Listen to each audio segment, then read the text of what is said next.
that's the last you saw of them. You got it?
Okay.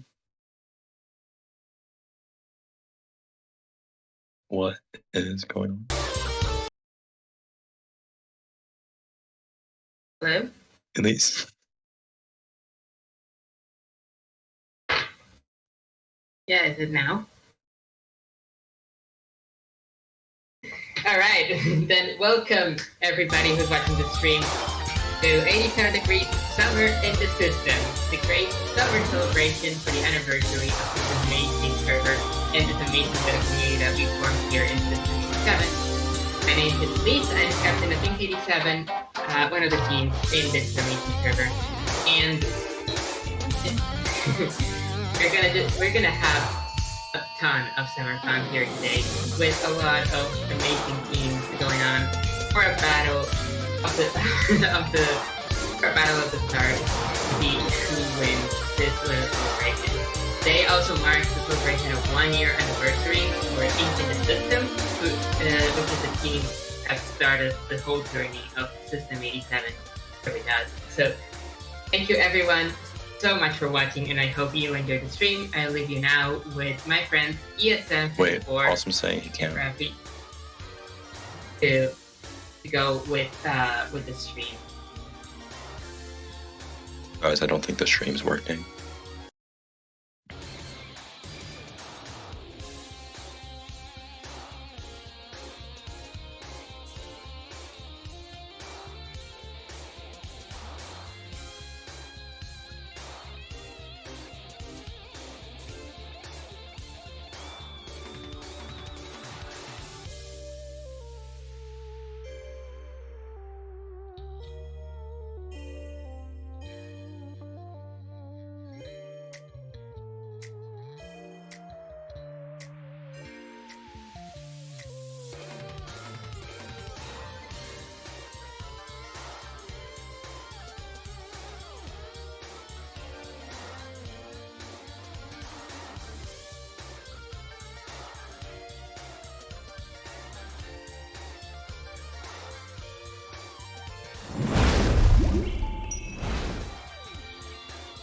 Hello. Hey. What's up, everyone? My name is ESM. And I am Raphael. And welcome to 87 Degrees Summer in the System. Yes, it's going to be an exciting night tonight. We've been all working on this for a couple months at this point. Graphics team, stream team, and we're excited to show everything we've got. No, yeah. It has been so much fun working on this, and we can't wait to show you what we've done. Starting up now, we have Lunara and Shark Reef about to duke it out in some summer blasting sensations. That sounds like a wild time. I am really excited to see the teams we have out playing tonight. How about you? How do you feel about this? I'm excited. I'm really excited, honestly. We have a group of a lot of Div 7 to 4 teams here, with a great amount of experience in the game, and we get to see some exciting matches here. It's going to be a wild night. We have we have well over 20 teams competing, right? True. Just around, I'd say, 16 to 15. Now, without further ado, as we transition to see what the maps and modes will be like for the first set of groups, we have the Reef Zones, Starfish Main Stage, Tower Control, and Rainmaker Humpback. All great classics. Yeah, these are some really stable maps. I know we play on them all the time in tournament, so it's nice to see them out here tonight. It's something nice and familiar. I am curious to see what comps we're going to see pulled out on these tonight. That's true. What do you think about the first? What do you think about the first map? What do you think about TC? What do you think about the Reef? Now, TC Reef, that's a tough one. Zones Reef, my bad. Zones Reef? It's Zones? Oh, what?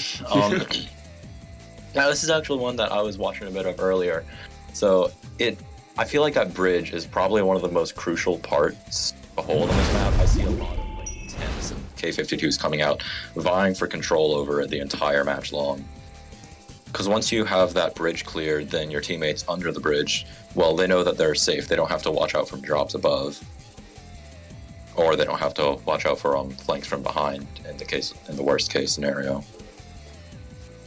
That's true. That's true.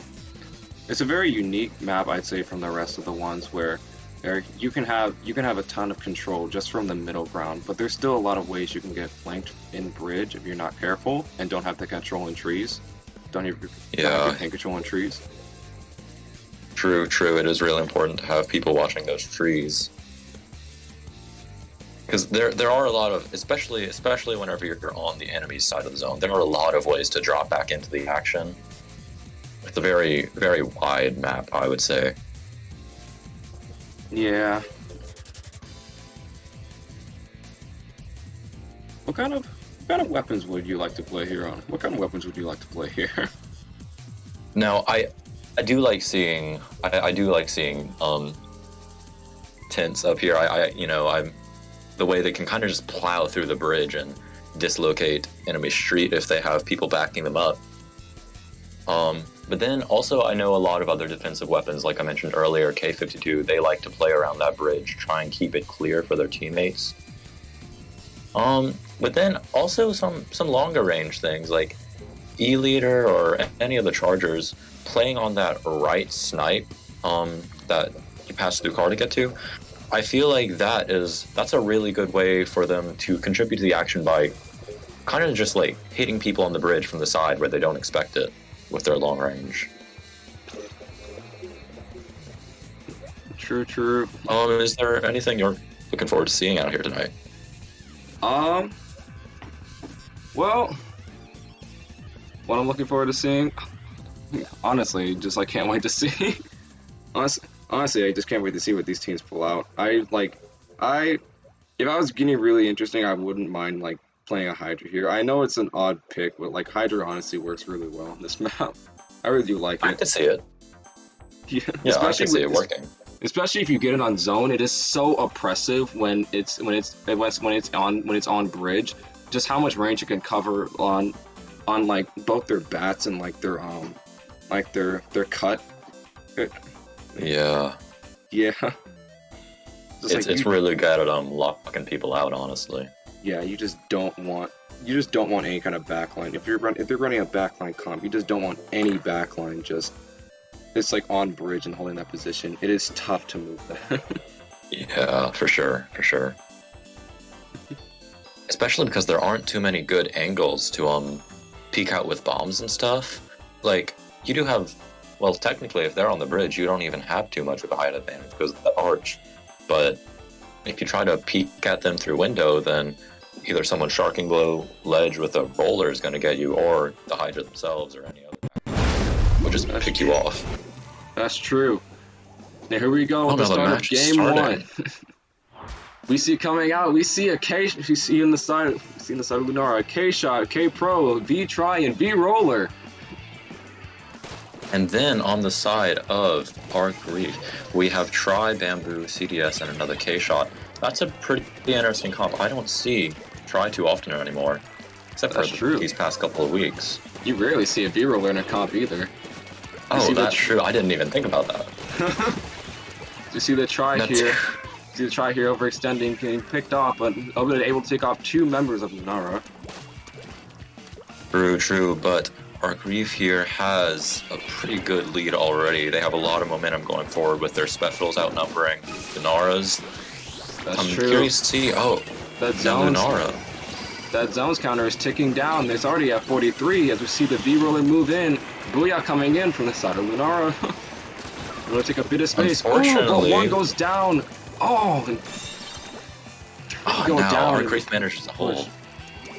They managed to hold the zone, and they're 2 down, but if their teammates can jump into them, that bridge is they look like they have a good hold on it. Their teammates can get back into the action quickly. Are they going to be able to hold out Lunara until the end of this match?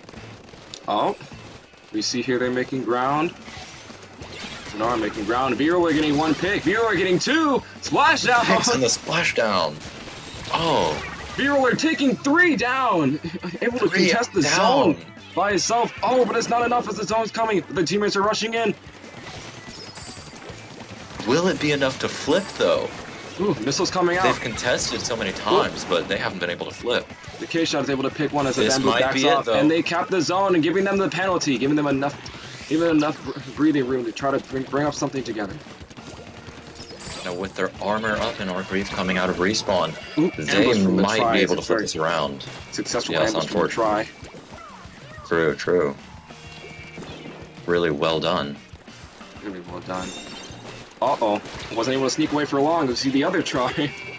Saw Lunara come in and spot him. Ooh, the try goes down to the K He Pro. gets picked. Now let's see what Lunara can do. They have the special advantage and the numbers advantage. Well, actually, they're all coming out of respawn now. Oh, unfortunately, the Booyah was taken out by missiles. Ooh, was able to throw it. He was able to get it off just in time. See the K-Shot aggressing the try. Oh, 2 here. Oh, It's picked 2 off. down. See the teammates of Lunara pushing in. Try be try. The try It pops looks like armor. The side of they're Shark gonna Reef. Getting another pick. Oh, that roller is going to get taken out. That is an unfortunate jump. Oh, he manages to get away. Lives another day with that armor, too. Or these... Oh, he jumps out when the CVS can get him. Now, they're going to have to be careful here. Try to avoid getting locked out. Nobody has the numbers advantage. It can go either way right now. And we see those specials starting to come out from Lunara, but their try gets picked out. True, true. Oh! Oh, Booyah gets Yeah. taken out again. By the missiles. well, it looks like Shark Reef has a good hold on this bridge here. Are they going to be able to pick off those Lunara members dropping onto Plat? If they even do. You see the Bamboo on bridge able to take off the roller. Bamboo takes 2 just to try as well. Oh, but they're not able to hold zone as two members of Lunara coming to push in and take the zone. Now it looks like Shark Reef is in a sticky spot here. They are 2 down. Indeed. They are making progress on that zone. They get another pick. They have the Nice. numbers advantage, special advantage. Nice pick for the The pro here. armor. The armor coming out. They are gearing up to make a counter. That They Bamboo are. trying to get a pick on these people by the ramp, but will they They find have it? the No, they armor and the won't. special. They have the armor and they're pushing in. The try is able to take out the K Pro. Moving around trying to take bridge. They're getting deep into enemy Ooh. territory here. Oh, and try gets Ooh, that they find a pick. pick. Indeed, and able to cap zone and hold it again to stop the countdown. Ooh, try ambushing the roller. Roller gets picked off by the shark and try. With 15 seconds left on the clock, will Lunara be able to turn this around? True, true. Try pops armor. Oh, but the try goes down. Oh, the try get... They're trying to flip the zone, and they are able Oh, they to. flip the zone! And But- they have the numbers advantage. They might be able to get this. Sharker has the armor advantage. Oop, splashdown coming in. Try goes down to the roller. They need to cap the zone. They do. Oh, but they don't realize the 1K shot's on bridge. Oh. That is an unfortunate jump. That's gonna slow down their momentum here, but they're holding it really well right now. They might be They able are. to pull this Oh, off. Pro goes down to the bamboo. Oh, that was their midline. They're all coming from bridge. Missiles coming Shark Reef out. Specials coming out. Ooh, bamboo gets 1. This is Roller's not here. the end of it just yet. Oh, the roller gets picked and they're able Oh. to cap the zone. That was a really long overtime. You love to see those. Really Yeah. nail-biting tension right there. Lunara almost, they did a really good job. They really flipped their momentum there. Actually, I just realized that Lunara was the team that won. That is my bad. Oh, whoops. That... I'm I'm sorry. It's okay. Well, that's gonna be something to start out with the next match. no, it's okay. That was an accident on my part. I apologize for confusing the teams. It's okay. I did the same too. I was calling them Arc Reef at the beginning of the match because my screen was a little smaller than the stream. I learned halfway. Oh wait, they're Shark Reef, but either way, that was an exciting match. Good job to Lunara, I guess, rather than Shark Reef. Indeed, I'm still excited to see how this next one's going to play out. Indeed, as we see the next map is TC's Tower Control Starfish main stage. Tower Starfish, that is a knot map from my experience. That is a really good Nautilus map. That is a knot I don't map. know if any of these players play the weapon, and I would personally like to see it. I know it's, meta weapon. It's not too popular with everyone right now, but I used to play it in the past, so I'm a little biased towards it. Indeed. Especially, it's a very unique map in a way that the tower path kind of flows well with the map. First going through street, but then going through court. So you have to kind of go around snipe. So I want to say like controlling mid and snipe is like really good when you're trying to push the tower. It also gives you a path. True. It also gives you a good path to jump to bats from the grate from snipe to bats to keep that pressure up to move the tower if you're running an aggro comp.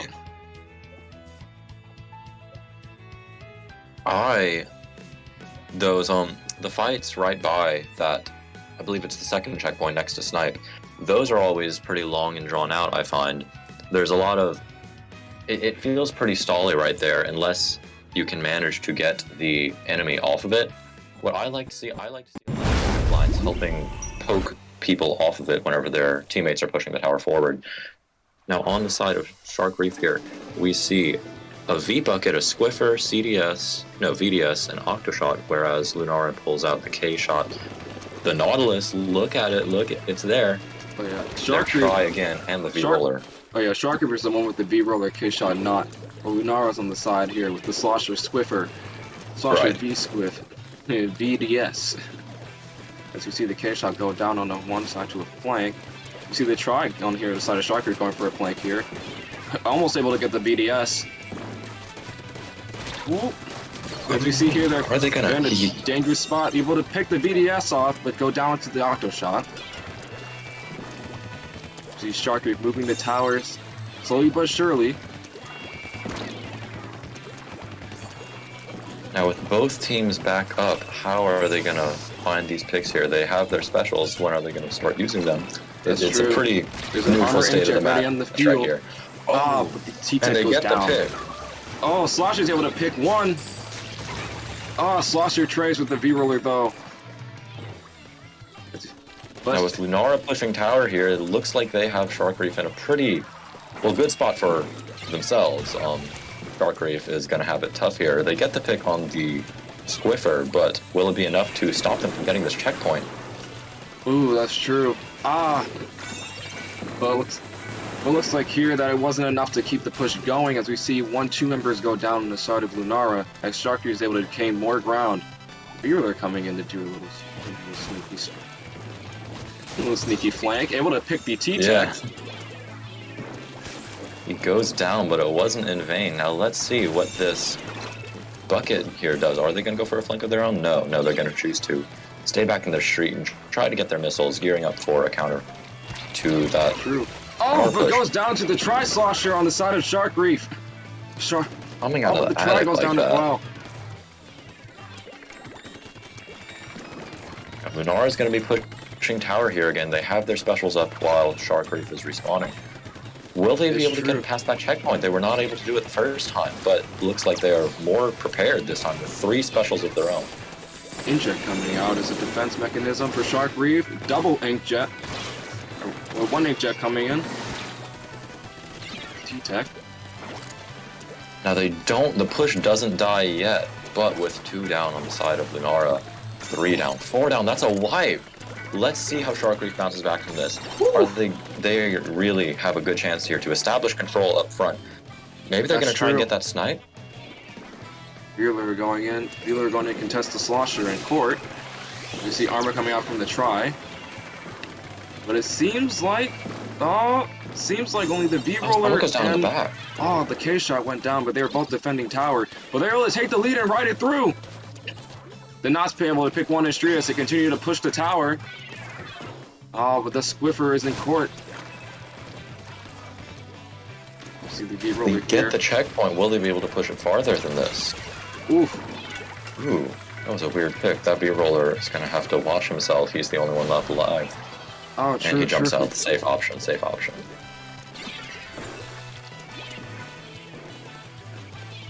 Now, Shark Reef did manage to get that checkpoint there. That is a very important checkpoint. Will they be able to keep it away from Lunara, though? They're in a good position here with their specials, but... They are. This try is... Ooh, the try wasn't a problem for Lunara. Able to pick him off while they continue to ride the tower. Oh, but it's a wipe on the side of Shark Reef as Lunara continues to paint forward and push forward. Inkjet coming out. Inkjet and try and missiles get those coming out. picks. Oh! Try gets picked off There. again. Yes, they're doing... Lunara's doing a very good job of staggering Shark Reef's respawns here. Indeed. With that inkjet and the missiles, and another armor coming out of their own, they might be able to push this right up to the end. They already have the final checkpoint down. Two members of Shark Reef are in respawn. Ooh, the armor knockback saved straight Shark Reef from a KO. You see the K shot was successfully take off the Slosher. Yes.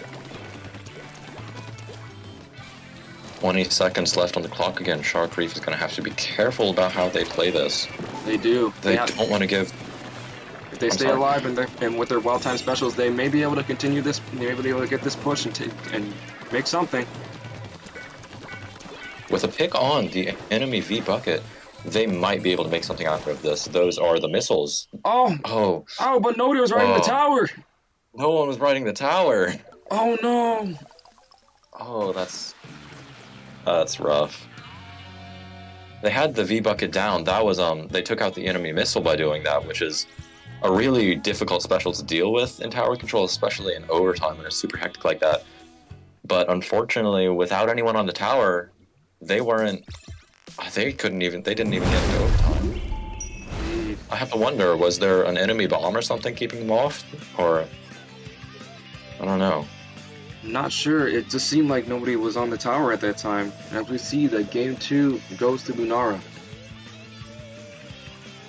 Get ready That is the set goes to Lunara, actually. That is really, really well done on their part. I really liked seeing their... I don't know, I just feel like they worked really well as a team, especially whenever getting Shark Reef into a lockout position. They did really well at staggering them, especially on Starfish right there. Whenever they had their inkjet up in Shark Reef's top right area, they were getting pick after pick, and they just never gave Shark Reef a chance to regroup. Indeed, indeed.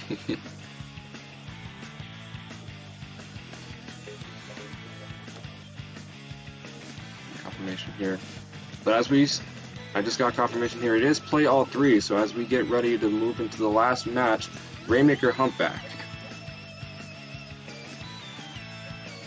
Now, Rainmaker Humpback is an exciting one. I say exciting.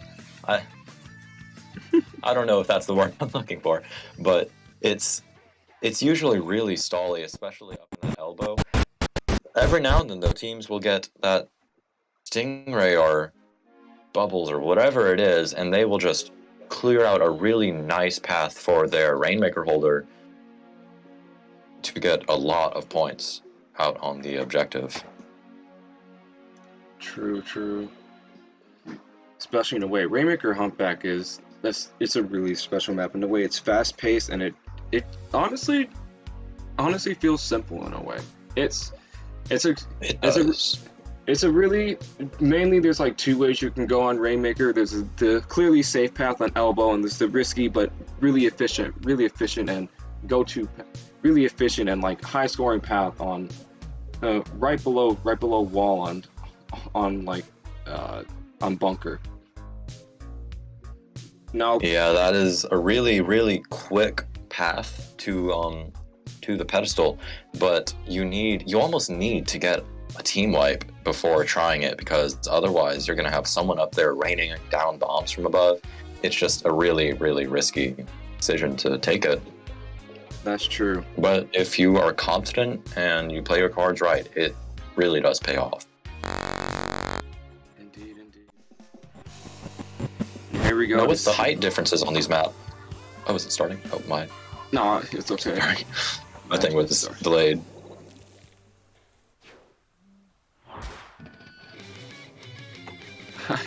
Now we see the try coming out here, and actually on the side of Shark Reef is blue now. Yes, they are. They pull out a Grim. I haven't seen the Grim on their side yet. On a map like this with a lot of height variation, blasters and buckets tend to do really, really well. And we see they have that Stingray. I bet they're planning to use that when pushing elbow. Let's see what they do. They're actually, the Rainmaker is in elbow right now. How far are they gonna get this push? Nobody has the numbers advantage. They're pushing, Lunara pushing the Rainmaker back. Indeed. Oh, and getting the pick. Ooh. No? Yes, there it is. Shark Reef's try able to get the pick, but goes down to the Jet.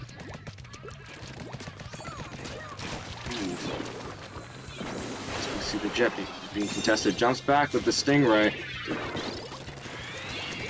And Lunara actually going for the left push. They almost got away with it there. You see getting the quick lead, like that if you choose the colors, so that's Shark Reef in yellow and Lunara in blue. Okay. That referee? Whoops. Again, I'm so sorry. You see Shark Reef was taking out 3 down as you see Lunara going in for their push on elbow.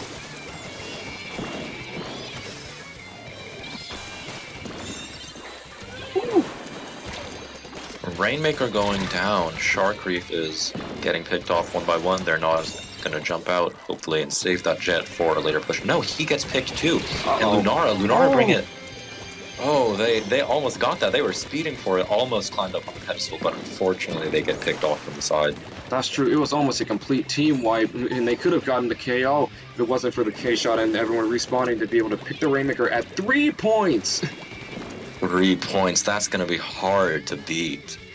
Oh yeah, especially when fighting a siege on Rainmaker on that. Right, and I bet morale is kind of low right now. I mean, like, whenever you get pushed to 3 all the way in the beginning of a match, that's hard to deal with. But if they can keep a straight head, there's still very much in this game. The Kish on a splash trade, but campaign control is on the side of Lunara as they come in for a second push. The Grim causing a bit of trouble with the missiles in their range here. Oh, we see the try. Oh, we see a try. Oh no, but 3 go down the side of Shark Reef. Oh, the Rainmaker was stopped by the K-shot. Pop comes out. Will there be a... Oh, they stop him again at 1 point. B-roll able to trade with the splash, but the Grim is still right behind Rainmaker. Grim is still right behind Podium. Oh. As we see the Grim get it direct on the nod. But goes down to the tries. We see the Rainmaker, like, huddled in bunker right now. True. This may be a dangerous spot. This may be a pretty dangerous spot. But it looks like Shark Reef is getting their ground again, and it's starting to contest, starting to push back anybody who's trying to take the Rainmaker. Ooh, B-roller overextending a bit, but able to pick 1. Oh, but 2 go down the side of Shark Reef again. With 3 down actually now, and they're all respawning. It looks like Lunara is not done. They are staying up in Shark Reef's face with their missiles coming out and array. Yeah, this paint control on the side of Lunara is amazing, and like it may not be from the fact that they're having a real one, because like I honestly say try and nod on the side of Shark Reef paint pretty well too, but like their paint control is like astoundingly good. For sure, and I bet their Grim is appreciating that. Blasters tend to need a lot of paint support from their teammates. Indeed. Now 3 going down on the side of Shark Reef again, but that K-shot is up, and as we've seen several times before, they have a knack for stopping the Rainmaker in its tracks. That's true. Will they be able to do it again? As we see Shark Reef stuck and huddled in their plat a bit. See the inkjet coming in and missiles coming out, trying to scramble around Lunara. They're all pushed into that back bunker right now. Well, Oh, they've spread out by now, but tries able to a pick three the going down. tries able to pick the splash, but the Grim picks off the try. You see the Grim being as suppressive as ever, right below their plat. The very annoying spot where you don't want a Grim to be. True. Blasters are really good at sharking, especially out of that trench. Now it looks like Lunara is opting just to guard the Rainmaker here. It's a very smart play since they know they have the lead. And they know Sharky has to do something risky to get it, and they do, but they're not able to capitalize off of it. Unfortunately, no, they are not. It was really, really nice play from Lunara again out here, like managing to keep paint control with, only like not that great paint coming. Well, they have good paint except for the blaster, so I retract that statement. But they were doing a really good job, once again, of maintaining control of the map and once again staggering Shark Reef. This is a really well-practiced team out here, and Shark Reef doing really well too. I really liked the comp they pulled out here. With the try on Humpback, that's always nice to see. You can get like a lot of good picks off of it if you know your angles. True. And especially, I just want to say that I think the Grim Jet combo worked really well. Oh, it worked surprisingly well. The Grim, with how much paint the Lunara had in that Humpback match, it was enough for the Grim to be able to be a really dangerous foe, and the really dangerous foe for Shark Reef. Oh, absolutely. Especially because like whenever they could get him right up against Shark Reef's drops, I mean, there's not much you can do about that. I would say they could use bombs, but I don't believe their comp had too many bombs. Didn't they have like 2 bursts and a curling or something? They had a curling, we need to review that later. Suction bomb, and then they had the K-shot, which was double suction. Yeah. So it's going to be really hard for a comp like that to sniff out sharks under ledges. That's true. But as we get ready here for match 2, we'll be right back as we get ready for match 2. These are the results for Lunara versus Shark Reef.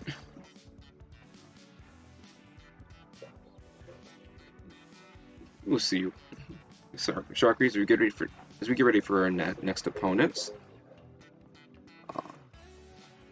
Who is the next? Do we know who the next match is slated to be yet, or? Prism versus Acropora. Oh, that's an exciting one. Indeed. And we'll be right back as we get ready for that. For round 2. See you all in a bit.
Hello, hello, and welcome back. Hello, welcome back. Oh, yes. Welcome So back. this next match. Yes, I'm indeed. so sorry. Oh, that's all right. That's all right. Welcome back to. Okay. This is round 2 of groups. Here we have Acropora versus Prism. This is going to be an exciting match. Acropora, they're a new development, right? Or am I misinformed here? I don't believe so. They're not too new. Okay. I'm spewing misinformation here. Don't listen to me. I'm so sorry. No, it's But alright. either I think about way- it. I started a bit early. Hold on here. The game started a bit early at this time. So we already have the teams here. Acropora is in green as we have the Prism in purple. And it's Clambless Piranha. Clamblitz Piranha. That is an interesting one. It's a fun one. It's one of my favorites. Just because of how Because of how linear it is, or well, not linear. It's like that wide stretch down the middle, but then dropping out from respawn. It's really wide. It's a different map, that's for sure. it's true. It is pretty linear in my opinion, in the fact that you can get locked out if you have complete paint control of mid and bulk conveyors. As you see here that True. the aggression from Acropora coming in to try to push back Prism, but it seems like as 2 went down, Prism was able to get their ground again. Getting a bit of paint control. We see Debbie fighting, being able to get 2 down in a 2v1. 2 down now. Will Acropora be able to capitalize off of this? I say they push up and paint up with their blob and L3D. Oh, for sure. That is a paint-heavy comp right there. Indeed, as we see we see 2 go down on Acropora. So the bamboo get 1, and the rapid goes down as well. Ball coming. You see Prism coming in with their push a bit. Oh, but 2 go down again. It's just back and forth at this time. Both teams pushing in and retreating back. Uh-oh. 2 go down again on the side of Prism. Acropora getting Devil's Acropora getting really aggressive. You see a trade going in against the NZAP. Now, Will Acropora is... Oh, nope, they get picked off. Their blob is the only one left standing there. They'll be forced to retreat, try and defend their own goal from any sneaky attempts to dunk that clam into the net. Indeed. Now, with 2 specials coming out of... Uh-oh. Wait. Nope, 3 go down on Okay. Acropora. That's 4 go down. We see them respawning. Prism's making up ground though. Prism has a good amount of paint control. We see a jump come in, the ball is scored, and we see clams go into the basket. That score counter is descending rapidly. Prism pulling out a really good push here, but unfortunately with 2 of them down, they will be forced to let it in, let it fizzle out. But 44 now, is... Acropora, I believe they got a wipe. Indeed. If they play their cards right here, they will be able to hopefully get in a really good position to counter on Prism. Indeed. A trade going on the splash. 1, 2, 3 go down the side of Prism. So to see Acropora's push start to happen in action. Now, if they manage to keep Prism locked out here, they have enough clams. They can really... They might even take the lead back within their first push. They have a good amount of paint control. But the treacherous drop, as you see them get picked up by all 4 members of Acropora. Just holding really well in their basket and conveyor. Prism is having a hard time getting in to stop this push. Oh, for sure. And that blob is relentless, pre-firing over those ledges, not letting anyone drop down. Now, the bamboo does manage to weasel their way out onto the bottom ground. Will they get picked off, though? They're right on both sides. And the 15, push 12, is 9, still 6, going. 3! And that's it. That's game. Oh, and we see it. That is a knockout in 1 push. That is impressive play from Acropora here, especially flipping it around like that after a really good opening from Prism. Getting it down to 44 is no small feat either. Indeed. Acropora was in a difficult spot when their counter went down to 40. When Prism's counter went down to 44, but they came and pushed right back and brought it all the way down to 0. Yeah, they're like, oh, well, 44, we can do it. Oh, They're 44? Oh, 44, that's nice. How about we bring it down to 0? Yeah, 44, what, such a, small potatoes. That's such a small feat.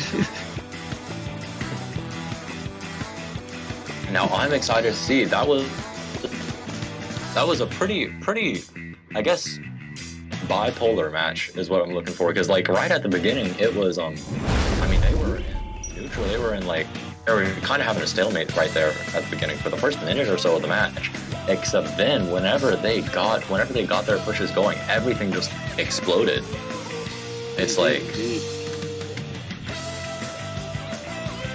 I'm excited to see what they pull on the next match here. Do we know the map mode for it yet? We do. The next map mode is Zone Skipper Pavilion. Ooh, Zone Skipper. That is another really interesting one. You have to make sure that people are playing on the top, at the top of that hill there, to keep it secure. But then, if you leave Garden unattended, I mean, it's gonna be hard to get past that pressure down at the bottom of the zone. That's true. Zone Skipper is a very great map. In a way where it's just, I like breaking off into pairs on Zone Skipper. You have two people cover up tie, two people who try to come through Garden, or two people coming down low, try to come through. Or no, have two people come watching up top, see who comes through Shrine, or two people coming to watch down low and see who comes try to go through Garden. That is ideal for me. That rotation factor is just really good. And just, especially if you have weapons that are able to paint and just suppress and like watch the lanes very well. I think Blob is going to be a very big factor in this map. True. You can see it. I could imagine it playing on top, honestly, keeping getting that chip damage in on the enemy in their own snipe up on top. Or it could even work down in Garden, keeping paint up for its teammates playing down there. And personally, I also really like to see Brellas playing in the top of that lane, watching their teammates back, so to speak. I see a lot of tints and even just standard Brellas doing a good job of doing that. It's nice to see. That's true. As you see the start of game 2, you see Acropora with I forgot that weapon. It's the Squeezer. God, Foil Squeezer, V-Blob. Squeezer, V-Blob, Splash Neo, and L3D. You see here Prism with Dark Tetras, NZAB 89, Silver Aerospray, and T-Tech. The Octoshot. Now with Prism has 3 of their specials charged up. Are they going to sit on them here? No, they're going to pull them out, make sure Acropora doesn't score in that zone anymore. They have all 3 going off and a 4th to follow up. Woo! They get 2 picks and are going right at that zone. Indeed. Nice push in with the curling rush, and the Aerospray gets a pick, able to successfully pick off the sharking splash, I believe. Aerospray, it looks like they already have a really solid hold on that zone. Acropora pushed it down to 52 within their first hold, but Prism might flip it right back around, just like we saw last match. Ooh, Squeeze able to pick 2 off on the side of Prism. Did you see 3 down with 1 up? You see Acropora's double pushed in and able to help the teammates of Acropora pushed in as well and take zone.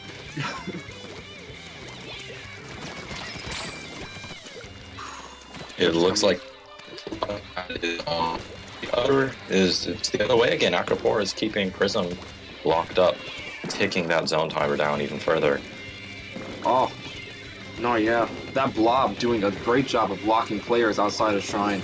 You see all the members of Prism coming in and pushing through Garden. Defensive bubbles coming in to stop the curling rush, and Inkjet. Inkjet goes down! L3D pops an Inkjet of its own as we see Acropora's Myris coming in to contest the zone. Oh, but Prism's able to cap the zone to put a penalty on Acropora's lead. Whew. Nice pick on L3D. Acropora flips it right back, though. Indeed. Prism flips it right back, and with a wipe as well. Nice to see it. Are they going to be able to lock out Acropora again like they did right at the beginning of the match? They have 2 players playing in that garden, looking for people dropping, trying to get that pick. And it looks like their Aerospray actually is paying for another Curling Bomb Rush, while they have 2 other specials up in the front, keeping Acropora in their place. Oh, indeed. Ooh! Oh! Oh, that was nice. T-Tech was able to survive its drop. Oh, but the Blob is able to pick it with a able to pick the T-Tech with a ricochet shot. Blob coming to push in and cause some trouble. Uh-oh.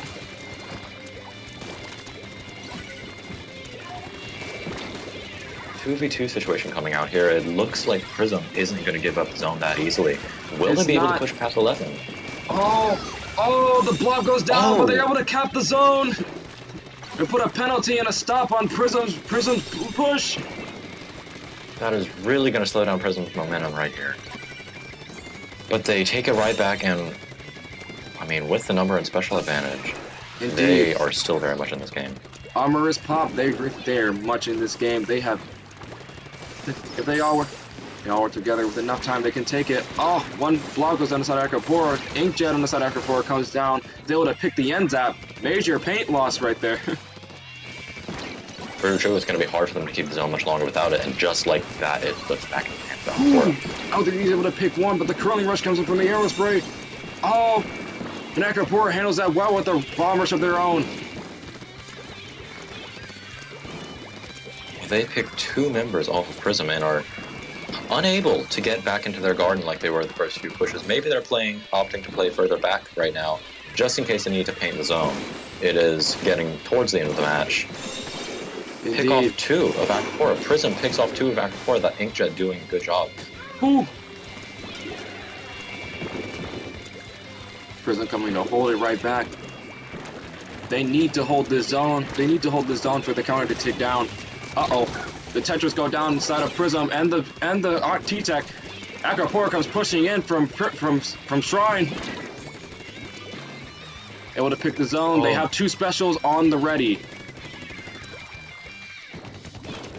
But with 15 seconds left on the clock, will Prism be able to keep their cool? It looks like they're about to flip the zone again, but they go 3 down. And Acropora they have all kinds of specials popping up in there. Oh, this Inkjet looking for some last-minute picks on the zone. Oh, and a splashdown. They flip it after game. That is unfortunate. If they were a little quicker, they very well may have been able to turn that around in overtime. But the game does ultimately go to Acropora. Very, very good play from both teams there. This was a really even match, it felt. Indeed, indeed. That was a very close match. The way they incorporated that Aerospray was just it was amazing. It was a really good play there. Absolutely. It's not often that you see Aerosprays out there in the world of competitive Splatoon anymore. But on a map like Skipper, a really big map that demands a lot of paint, Aerospray, it fills the role pretty well, especially with Curling Bomb Launcher on Skipper. I see a lot of people set up the bomb so that they zoned painted, or they just come out of their own garden and sweep into the zone. It really does open up a lot of space if you have your own team backing you up. Indeed, indeed. Oh, that was a really great match for both. It was a really great match to watch on both sides. As we come to this last match, as we come to the last match of this set, an unexpected pick you may not have heard, may not usually play in tourneys.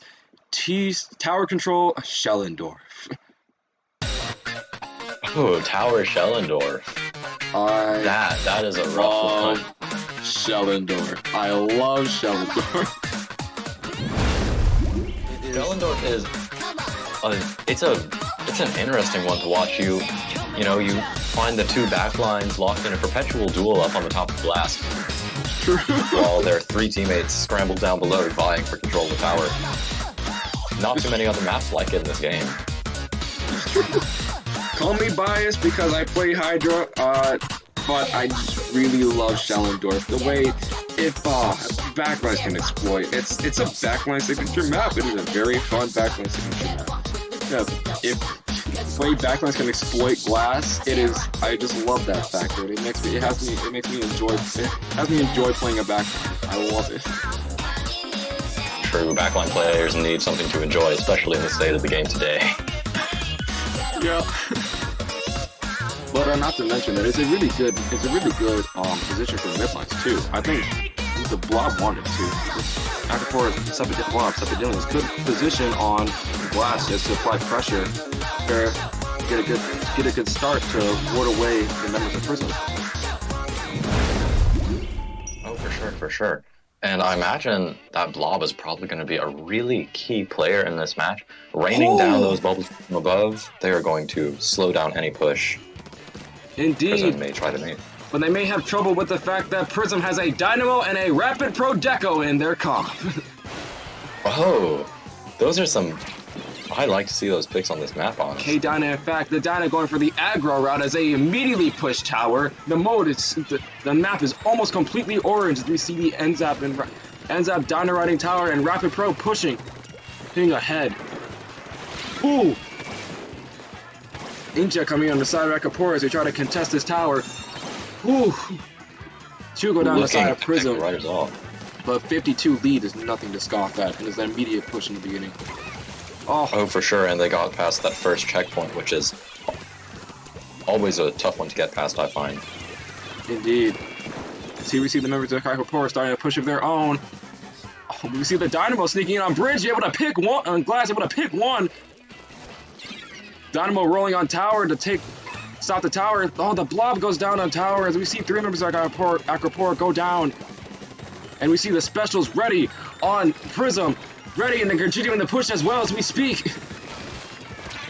Will they be able to get that past that second checkpoint? They have all kinds of specials flying out here. They are not giving up the power that easily this time. They take 3 down on Acropora. They're going to sweep through that checkpoint, make it up to the second. They are. This Dynamo is a beast. They are slaying it out there, as they say. They are. Quite literally. Ah, that 52 push just went down to a 21 lead. You see Acropora try to steady themselves again and get the paint control.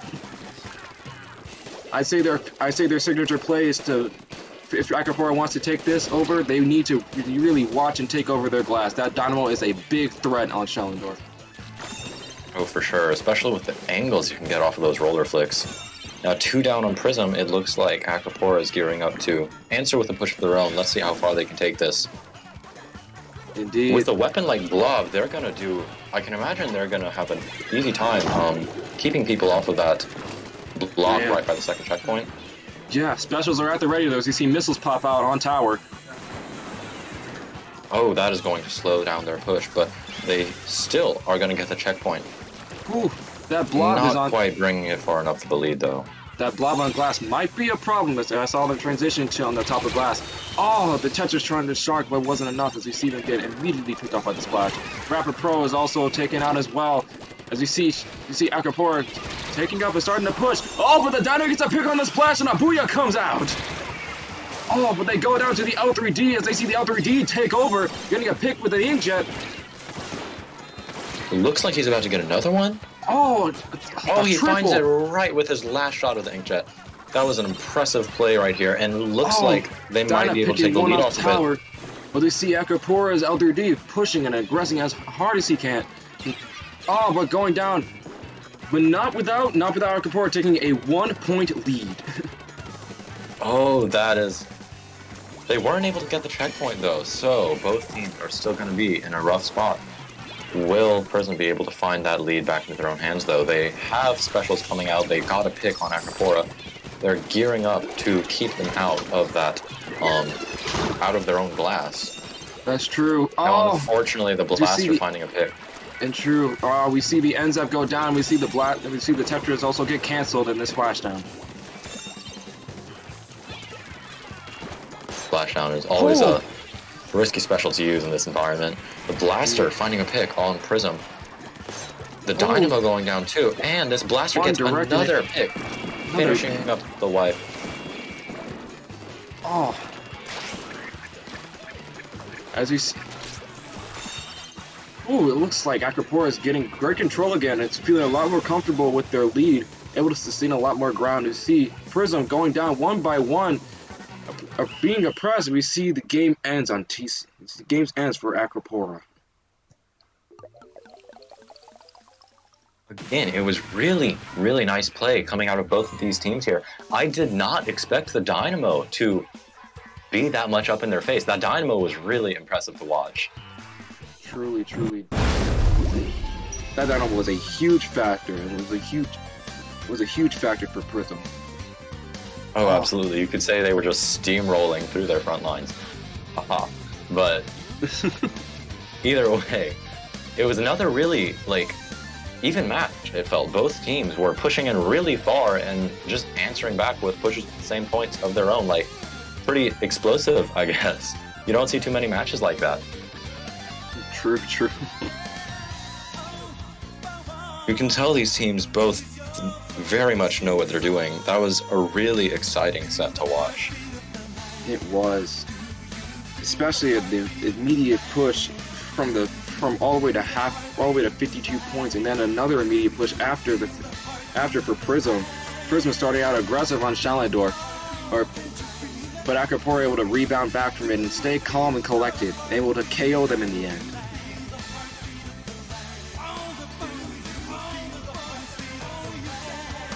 That was a great game to watch. Very much, very much. Now we'll be right back. I really liked seeing the way. Oh, go ahead with your last thought. Oh no, my last thought. I mean, I really liked watching the way that Dynamo was sharking from above, and the Blob. I really liked to watch the way they were poking enemy glass. Blob is a really nice weapon for doing that. Just getting your bubbles to rain down from below, almost. Rain up from below, if that makes any sense. But you carry on now. Indeed. I was about to say that we'll be right back as we get ready for round 3 of groups. Hold on, everyone. There's more fun to watch right now. There's more fun to watch in a bit.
That's the last you saw of them. You got it?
Hello, hello.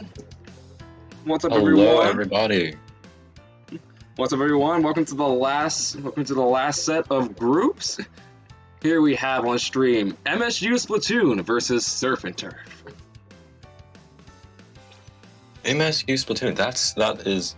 I mean, that sounds like a college team, right? I've heard of these people before. I'm not crazy, but Michigan State University. yeah. Didn't they play Purdue recently? I believe But that's so. not important right now, because right now they are playing the Surf and Turf. Oh, I'm excited to see what they pull out on the maps. I'm not very familiar with either of these teams, as you probably could have guessed, but I'm looking forward to seeing what weapons they pull out on the field here. yeah. No. Yeah, of course. As you see here, as we get ready for the first match, of the set, it's going to be Rainmaker Snap. Now, Rainmaker Snapper, that is a one that I personally have always struggled to play on. It's so open. It's like, where do you go? Is how it feels sometimes. Pushes through street are efficient but risky, because if the enemy is up in their snipe, then I mean they can just rain bombs down on you from above. They can go through their own sneaky and just wipe you out from behind. So that's why I see a lot of teams opt to push it through left hill, which tends to be a really stally push, because that is right where your opponent is respawning. Specials, and between the specials and the bombs and all that flying out, and with the defending team having some really, really particularly high ground, it's just hard to get a push going very quickly through that point. True.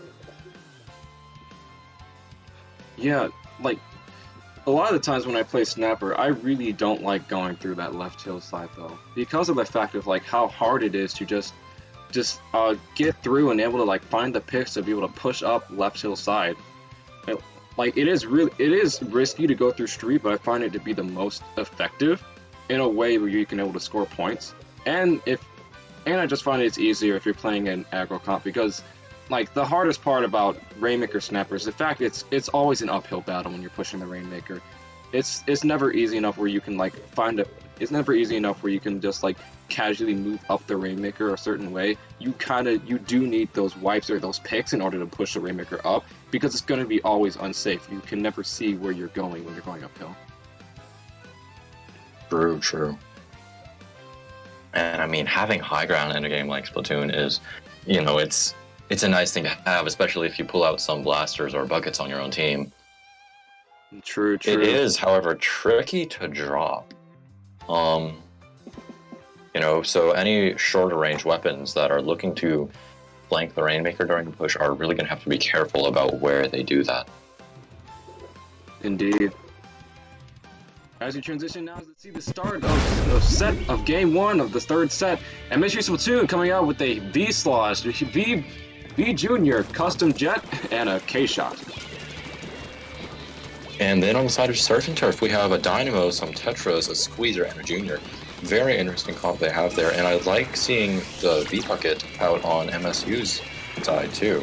What I'm more interested in is the fact that Surf and Turf pulled out a V-Squeezer. V-Squeezer, I didn't even catch that. That's right. Normally all you see is foil. True. You see the Dino going for an aggro push, but immediately get picked off by MSU short range attacks. Let's see the Junior able to pick one off from the Tetras. MSU Splatoon getting a good footing of mid.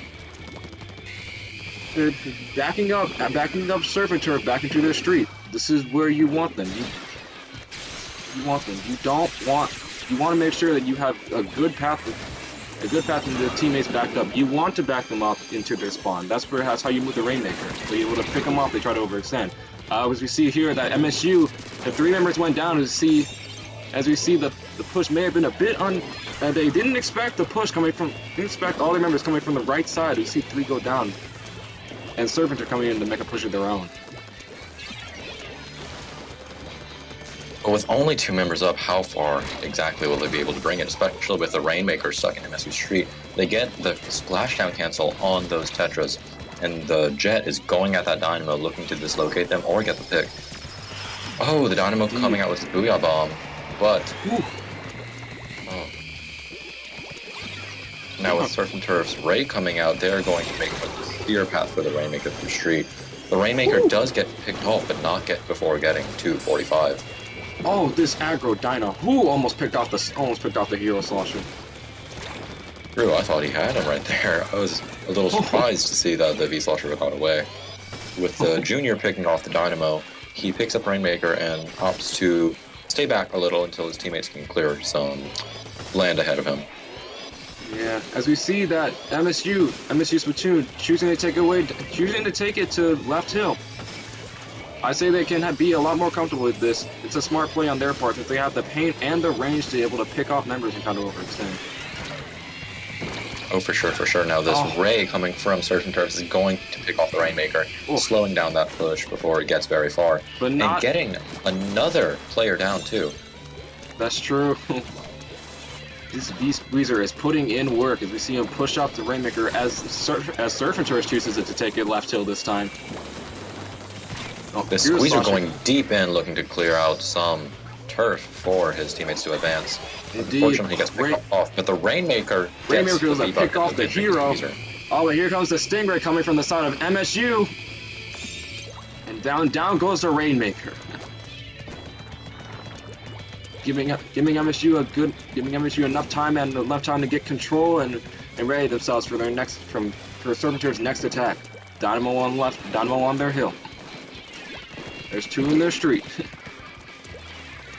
You see MSU. And with missiles going off and the Ray coming out soon, it looks like MSU may gear up for a push, except unfortunately they are two down. That's giving true. Surf and Turf a good numbers advantage and a good special advantage too. That's They're going to be forced to back up and defend their street. MSU should be careful about their street. Most of their members are in their hill. If they should choose it, Surf and Turf could just rush it their street if they have the specials and the amount for it. Oh no, but a DC goes down on the side of MSU as we see here. Oh, you hate to see that. Are they going to choose to play the rest of the match, or are they going to try their best to finish without their teammate? I don't know what the DC rule for this tournament is, quite honestly. I believe I don't want to make the error, so I'll ask. But I believe if the counter is past 50, then they do have to play. Okay then. But with 30 seconds left on the clock, they might be able to secure the win. Oh wait, I mixed that up so badly. Surf and Turf doesn't have the DC. No, it's okay. They get the knockout though. They get the knockout.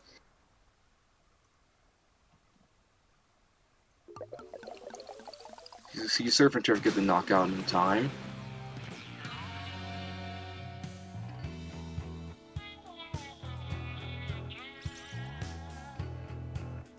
As we come here, just confirming to see what the rules of the DC are.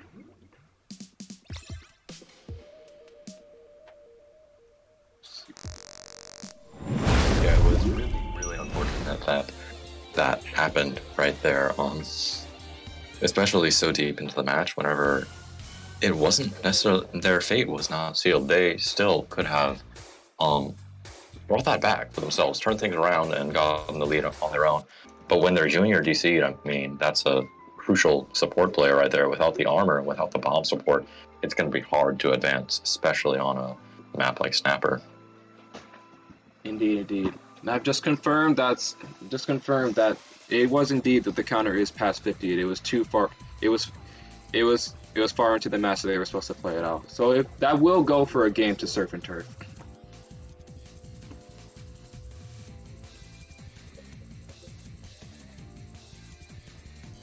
It is an unfortunate predicament.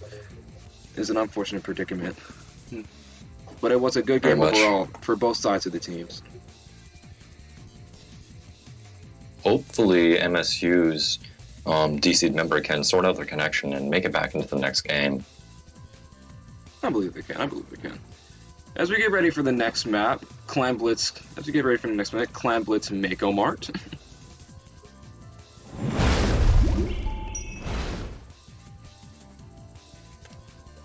So Now, Clams Mako, that is a very stalemate heavy map, I find, because really your only options to score are making a sneaky push through right or going right at your enemy's head over that great bridge. That's true, that's true. I like Mako. Mako in a way to me feels like a very fast-paced map. It's small and contested, but it's a good small in a way where it doesn't feel like you're locked out. I just realized I mixed it up very badly. I was looking at the icon for Muscle Forge on the right. This is Mako Clams. I take back everything I've said. You're fine, you're fine. I thought this was Muscle Forge Clams. No, this is Mako. This is Mako Clams. This is not Muscle Forge Clams. Muscle Forge Clams would be pretty... Yeah. Walls and walls everywhere in Muscle Forge Clams. But not to mention, a wall would not to say that a wall wouldn't be good on Mako Clams. The key points... It definitely could, especially for defending those stacks. Those stacks are really important points to hold during or defending against a push. Indeed. Especially if you're aggressing, a wall could be really good and just throwing it in the middle of the freezer where it can stop a pusher coming in for the ball while two people watch the stack. But as we get ready, here we go at the start of game 2. Mako Clams.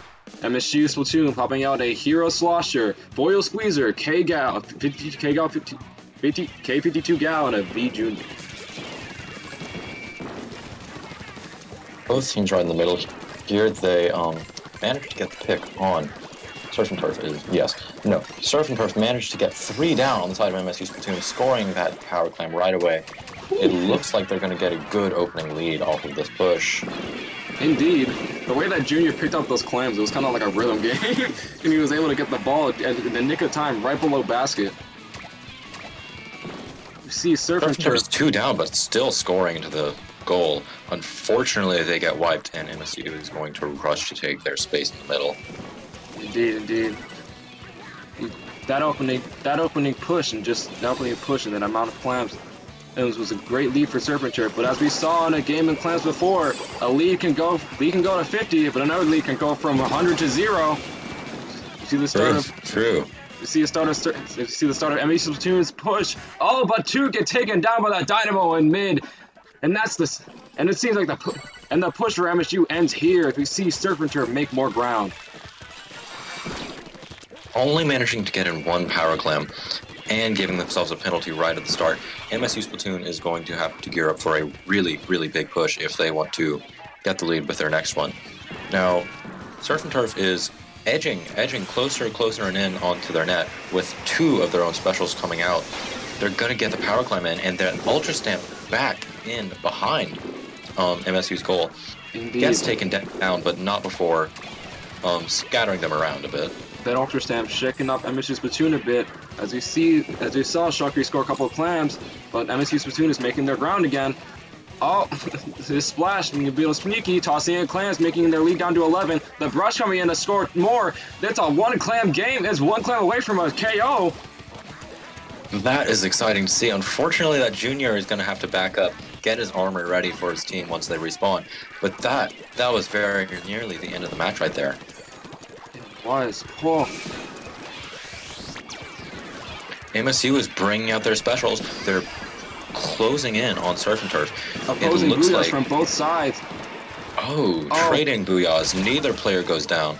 And unfortunately, the Junior... And dies off stage in melons. Really? 2, 3 go down the side of MSU as Surf and Turf goes to put in another ball in the basket. More clams coming in, and that's the game. That is game for Surf and Turf.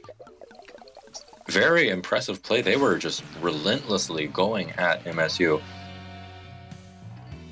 Taking out quite a bit of them in the process, and really well drawn out pushes. I mean, they scored to, was it 30 within their first push? Or no, it was 50, and then they brought it all the way down to like 2. No, yeah, they scored within 50.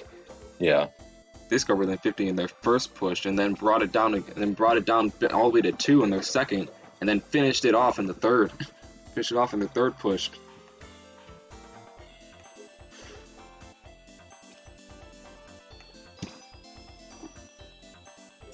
Now with this next match, Muscle Forge Zones, this is going to be an interesting one to watch. It is not Muscle Forge Clams, fortunately, so we're not going to see the same level of stalemate that we would. But still, it is a lockout-heavy map, I find.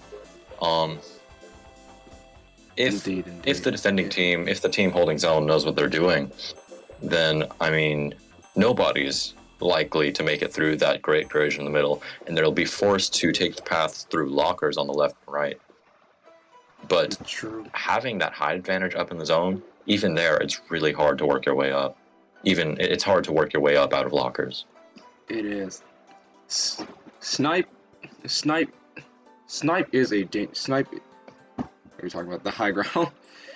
Yeah, definitely. If you get locked out right below your drop in bats, then you're gonna have a hard time getting in, especially on the run the sides. You don't want to get locked out and pushed all the way to your bats and right below drop. It's a map. Well, it's a map. I usually don't know what to play here. I feel like Flings is a bit risky in the fact that you can still die. You can still die very easily in trench if you're not careful. I just feel like it might be a good try map overall, honestly, with how fast-paced you play in mid, but also the fact that mid ranges do well if you're able to move in and pressure drop in bats. True, especially something like try. I find that those tend to like the height differences on maps like these. And if they manage to get into enemy street, do some sharking right below the ledge, getting picks on people that don't expect it. Now we see an Explo, a Soda, and I didn't catch what else. Explo, Soda, K52, and a Junior coming out on the side of MSU. That is V Explo, and as you see on the side of Surf and Turf, it is a V Junior Rapid Pro, and Tri Nouveau, and a K Luna. These are some really interesting comps right here, actually. These are. I don't see K Lunas very often, and I don't think I've ever seen a V Rapid before. No. Oh, as you see a Junior v Junior, a Surfator Junior beats MSU's Junior. As we see Surfator take the zone and obtain ground.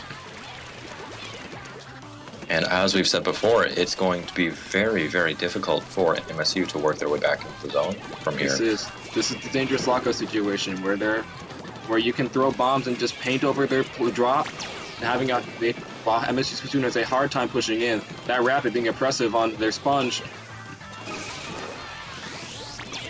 Now, two specials coming out of MSU Splatoon. They are ready to go after Surf and Turf. They get a pick over on the left, and it looks like they just got another in zone.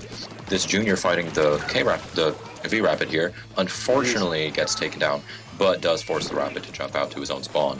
Indeed. So MSU Splatoon may be able to hold their ground a little longer, hopefully long enough for their teammates to come back. With the Booyah Bomb gathering Surf and Turf in their own street, but unfortunately it is not enough to hold. This V Rapid finds a pick, he launches out his splat bombs, and gets a direct and an indirect, and picks off the Junior. 2 go down the side of MSU. You see the trade going in for the Rapid. Praise with the Explo, leaving nobody but the Junior alive on the side of Surf and Turf. Armor popped out on the side of MSU. They're gonna go and try to take the zone. They do successfully. You see here, they're trying to push back Surf and Turf back into their drop. What a bomb. Getting the pick on Surf and Turf's try. It looks like they'll be able to hold this for a decent amount of time, but with 3 specials that just came out of Surf and Turf, I saw it. How much longer will they be able to hold it? They need to be careful. Yeah, those double specials coming in, but it seems like MSU has handled that well. Ooh, but the Soda goes down to the Luna. MSU is still holding the zone. Oh, but one goes down. Surf and Turf takes the lead, takes the zone, stopping the counter. Now that Explo not looking to let Surf and Turf get away that easily. They are chipping away at them on that hill. A Booyah Bomb coming in from the right. Now, unfortunately, Surf and Turf handles it quite well, taking out both the Explo and the Booyah Bomb on the side of MSU. Yeah, Armor and Soda coming in on the side of MSU. Ooh, this Luna being... Ooh. The height. And Luna is going to be forced to back out, being the only one alive. They jump out, giving control to MSU. Their Explo and their Junior up in zone, trying to...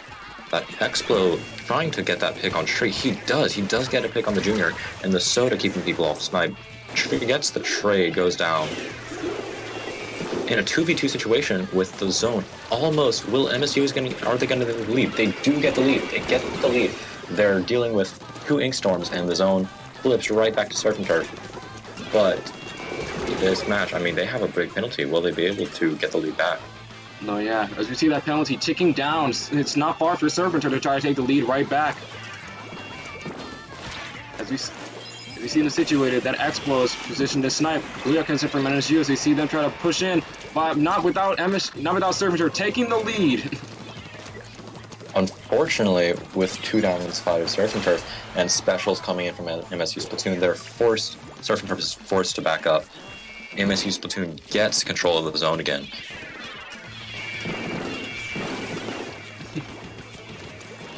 Bombers coming in from the side of Surf and Turf. See, trying to cap the zone again, but a Booyah comes in on the side of MSU, trying to keep it back. Oh, they go down to the try. That try really doing some damage, especially while he has his ink armor active. 20 seconds left on the clock. Will MSU be able to break back into that zone? This is a really slow map to push out on, but they have an armor up, take out 2 on the side of Surf and Turf, and they have bubbles in the zone. They pop. It's now or never. They need to cap. They cap zone. And they do, but not without the try taking 1 out. If they can take out this try, There's they one very in zone. well Soda holds the zone. Hurt. See MSU members jumping back in, trying to hold zone, and the counter ticks down.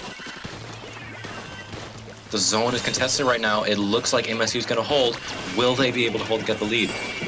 Oh, the Surf Bombers and Turf coming in with armor and Oh! all kinds of specials of their own. Oh, they flip the zone and take into that overtime.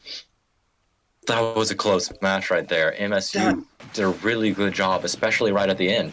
Most teams, so many teams, would have lost their cool with less than 20 seconds left. They would have rushed in and gotten themselves staggered, but MSU Splatoon moved in all together with their specials, did a really excellent job of flipping the zone back in those last moments, almost taking the lead back from Surf and Turf.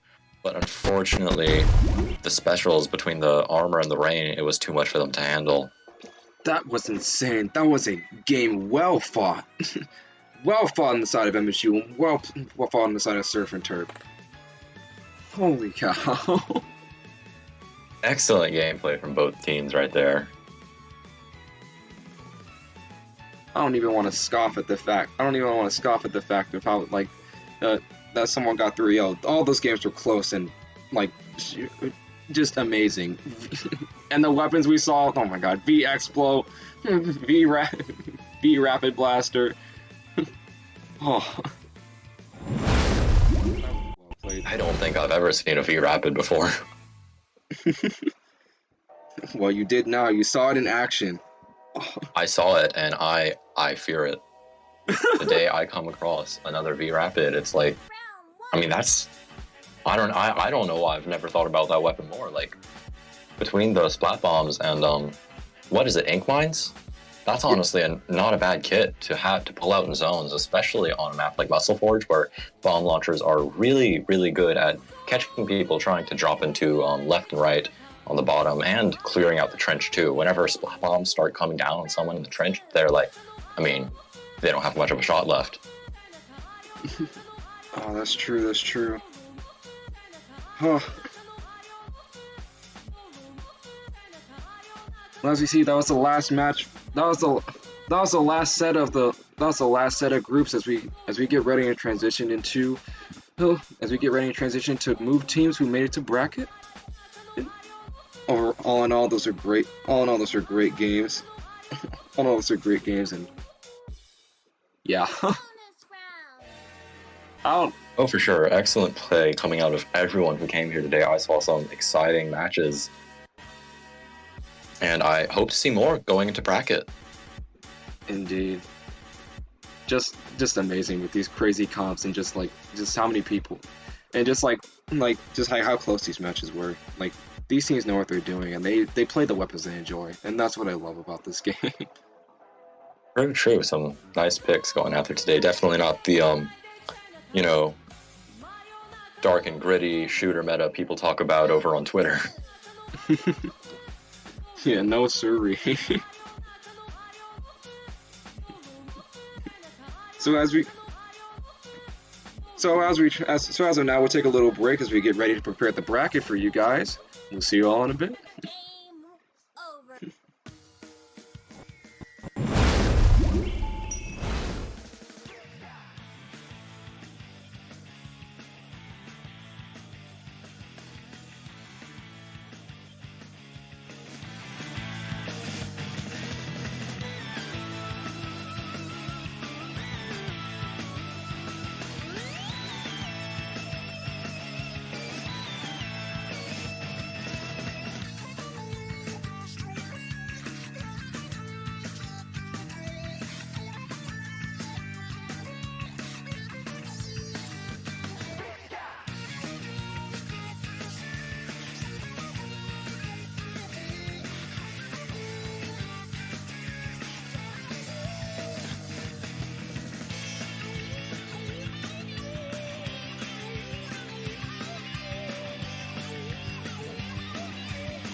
bracket hype!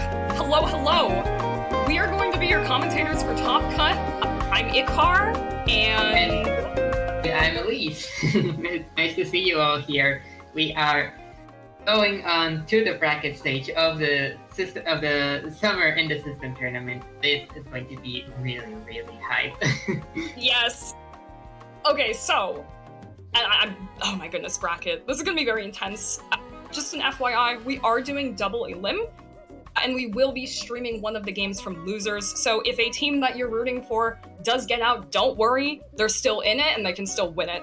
So for our first match, we've got Thembo IHOP versus Prism. Thembo IHOP, obviously very, very established. And of course, one of my personal favorite team names in the scene right now. Prism we saw on stream earlier, who played an amazing set against Acropora, just narrowly missing out on the win. But they have proved, at least in this tournament, and not just at least in this tournament, but pretty much everywhere, Prism is an incredibly strong team, if the performance we saw from them earlier is anything to go by. For sure. Those games were intense to watch, and we here are hoping that as we go forward, games get even more intense and even more fun. So for now, as you might have seen, or maybe not, we'll see, but the bracket for this tournament is going to be counter picks. So first game is already set. From then on, whoever loses that first game is going to pick the second. You know the rules of counter pick. So bear with us a little bit if we get a little confused with the maps, but don't worry, we'll keep you posted. So for game one, we are going to be going to Inkblot zones. Do you have anything you'd like to say about this one? I know you like Inkblot. Oh man, Inkblot is my favorite map, but then it's not a sniper, so what the show is there to say? Actually, Inkblot, most important, especially for zones, keep your plat, keep the pressure going outside of your plat, and make sure that nobody drops onto you around that tower in the middle, because especially if a backline sets up in that tower there, it is very, very difficult to get out of that stagger. Other than that, as always, just Ink zone. Except, be careful for the back of the tower. Sometimes teams forget to go to the back of the tower in the middle, and they are like, why is so not capping it? Because there's a little bit of things behind. That is true. So starting off the match, Thembo IHOP versus Prism. We are going to see that remix, so speaking about backlines, but then we're also going to see that bamboo. So I think a lot of this game is going to come down to how well does the bamboo do against that remix, against that brush, against that CDS, because as you can see, bamboo already going down to that brush. This is a very, very rush-heavy comp. So bamboo being the only ranged option for Prism is definitely going to be difficult to deal with, for sure. Yeah, and we see a wipe over to Prism, and this is going to be the stagger that I was talking about. They're going to start taking their plat, and they are going to start setting in. I'm confused with the teams here, but where is losing right now? I think it's Thembo. I think it's Thembo IHOP. Yes. They're going to have a hard time coming back. Missile's coming out soon. There we go. At the same time that Abuya tries to catch zone and the brush comes in, Bamboo takes a pick on that brush. And the zone flips. That's a huge flip. Now, unfortunately, the bamboo is going to be alone. Gonna try to fish for a pick, not going to find it. And C10 is jumping in and unfortunately gets punished, which is going to put Prism in a little bit of a stagger. They do have two members up, and they do have their plat, but it is being very, very heavily contested by all of those suction bombs and also that remix. Both teams have two specials, though, so it's very, very possible that Prism can have an easy push if they just find one pick here. As you said that, like, the specials are starting to come in. Booyah try to cap the zone, the missiles try to get the Booyah, but that remix is times two picks straight with the bamboo. To set in. I am surprised that the remix is not going further than the tower, but whatever they're comfortable with, and they are going to be really strong against the comp.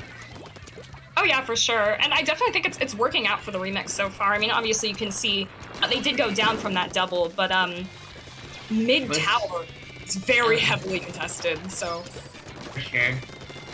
See that the zone is right now neutral. It goes into the control of Prism. They're trying to keep it against that rain, splash down, and everything. They're trying to go into their flat to get more control going and stagger IHOP. And as Thembo IHOP tries to get back in with their specials and everything, they do not manage to make that zone, and they're still kind of staggered in their flat trying to find their footing again. Crucial pick on the bamboo. They may be able to push back in, but it is a question, can they cap zone? It is a 2v1. Oh! And they do. They do cap zone, and they're going to start taking space, so we're in their flat remix. Going in a little bit more aggressive, but actually working for them, and it is and it is like this back and forth that you see multiple times with skill teams. They want to win. Absolutely. I mean, yeah, they're very skilled. Neither of them letting themselves be staggered for very long. They're able to play very, very patiently. This remix, seeing that 2 of its team members are down, is going to back up, hold its Booyah Bomb, does manage to get the jump out, which is really nice, because now Thembo IHOP will still have specials going into their defense. Yeah, but Prism still has one special, and they might be able to counter it. But now, they have 2 and 2. Oh my god, this is starting to get it up as Thembo IHOP tries to recover their plat and make a push in. It goes down to missiles, but not before trading. Does Thembo IHOP have the opportunity to get back to zone in time? I don't think they will. You know, the CDS is making a risky play, and they won't. The game ends going to Prism. Really, really strong defense from Prism at the end there. That was Thembo IHOP's last push to get zone. So really, really beautiful play on their end. Sure. That CDS risked it a little bit there at the end to try to get a little bit of things in. Unfortunately, it didn't happen. Let's see what the next map is going to be. Remember that this is counter picks, so as soon as we receive word from the teams on what map they want, we will give you our. So I do know, I believe the remix player from Thembo IHOP is backlines in general. I know obviously they have CJ. I think they also have Ballpoint. And I think that the remix, I mean, obviously backlines are really important dynamic on any map, but it is very possible that Thembo IHOP might want to counterpick a map that's very favorable to backlines. It is very possible. Yeah. Me being a backline myself, I know how hard it is to find your footing in maps that might be complicated for your weapon specifically. So having a team with a backline, it gives you that strong defense, but it also makes your comp a little bit slower. You have to play around that, and it's not that they're not doing it, but they need to be really, really careful onto how they go about it. Nah, man, backlines are difficult, but I mean, like, Boing, I believe is their Boing is cracked on the remix. And then as well, obviously, Seacant with the Tetras, with the Bamboo that game, their comps are really versatile and adaptable. So I think it's still going to be a match no matter what Thembo IHOP picks here. Sure. But I think the question is just like, how do they feel they can get the advantage? So far, we see Prism be pretty aggressive. So it might be that they want either something that can counter that aggression. It can be either something that allows Prism to beat into them to get the picks, or it being maybe the opposite direction and they try to go for a more aggressive type of comp to try to meet up in the middle and try to counter their aggression. We can see both ways, and either one can be a great match. Indeed. I've just gotten word, it looks like the counter pick is going to be Clams Mako. Ooh, Plans Mako. Definitely a map to be. Definitely a fun map to play. It is it's very important to keep the stacks in this map. And talking about backlines, any sort of backline well established in one of those stacks can be the end of the other team. But the question is, can they get their footing into that place? Oh yes, for sure. Stacks are important. Pushing into, I mean, holding freezer, of course, is very important, and For you sure. can do that. You can do that on stacks, but you can also do that with a lot of hyper aggression. So it'll be interesting to see which strategy each team opts for.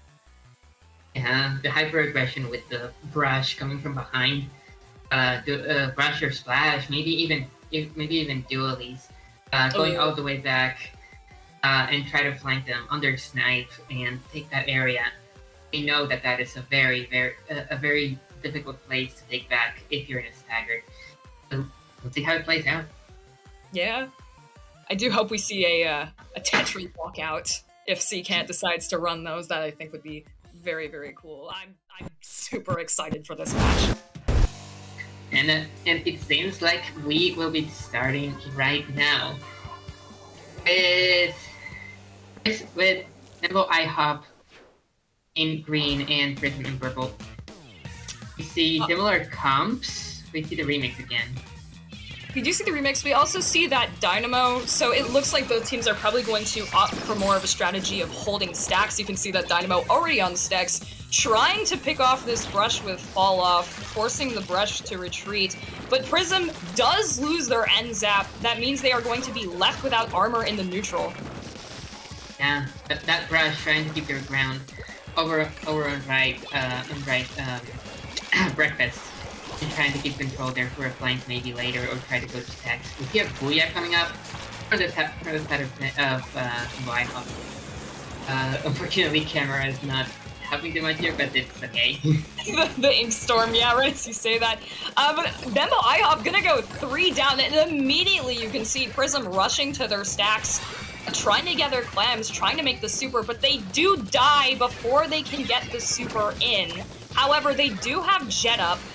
They do have that Dynamo positioned on stacks, or at least they did. The Dynamo goes down, and it looks like this is going to be the end of the push from Prism.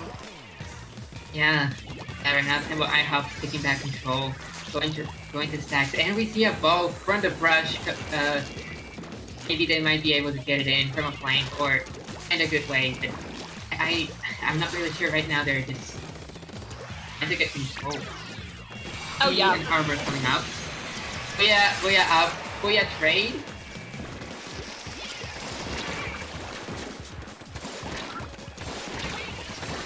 Oh, it froze a little bit for us, so yeah. It's okay. They Prism managed to get a pick, and they're going back.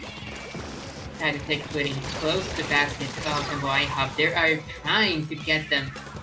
Oh. And, yeah, they get 2 picks with 1 jump, trying to get the ball in. Huge ball, and they do have the clams to capitalize on it, so now Thembo IHOP forced on the defense. Again, that zap on the side of Prism is down, so they aren't going to have armor, and the Dynamo goes down before they can pop Booyah, so Thembo IHOP is going to have a really easy time taking back stacks. As we see, the basket remains open but not for long. That push is dead, and we see Thembo IHOP getting a pick. You have 2 down on the on either side. Respawns. To see how it goes, that remix holding to the balls. Oh yeah. Waiting for that opportunity. Unfortunately, the CDS does go down, but that remix not to give up any of its ground, knowing that, I mean, you still have 2 minutes here. 49 when it comes to Clamblitz isn't honestly the biggest lead. We all know how volatile this mode can be. Remix doing a really, really good job of staying alive, and Thembo IHOP already in really defensive positions, so they are absolutely ready for this push. Yeah. They're defending, they're painting, they're preventing that goal from going in. Someone comes out, bombs, Booyah, everything coming into try to push Prism away. And they do...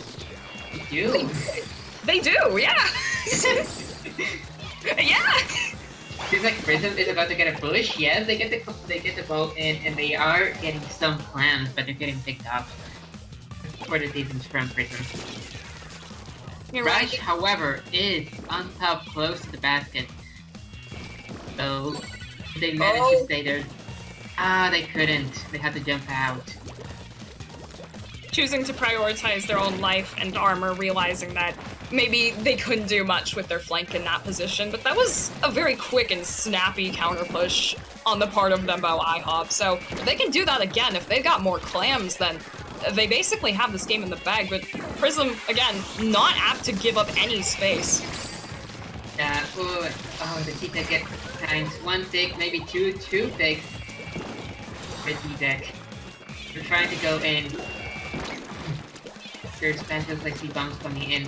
But one from Thembo IHOP trying to get space in mid, unfortunately not being able to do so. Comes out and gets down. Crucial pick on the Jet that is going to leave Prism without one of their primary slayers. However, they do have a bunch of specials in the back. They've got missiles. They take the lead. Oh, by one! At 1 point without second super clan. They push one more in to grow the lead a little bit. If they keep it open, they win this game. And it seems like that's what they're going to do, maybe? Maybe? Oh! No, They they're did right. This is still very much winnable on the part of Prism. They have the Mercy Clam. Lappy going to be pushing up really hard here, fishing for a pick, fishing for any semblance of control. They have 20 seconds in overtime. Can they get the Super Clams in? Have 3, they can definitely take the game, but they didn't. With that last push, Thembo IHOP wins the second game. And we'll see where we go from here. Yeah, absolutely huge. Their counter pick very, very clearly working out for them. Really good stuff with the brush. A lot of pressure on that freezer area, just kind of hanging around under basket, just being like, hey, if you guys want to do anything, you got to get rid of me first. For sure. So I know it's with the brushes coming behind me all the time, but for sure. Nah, no. Wow, that was, oh man, well played. That was very well played on both teams. It seemed for a solid minute that Thembo IHOP might have been losing this game, but they managed to hold it in. They did. And got their last push in and managed to win it. Mm-hmm. And I mean, they knew what they had to do. After their first successful defense, with that brush in the lead, they managed to push back in. It was really quick. It was very snappy. They didn't get a lot of clams in at first, but it sort of paved the way for that future push. And at that point, they had more clams. For sure. Also, what do you think on Prism's decision of going with a Dynamo on Clan Blitz Mako? That is interesting. So, I'm a huge proponent of Dynamo on clams. We talked a lot about holding stacks. Dynamo does that very, very well. It can abuse its fall off, obviously, on stacks. So, to an extent, it's almost better at forcing people off of stacks than holding stacks itself, which means that it's not forced to play on stacks all the time like a lot of other backlines might opt to do, because they feel, oh, you know, maybe this is the best position. Dynamo can be a lot more mobile, but it can also take stacks, and on Mako specifically, it can definitely rotate pretty well between that offense and that defense. So that's definitely a pick I can definitely get behind, and I can see why you would want to run K Dynamo here. Yeah, for sure. Oh my god, I love that pick here as well. Dynamo is very it is difficult to get used to it once you learn how to use it. It can be devastating. Oh yeah, I mean, their Dynamo player is great.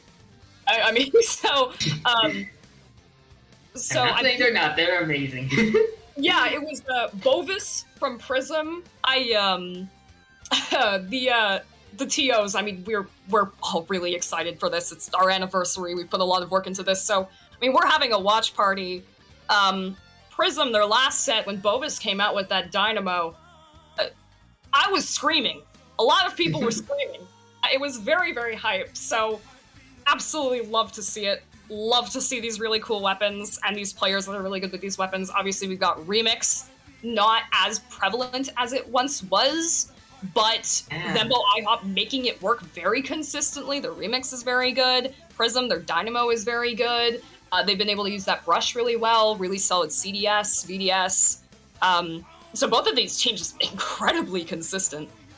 Yeah, it is a breath of fresh air to see these teams running different comps, especially before I was watching as well. With some of the comps of Double Blaster, even in some matches. Yeah, it is great to see these teams deviating a little from the meta and taking the weapons that they're comfortable with and absolutely rocking it with them. It's always something that we love to see. I agree. I mean, they know how to play their weapons. They know where they work, and they have their strategies, you know? It's good. Yeah. Right. It's taking a second for the counter pick to happen. Hopefully we can get the next match soon if it's not a problem with the teams. If I think it's okay. Oh! Well, speak of the devil, I guess this would be the commentator's blessing. Just received word the counter pick is going to be Manta Maria Tower Control. Ooh. Alright. I see you there with the Manta TC. Oh man. Manta TC, like shorter than other TCs in this game, but also quite complicated to get, especially past the second checkpoint in Street, when it is so enclosed and so easily picked from both sides, from bunker and from mast. That will be really interesting to see. Yeah, that defense, crucial. One of the things that I find really interesting about Manta is the snipe area. When you are pushing up, a lot of defenders tend to forget about snipe, and that can often lead to their downfall as they get pincered. So, obviously, these teams are not apt to ignoring any part of the maps. So, I'm really excited to see if, maybe like dualies or brush or just like any weapon can take that snipe area and really run with it and try to force a lockout. Yeah, for sure. I am one of those that has problems remembering that there is a way to get up to snipe. Yeah. But at the same time, as soon as I remember, sometimes I even go there myself to try to get some picks under mass and possibly even down in their pits, because it is quite a strategic point. If you don't have it, you might very well be in a stagger. So we'll see how it goes for both of these teams.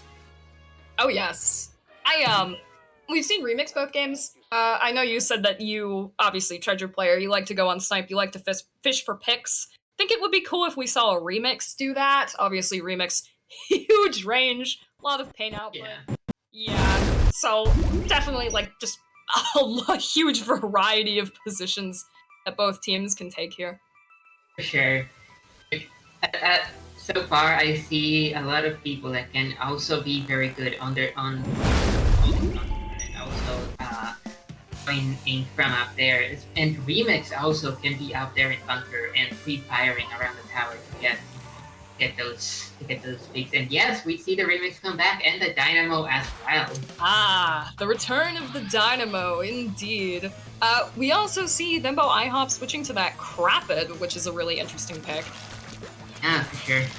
But, Blaster and DC has always been a force to reckon with, especially if they're close to tower. Oh, for sure.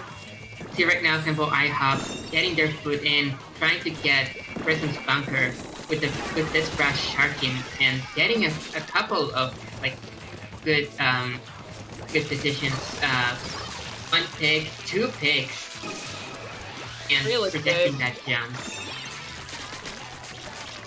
Yeah, we're just gonna go on tower, just try to paint around here, make some room for its team, and here we go. Potentially looking to get up onto snipe. Is it gonna be the brush? Is it gonna be the Crapid? However, we do see the Remix go down on bunker, and if you don't have bunker for first checkpoint, it's very hard to push, right? You can have snipe, and you can see that Thembo IHOP's push right now, unfortunately, is dead.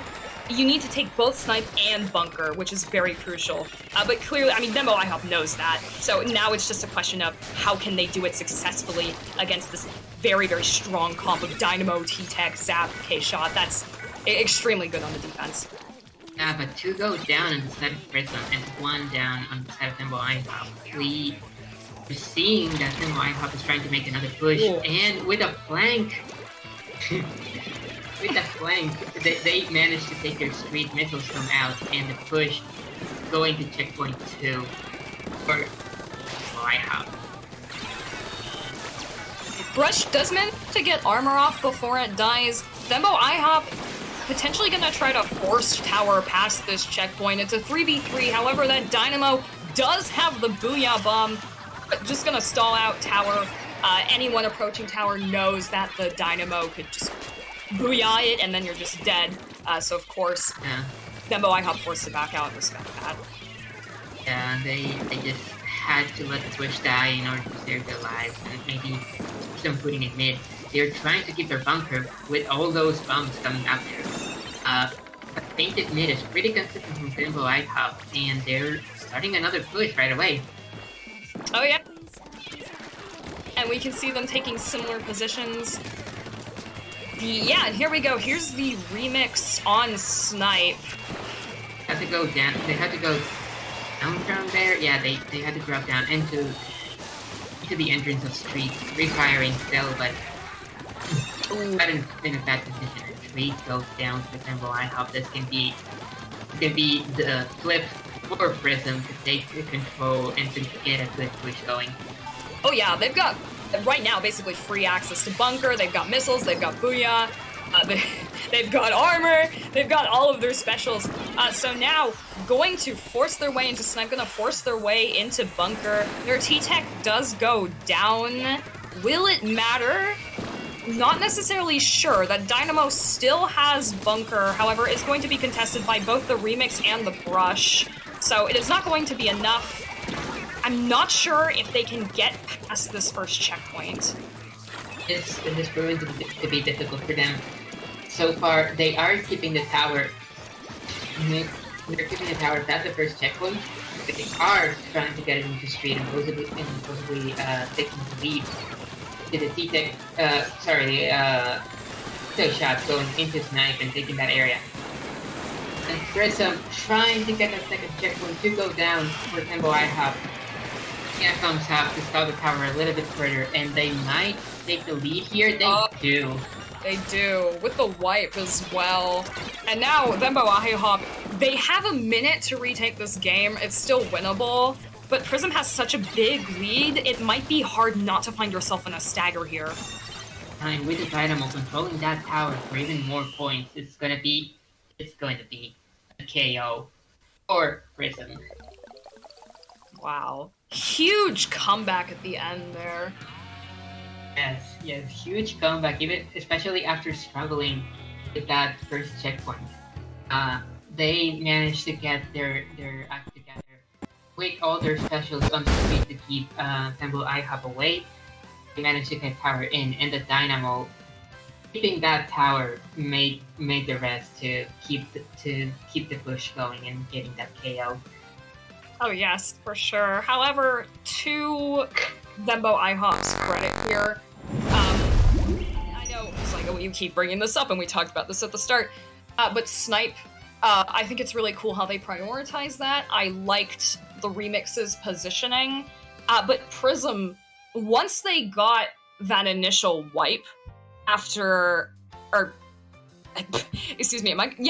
once they got that initial wipe on Thembo IHOP, just managed to steamroll it really hard. Even though during that first lead up to second checkpoint, it looked a little bit rocky, they managed to just win a bunch of fights, and then you're right, as you said, the Dynamo took tower, and they were just able to snowball it. Yes, for sure. This set goes to Prism. They're gonna move up a spot in brackets. But no shame to Thembo IHOP, and no worries, anybody who is rooting for them, because they are still in this game. They are going to move on to what we call losers bracket. They're not specifically losers, but they can still win this. That is the point. Yeah, lose bracket. It is a little bit harder now for them to win, but I mean, like, come on, look at that set. They're good. They're more than capable. Are you kidding me? So yeah, nah. Good luck to Thembo IHOP. Good luck to Prism. You guys got this. Make sure, even if you don't win, study these VODs, play your heart out, and have fun with it, because you guys both played an amazing set here. For sure. Good luck to both of you going into the rest of the tournament. We will be right back for the next match of the Alpha Bracket. Later.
Hello! We are back for our second match of Top Cut.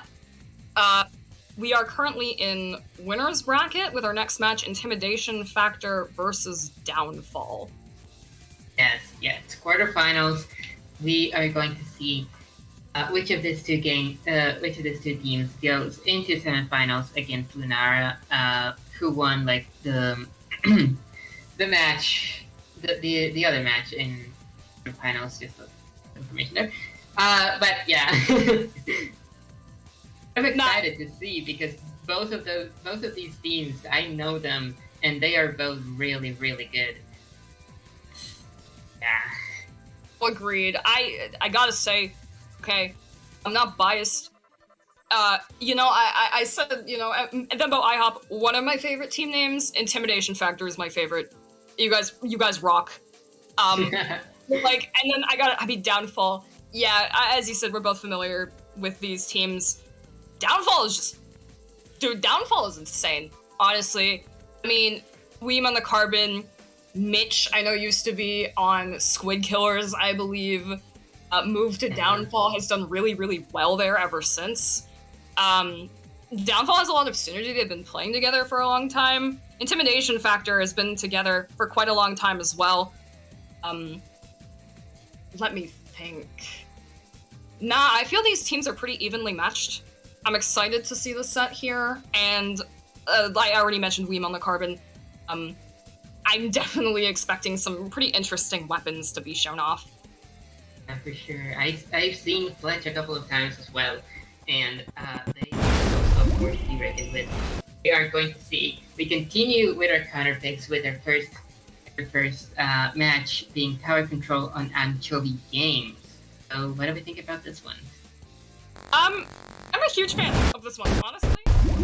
Ancho Tower it's really fun. It's really, really solid, and it doesn't feel too biased in favor of the attackers or the defenders. Because a lot of it is just, obviously, taking Arcade, because Arcade just feeds into Snipe, and that feeds into the final checkpoint. And really, there's a lot of strategies that can take Arcade pretty easily. You can rush it. You can rush it from Fan. You can rush it from the little wall that leads up directly to Arcade. You can play a really, really slow neutral game and then go to Arcade. Also, Carbon Dittos and K Jr. Okay, so speaking about cool weapons. Speaking of cool weapons, for sure. And we see the Junior on Intimidation Factor starting to think, maybe trying to flank on left Fan. I don't know if it's going to work. They get the pick on the Carbon. Yeah, really, really crucial armor there, allowing them to flank successfully, and then as well having the bubbles ready to go, just giving them a huge, huge layer of defense, so they could flank there without getting killed. And as you said, they're starting to take Arcade as the tower is about to push out there, and Inkjet on Downfall is trying to keep them away, but it is not enough to take away Intimidation Factor from their Arcade. We'll see how it plays out later on. And take one down on the side of Downfall. Or goes to checkpoint 2. Intimidation Factor just used their Inkjet. Downfall just using their armor, managing to find the pick on the Nautilus. That is huge. Downfall managing to find 2 picks. It's 2v2. Still a 2v2. 2v2. Now it's 1. Managing to use that one singular pick to try to find their way out of Arcade, but the Knot is still there, and the Knot is gonna hold Arcade and force whoever just dropped to jump out, and now all of a sudden they have Tower again. And it looks like that pick was just for nothing, because we're right back where we started. Yeah, and the Knot with the Inkjet, they're pushing out and out, and they're trying to get the Dagger into their spawn. Their checkpoint for Intimidation Factor, and this might keep snowballing until there is a KO. See how it plays out? We see some bombs being thrown at the tower to try to keep them from KOing. Bombs get 2 picks, and now they're trying to reach that tower and take control back. With Downfall taking back some control of it. Div, one of the players from Intimidation subbing for Downfall, by the way. Yeah, Div taking that fan immediately, trying to push back out into arcade. Is going to be forced off a fan there, unfortunately, but still trying to hold on to some paint in mid, but they're not able to do it as they get picked off, and Downfall does get wiped here. They're respawning now, but it is going again to the side of Intimidation Factor with the tower pushing. They have armor and the carbon is coming. Oh yeah. This Zap, though, playing very spaced out, very, very smart, very efficient. Ready for whichever members of Downfall happen to push in, but not ready for those bubbles on the part of the economy, who manages to come in and... Yeah. Bubble pun? Okay. I'm sorry, listen. Bubble pun? I don't know. I mean, it's the bubbles anyway. Okay, anyways. Get one more armor and they're trying to get the KO. It's very, very close. That's a third checkpoint. Last little push there, and it seems like Intimidation Factor is taking this first game against Downfall. Very, very, very clean lockout there. Huge bubbles on the part of the K Junior, or excuse me, I'm sorry, it's very fun to say. Huge bubbles on the part of the economy, managing to push in with that opening flank, and then also at the end there, managing to get I believe it was a double on the Zap and someone else, which was absolutely crucial.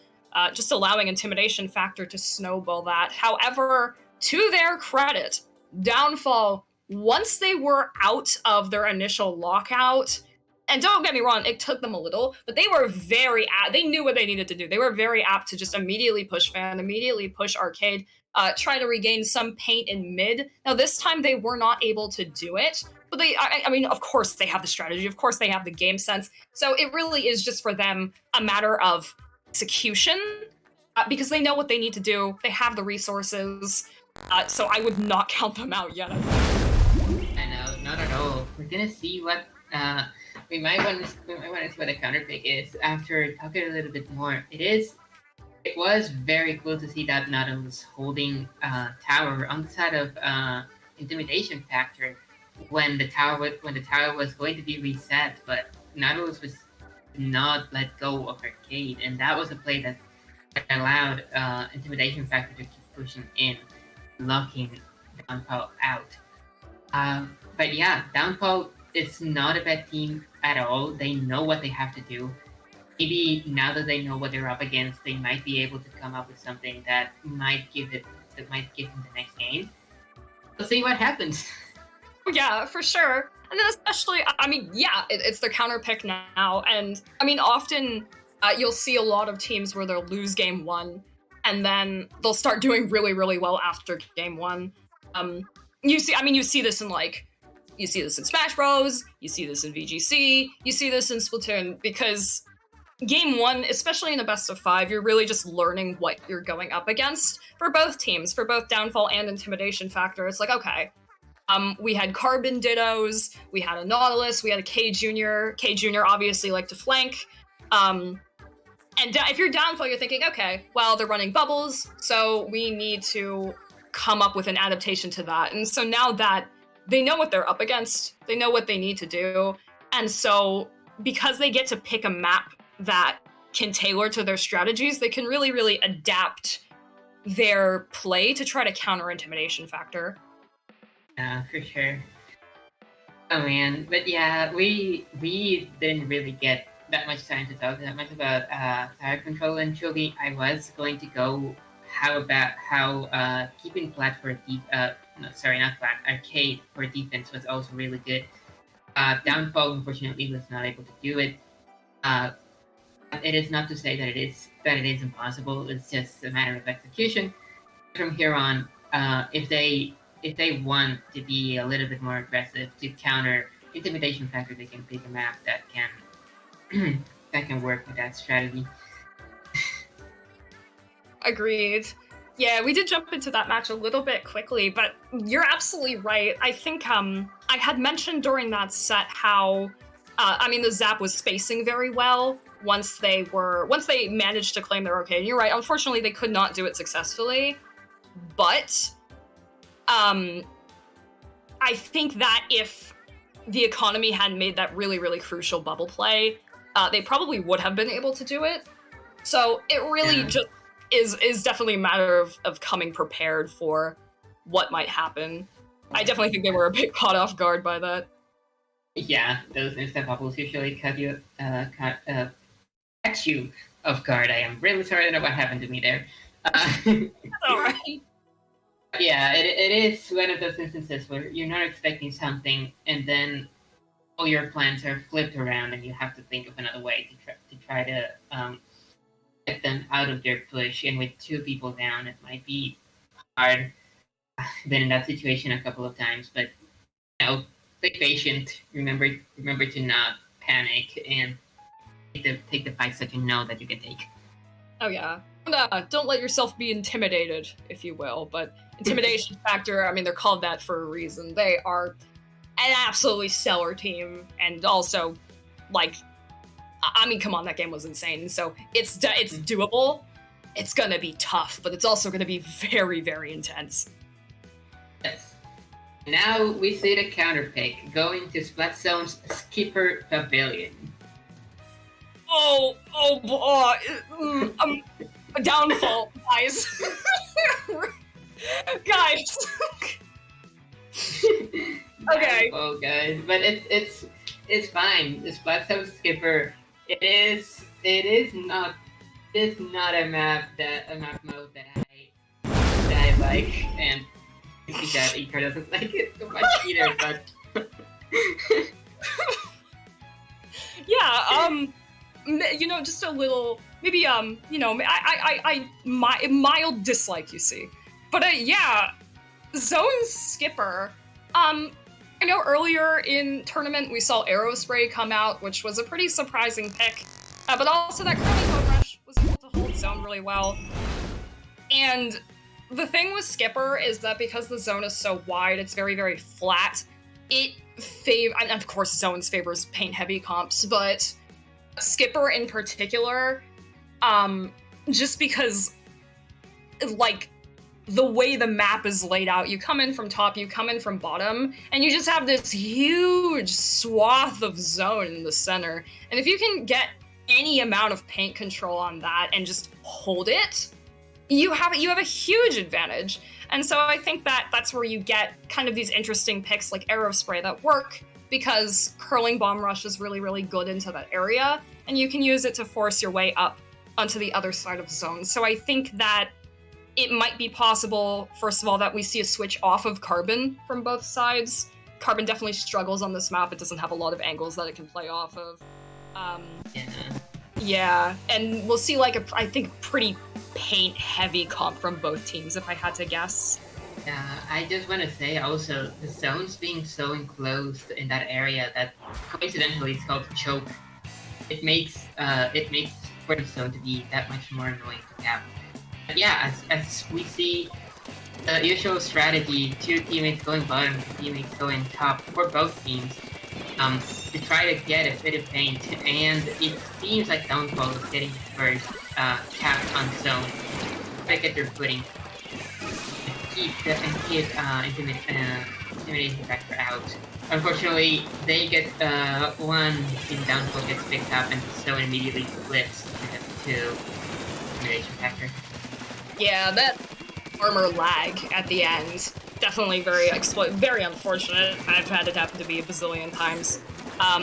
But unfortunately, Downfall now, if they're not careful, will find themselves staggered. However, both K-Shot and Tent go down on the side of Intimidation Factor. 3 down now. Junior knows they have to back out. They've been missiled to oblivion. They are going to jump out and hold armor. However, Downfall also holding armor and missiles. I would like to point out Downfall is running a triple missile comp, which is not something you like to see, but it is a strategy and it is part of the game, so we have to go with it. Ooh, and there goes the hammer trades on. Managed to get a pick, and the zone goes back to Intimidation Factor with another pick. It is 3 down for Downfall, and Intimidation Factor is going to take more space into if that's bad, I am always good with the calls in this map. Oh, no worries. I mean, there's a part of this map called Useless. I find that there's a lot of parts of Skipper that you never really go on. So right now, we were playing the neutral game a little bit here, even though a bunch of specials have been popped on the side of Downfall. They did not find the pick. However, they have found one on the tent. They are still struggling to get back in against the sheer amount of paint and DPS that Intimidation Factor is putting out. And though the Slusher does get to zone, they just cannot cap it in time. Yeah, this goes another game for Intimidation Factor. It went a lot faster than I thought. I wasn't watching the counter, and it just finished there. Apparently, Umbrella doing Umbrella things just stopped the guys from Downfall. Yeah, man, Brella doing Brelling things. Did I just say Brelling? Brella doing Brella things. I do really like the Brella there, though, with that comp especially, because, let's see, I mean, try K-Shot, Zap, you definitely have a little bit of a deficit when it comes to range, and Tent just walls. I mean, Tent kind of, I would think walls Jet out a little bit. Yeah, it definitely helps with those more difficult matchups, so some really good synergy there. Especially the Umbrella keeping the entrance from top from being used. It might, like, I didn't typically see it on the stream as the camera was going other ways, but it might very well have been a play on the Umbrella on Intimidation Factor to keep it up in the choke to prevent anybody from coming from up there and getting picks or getting in any ink in cell. Oh, for certain. I don't think either of us considered Tent as an option here, but it proved itself to be really strong. Yes. Really quick, I would like to ask, do you think that running the triple missile comp here was the right call on the part of Downfall? It is difficult to say because, as we know, missiles at this point of the Splatoon 2 comp scene are meta, and a lot of people complain about being constantly missiled. It can be a burden, but it doesn't make a game impossible. And if you know how to avoid the missiles and how to counter them by targeting the people that are trying to get the missiles on, you can actually counter them very effectively. And I would think that unless there is a specific weapon on the enemy team that really struggles a lot against missiles, something that could be a stationary pattern like a high power or an E-leader, the triple missiles are not really the best play to have because you're you're taking the slot of a special that might help you with paint or with survivability like armor or bomb rush. Oh yeah, so that opportunity cost where, like, yeah, you're running missiles, but you could be running something that in the long run is going to help you more, like, you know, bomb rush, like you said. I also think that, I mean, it's difficult. Even the good players struggle to avoid missiles. Like, they'll get caught in a little bit of ink, and they're just too low, and they'll go down to a stray missile, and that happens. I think that the issue with missiles in this game is that, yes, you could run triple missiles, and you can use a lot of missiles in a game, but if you have no follow-up, especially on such a huge map like Skipper, it kind of goes to waste. And I do think, like you said, with a proper amount of skill, you can play around missiles. I think Intimidation Factor did a really good job of doing that. And also Downfall, yeah, I mean, they had triple missiles, they had armor. They missiled, they depositioned Intimidation Factor for a little bit, and then they just went right back into position because there was nothing else that threatened them. So I wonder if maybe Downfall might want to go more aggressively on their next game. And speaking of next game, we have our counter pick. We have our counter pick, going with Rainmaker and Chovy. Interesting to see Anchovy pop up in here for a second time, but there is no rules against it in this tournament. A different mode, of course. we're going to see the Rainmaker here, which is interesting to say the least. there is a lot of possibilities to get the upper flanks, especially if Rainmaker goes to the fan that flanks spawn. If you're looking for the team that is pushing, that would be our right fan. And nobody's expecting it. That Rainmaker can take a very easy path to the goal. Oh yeah, there's definitely a little bit of cheese you can do with the Rainmaker on this map, for sure. But I do think this is interesting because I mentioned the aggression a little bit earlier, and then we know that we saw Downfall bring out the Carbon here. Carbon, obviously, hyper-aggressive weapon. It likes to shark, it likes to combo, it likes to get kills, it likes to be the star of the show, and what it really likes is it likes pushing forward, and it likes being aggressive, and I think that's what Downfall needs right now. So potentially this is their answer to the last game, saying, okay, well that didn't work, let's try this. Yeah, let's try this. Let's try to get the Carbon in a sharky position. Maybe up on arcade or going up right fan. Try to get those surprise picks and those pushing forward things that you were saying, because definitely Carbon can be complex to deal with. And here we go.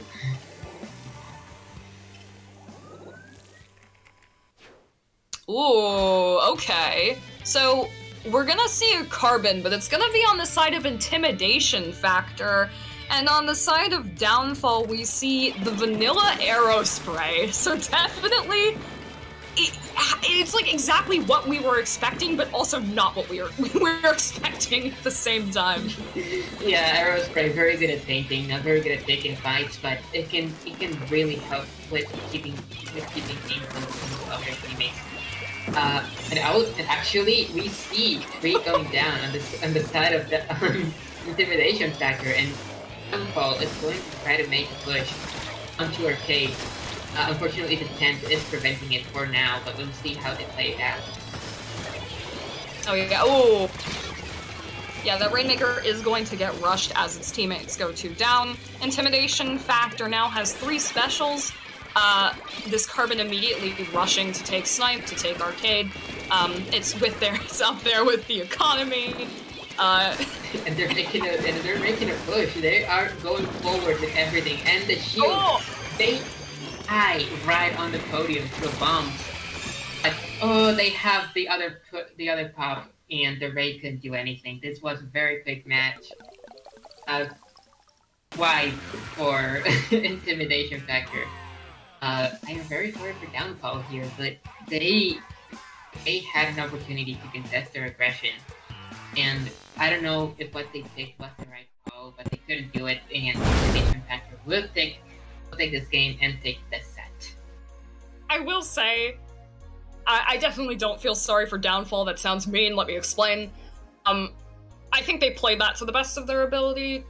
So definitely, like, if you're Downfall right now, and I know with a sub it can be hard, but take it as a learning experience, especially like these games where sometimes you feel like you just get bodied, and it's like, oh god, I can't take this. But if you look back on this game, these are the ones that you learn the most from.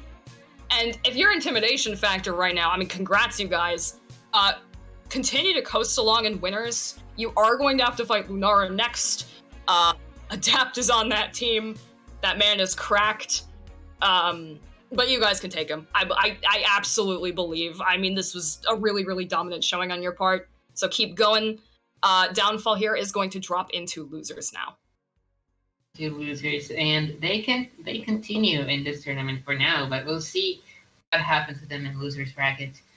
And I guess if you don't have anything else to say about this match, we will see you guys on the next one. Yeah, I'll see you guys in a bit.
Well, we are back.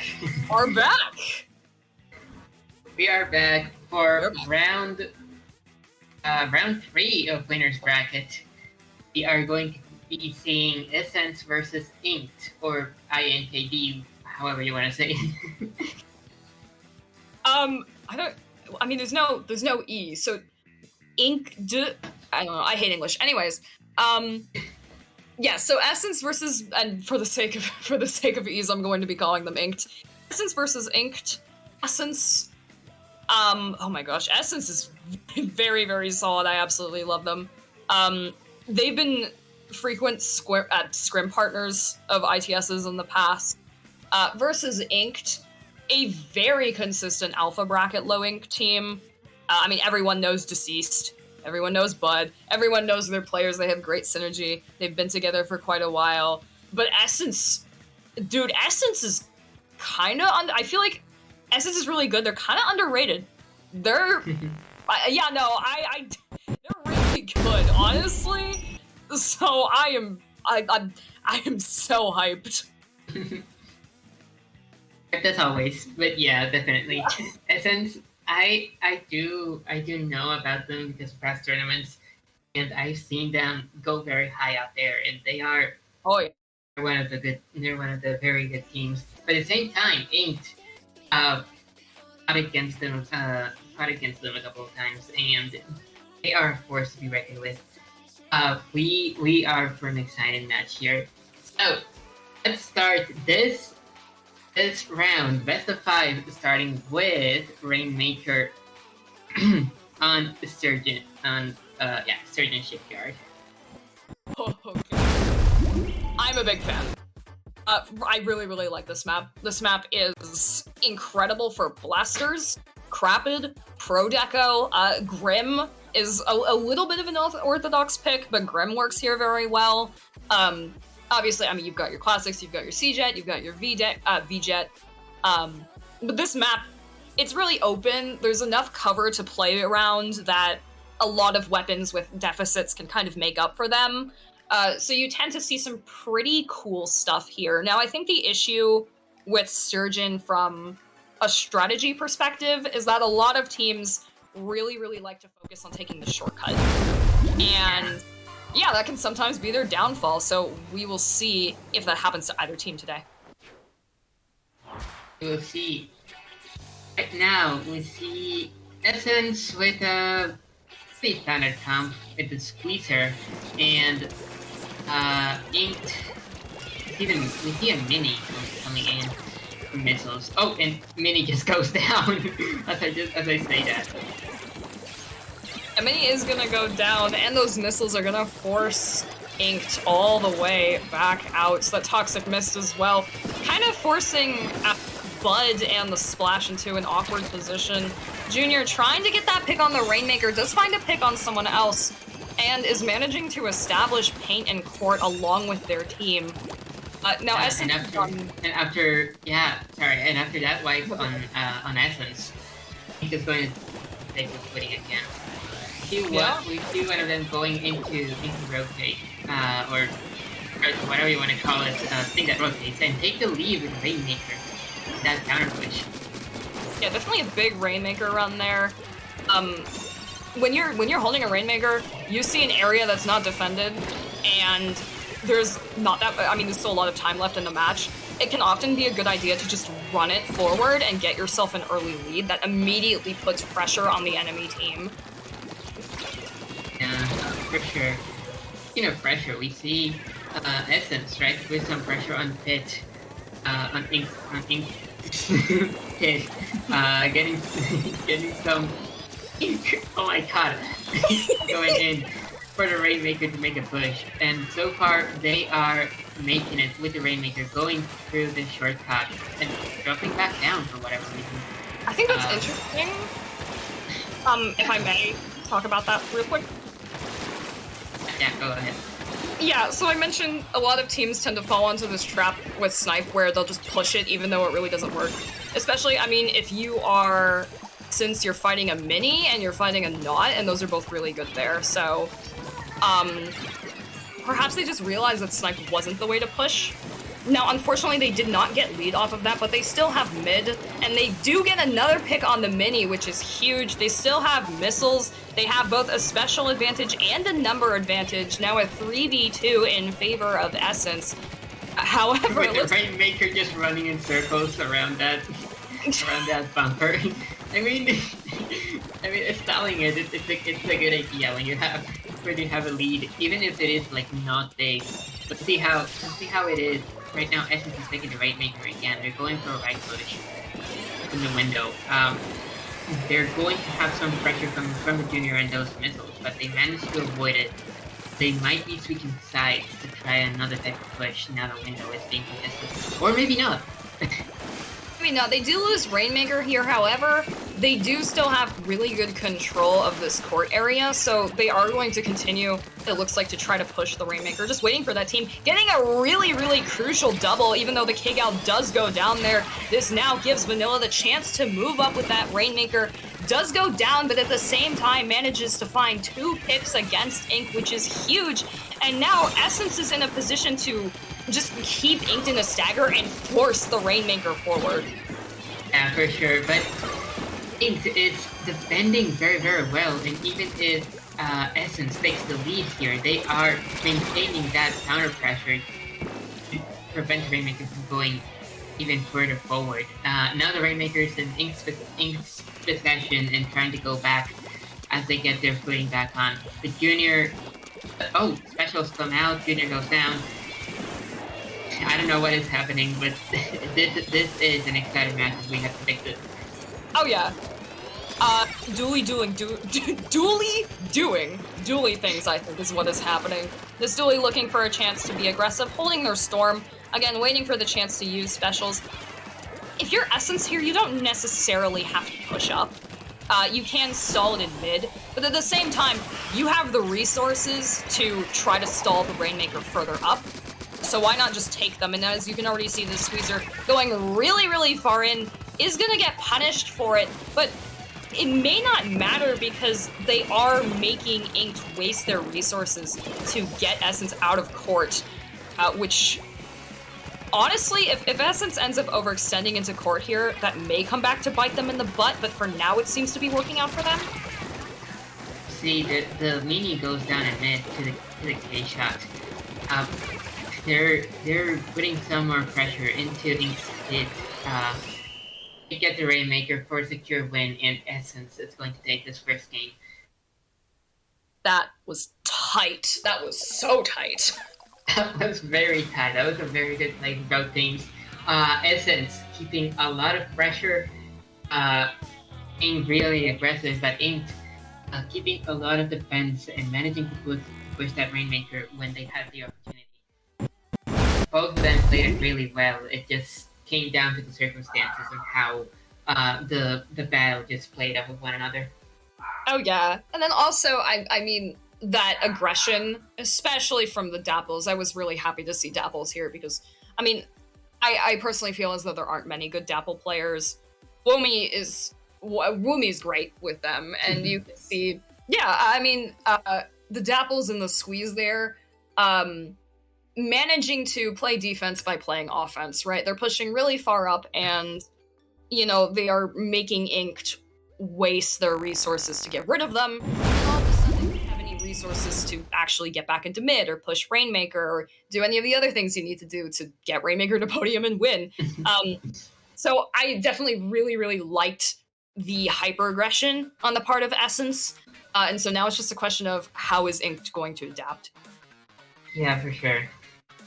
I feel like Inked is another one of those teams that can answer aggression with aggression rather than trying to get a stronger defense. I couldn't tell you which one is the best play, but they are definitely capable enough to go in with this aggression counter and try to meet Essence in the middle and fight for their lives. Literally. I you know, and I think that's the thing about, you said you don't know which one is better. I think that's the thing about countering aggression with aggression is at that point your game becomes very, very volatile. Because if you have one of your Slayers go down, then all of a sudden the other team just has such a massive advantage and they're able to win the team fight. Yeah. And so that's kind of, I mean, one of the downsides, especially, I mean, you saw on the side of Ink that Mini going down at the start was really unfortunate. And also, like, I've been in that position. Like, that happens, you know, where you have, like, you just go down at the start and then you sort of feel like you're at a huge deficit for the rest of the game. Yeah. And yeah, It is that start pick that makes if you're the one who got the pick, that makes your team be very able to like take a lot more space and a lot more control out of your enemy to get a good push going moving forward. And then taking that space back is a little bit more difficult. I don't know if it's a psychological thing or if it's really something that happened because of that initial pick, but it kind of like feels like if you got picked on at the beginning, you are in a disadvantage. There are ways to going back from that. You just have to be patient and to play to the best of your ability to get back that control. For sure. I think, like what you said, where it feels like you're at a deficit, it's because you're forced to switch to defense. And when you have those really hyper-aggressive comps, obviously, they struggle to defend. And so that's where their weakness comes in. So, countering aggression with aggression or countering aggression with defense, I think it should be a mixture of both. And I think Inked is more than capable of doing that. I mean, obviously, they have Deceased on the Nautilus, which is a weapon that can go both ways. It's got really good range. It's got that jet. It's for aggression. It's got those suction bombs for zoning and stalling. So I think that, I mean, they have the tools, but yeah, I think what we're talking about, they just need to reformat their strategy a little bit, and then I think they'll be fine. Yeah. Right now, we're going to a familiar one to this winners bracket. We're going to DC Anchovy. We already talked a little bit about this with the aggression of going into arcade and the possible defense of keeping arcade as well. There are ways of going about this tower control map. But definitely, I don't know, I would like to see, I'm not really sure that if we're going to see this from this teams, I don't think so. But I would really, at some point in this tournament, be like to see a charger come from tower control or for zones. I might be biased towards that, but I feel like there is potential there that might be brought out, especially in a map like Anchovy. Speaking of charger, there you go. There you go, Essence, bring in the Firefin Splatter Scope. With the wall, has the bomb rush for displacement. We'll see how they play up with this. Yeah, that bomb rush plus those squeezer bubbles are absolutely lethal. It just comes out so fast. It's so hard to react to. So it looks like both teams right now just skirmishing in mid, exchanging specials, looking for that opening pick. And it is going to be Inked who finds it on that K-shot. But Deceased gonna get picked off by the squeezer, and the squeezer gonna get picked off by the splash. And the splash picked by the charger. Oh my god, this is amazing. This is good. Right now, Inked has 3 down and respawning. Abuya ready on the side of Essence to continue that play going forward. Yeah, that squeezer is going to use its charger as, of course, that anchor point. And now you can see this is where Firefin becomes really strong. It can pressure onto Snipe overall. And obviously, Amita's push didn't work out for Essence. But the core concept is there, right? You've got your charger on tower. It's so strong. It reaches into Snipe. You can't do anything about that, right? There's no counterplay. It one-shots you. It's such long range. And you can see that this splash here, it has to respect that charger. It can't just go on to fan whenever it wants to. And I think that's the power of running a more defensive weapon on a map like this. Yeah, for sure. if I'm from a character player, I know for a fact that if somebody comes into the range and there isn't this pick, since it isn't an easy pick, they're just going to die. And you were talking before about that Bubbles Bomb Rush combo, and it is happening here. Seeing Inked and Stonely, the Charger is going to go back to Snipe to keep that power away. That is a really strong position. We'll see how it goes. For now, Inked is pushing that tower. Possibly getting the lead here if they don't get picked up. They do get the lead by 2 points. Now Essence is going to start taking space again. Oh man.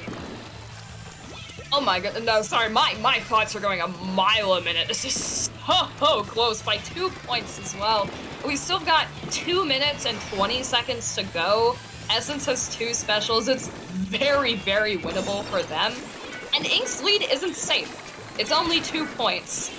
And it could really go either way. We see a trade between the Mini and the K-Shot. So it is a 3v3. Now gonna be a 2v3 in favor of Inked. So no chance to exploit that at all.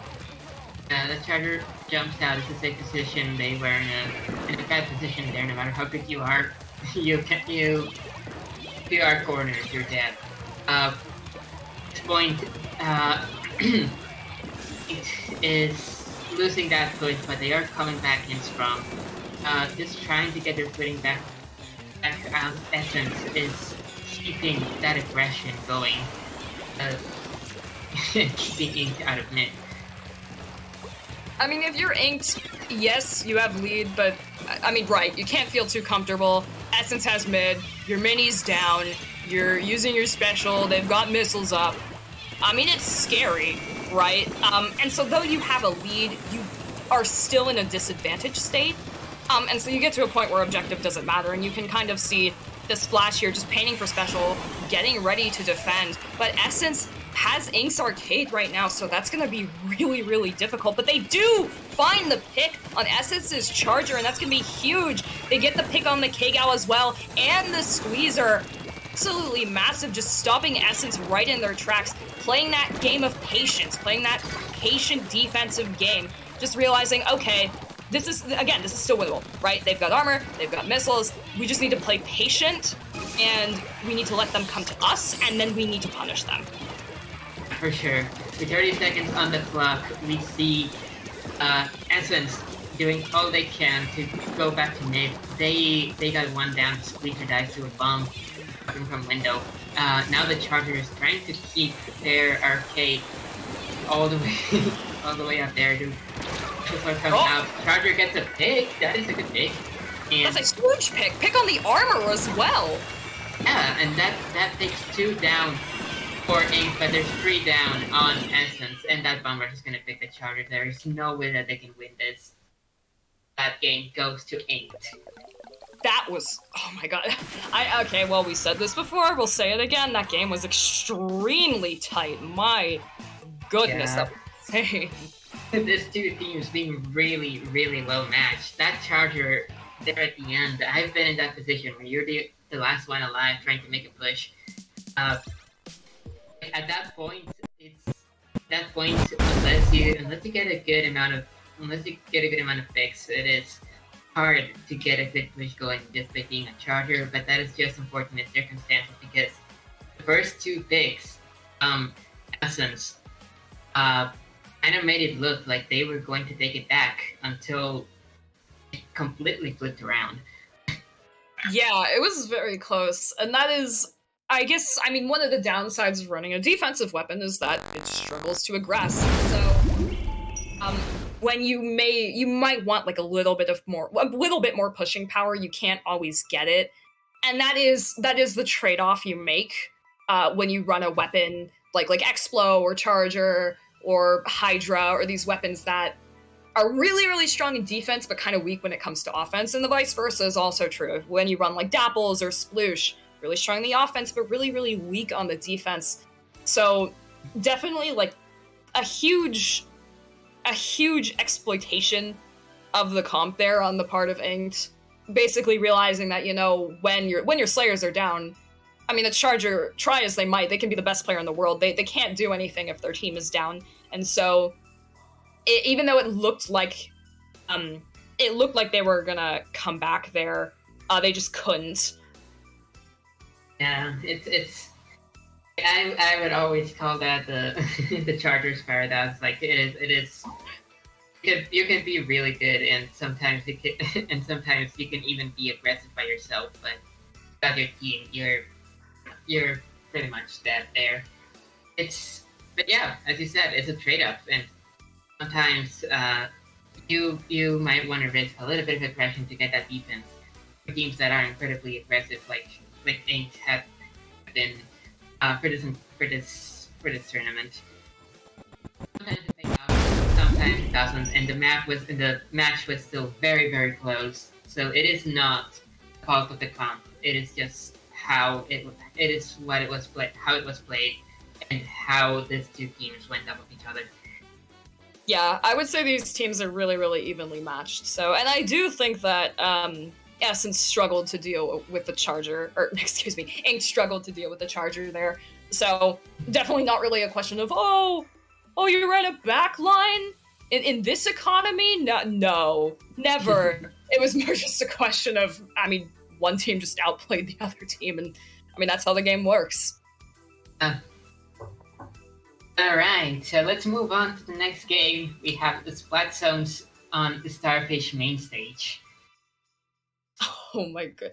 Splat Zones main stage. This is one where I think potentially if you're Essence you could bring out Charger here. I don't know how good Charger is here. That's your forte.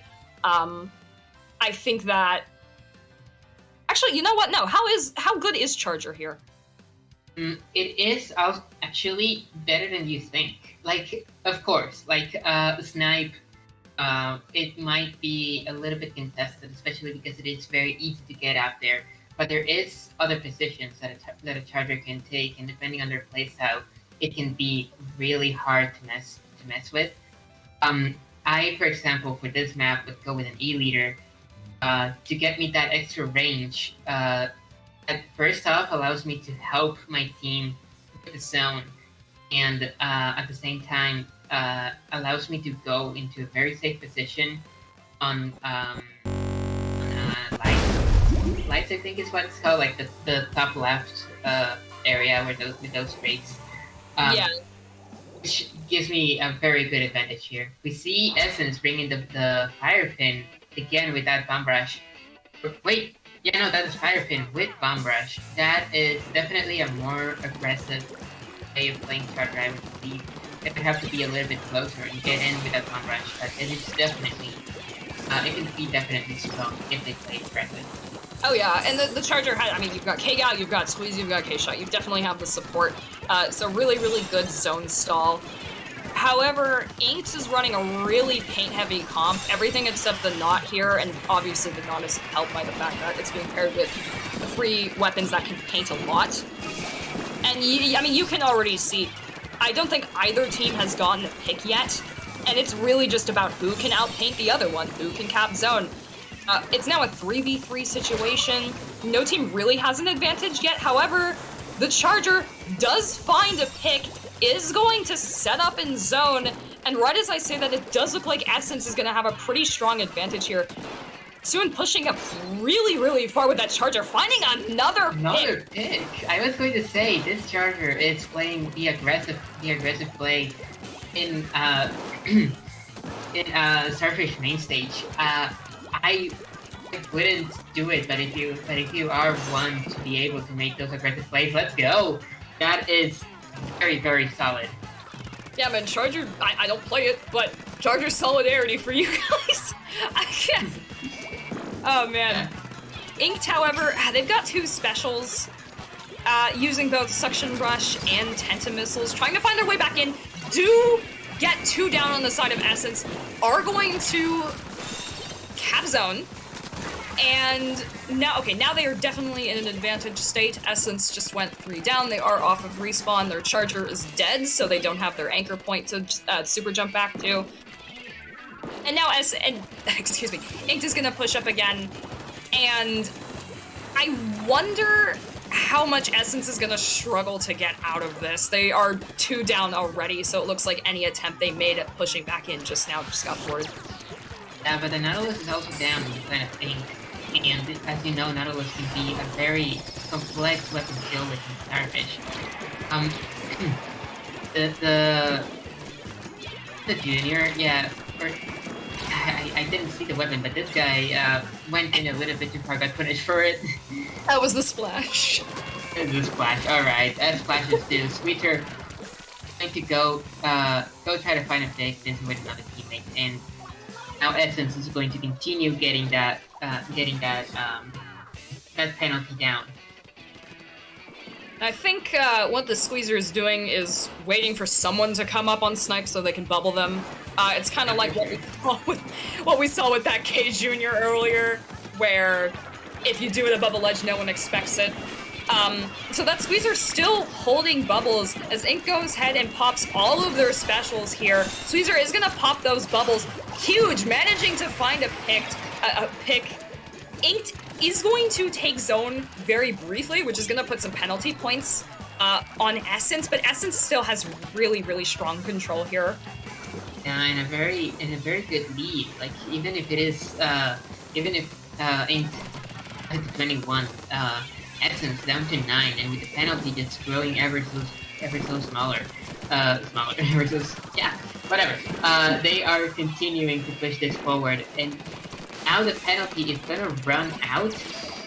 Ink has limited time to get back to zone. Unfortunately, no!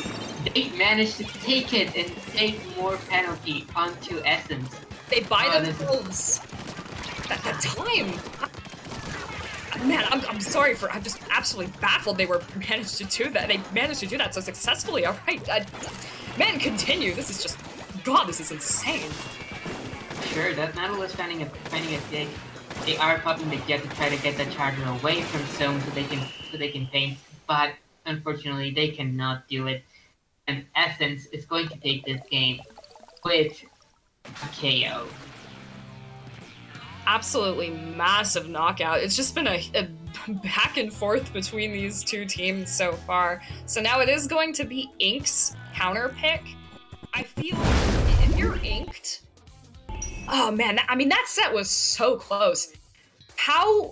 Would you change up your strategy if you're Inked, or would you just say, okay, maybe it was the execution, let's try something similar, because I think if XXY had happened, we would have won, or maybe like I accidentally lost this fight, and we could have won if I hadn't lost this fight. So, I don't know, is it a question of, does Inked feel they need to adapt, especially since it's their counter pick, and they're not going to go to zones again? They can run something a little bit less paint-oriented, I suppose, and maybe try to on that aggression that we saw from them in those first 2 games.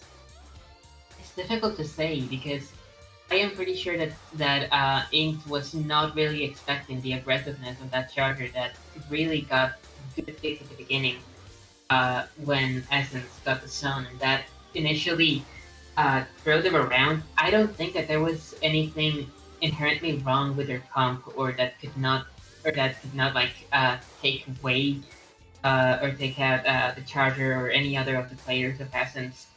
But I do have to say that for zones, maybe I would have tried a little bit of a more paint heavy comp.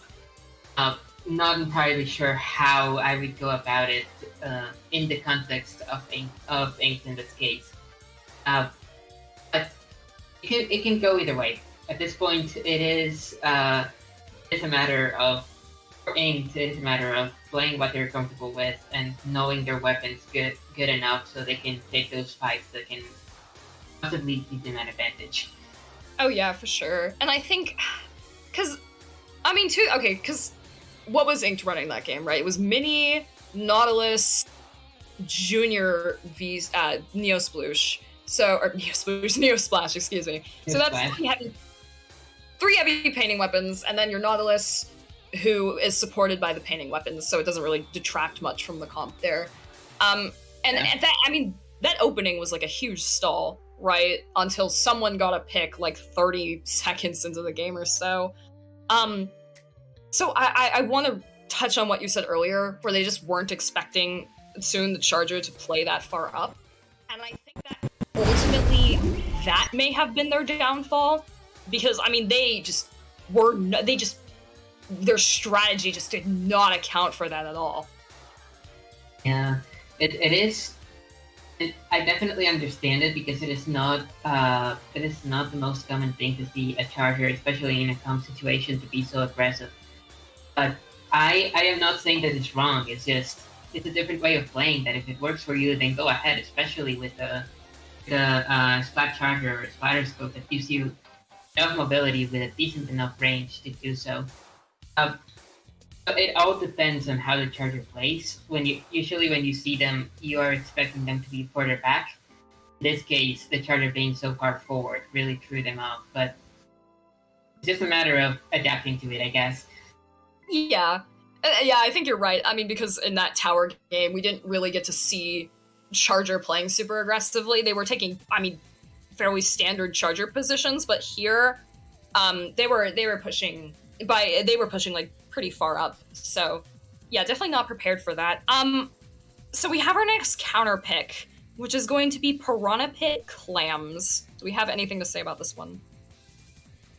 Not really a map that I like, and it's because the conveyor belts. Those conveyor belts can throw you off pretty badly, especially if you have a weapon that doesn't really have a lot of mobility, like what I play. It usually takes me a while to get my footing in.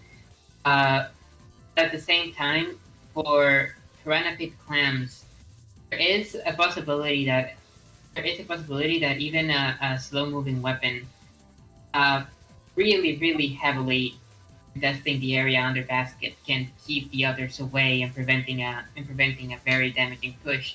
Because once the enemy team has that area under basket, it is really hard to get to them.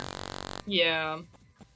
No, for sure. That's why you see so many teams get really heavily staggered on this map. Yeah.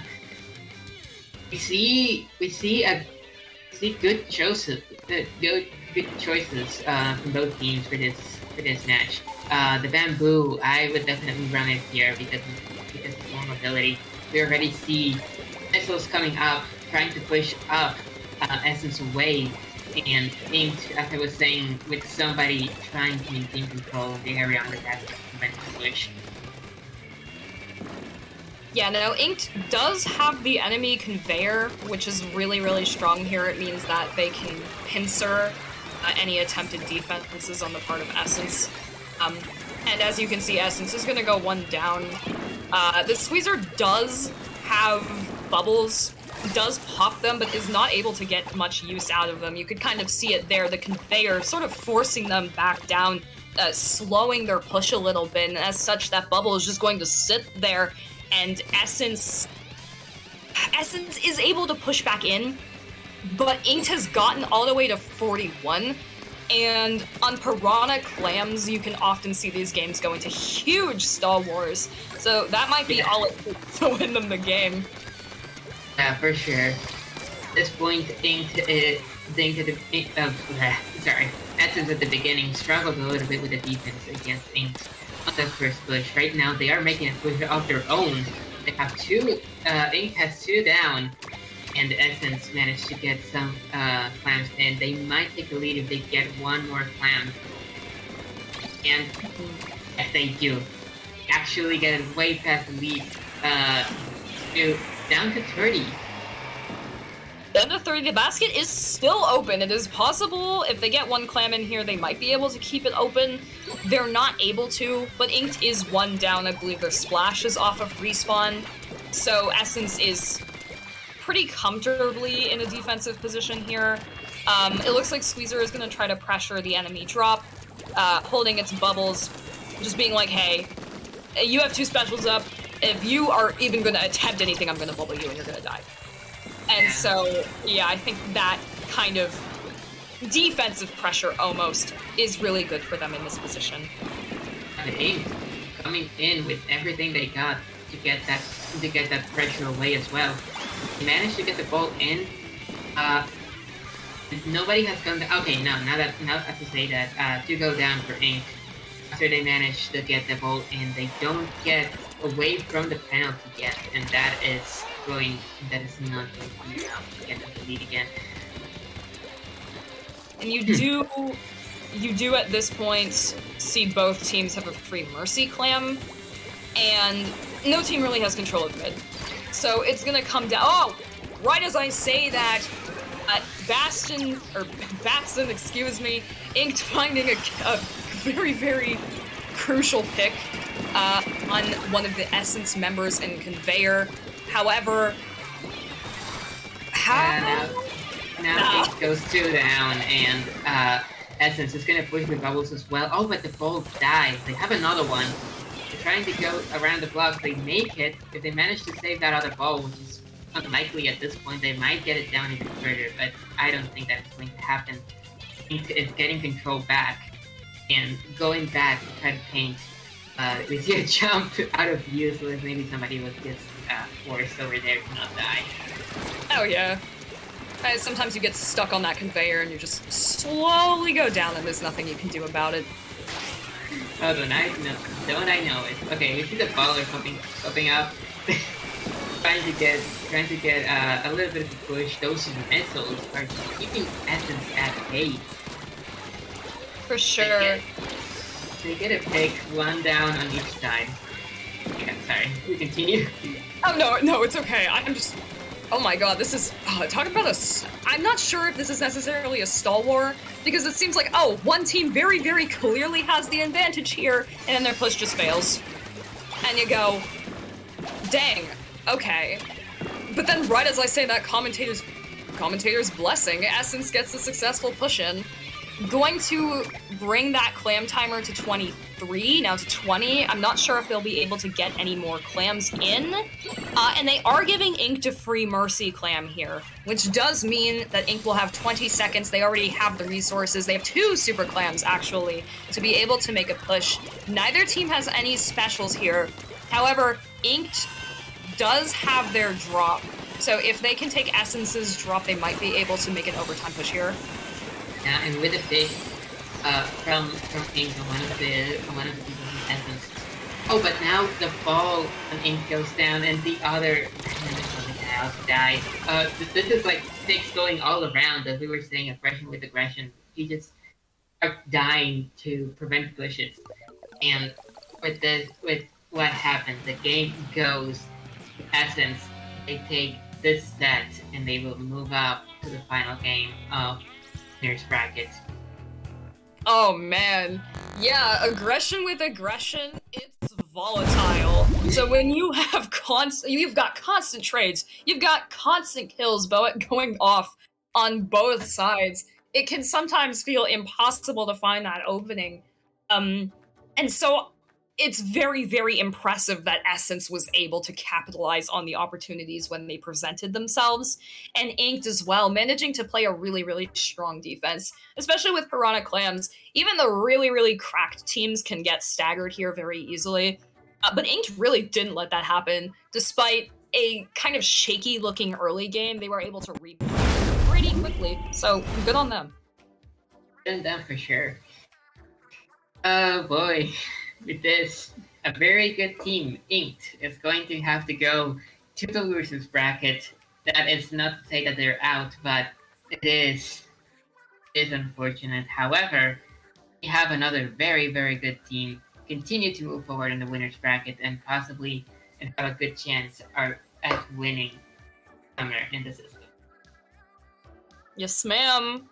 And I do think that Inked, okay. I'm just gonna say, Inked and Losers is absolutely terrifying. I mean, like, they're so good. But Essence, obviously, proving their worth, I really, really, really think that they are strong contenders to win it all. But it's going to be very hard. They have to face Lunara next, right? They are going to go against Lunara in the final match of the winners bracket. And oh boy, it is going to be a game because Lunara has also proven to be really strong. Oh yeah.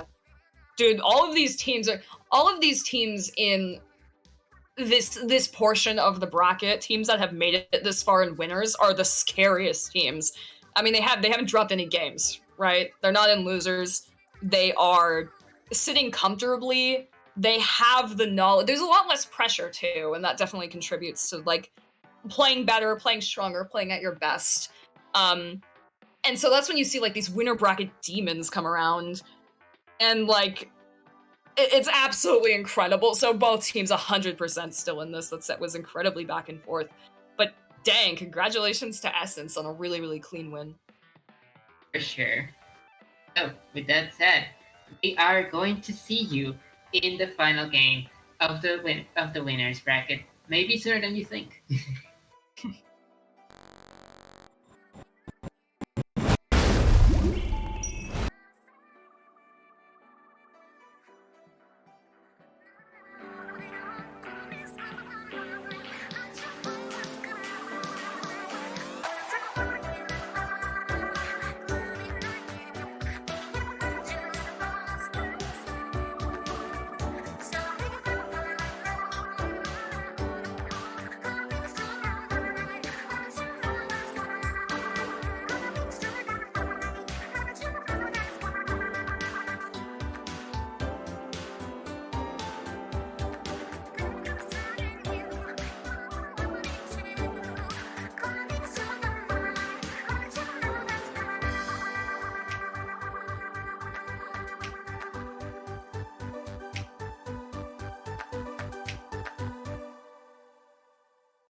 We're here.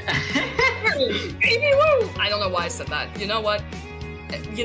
Sorry, okay, you know what?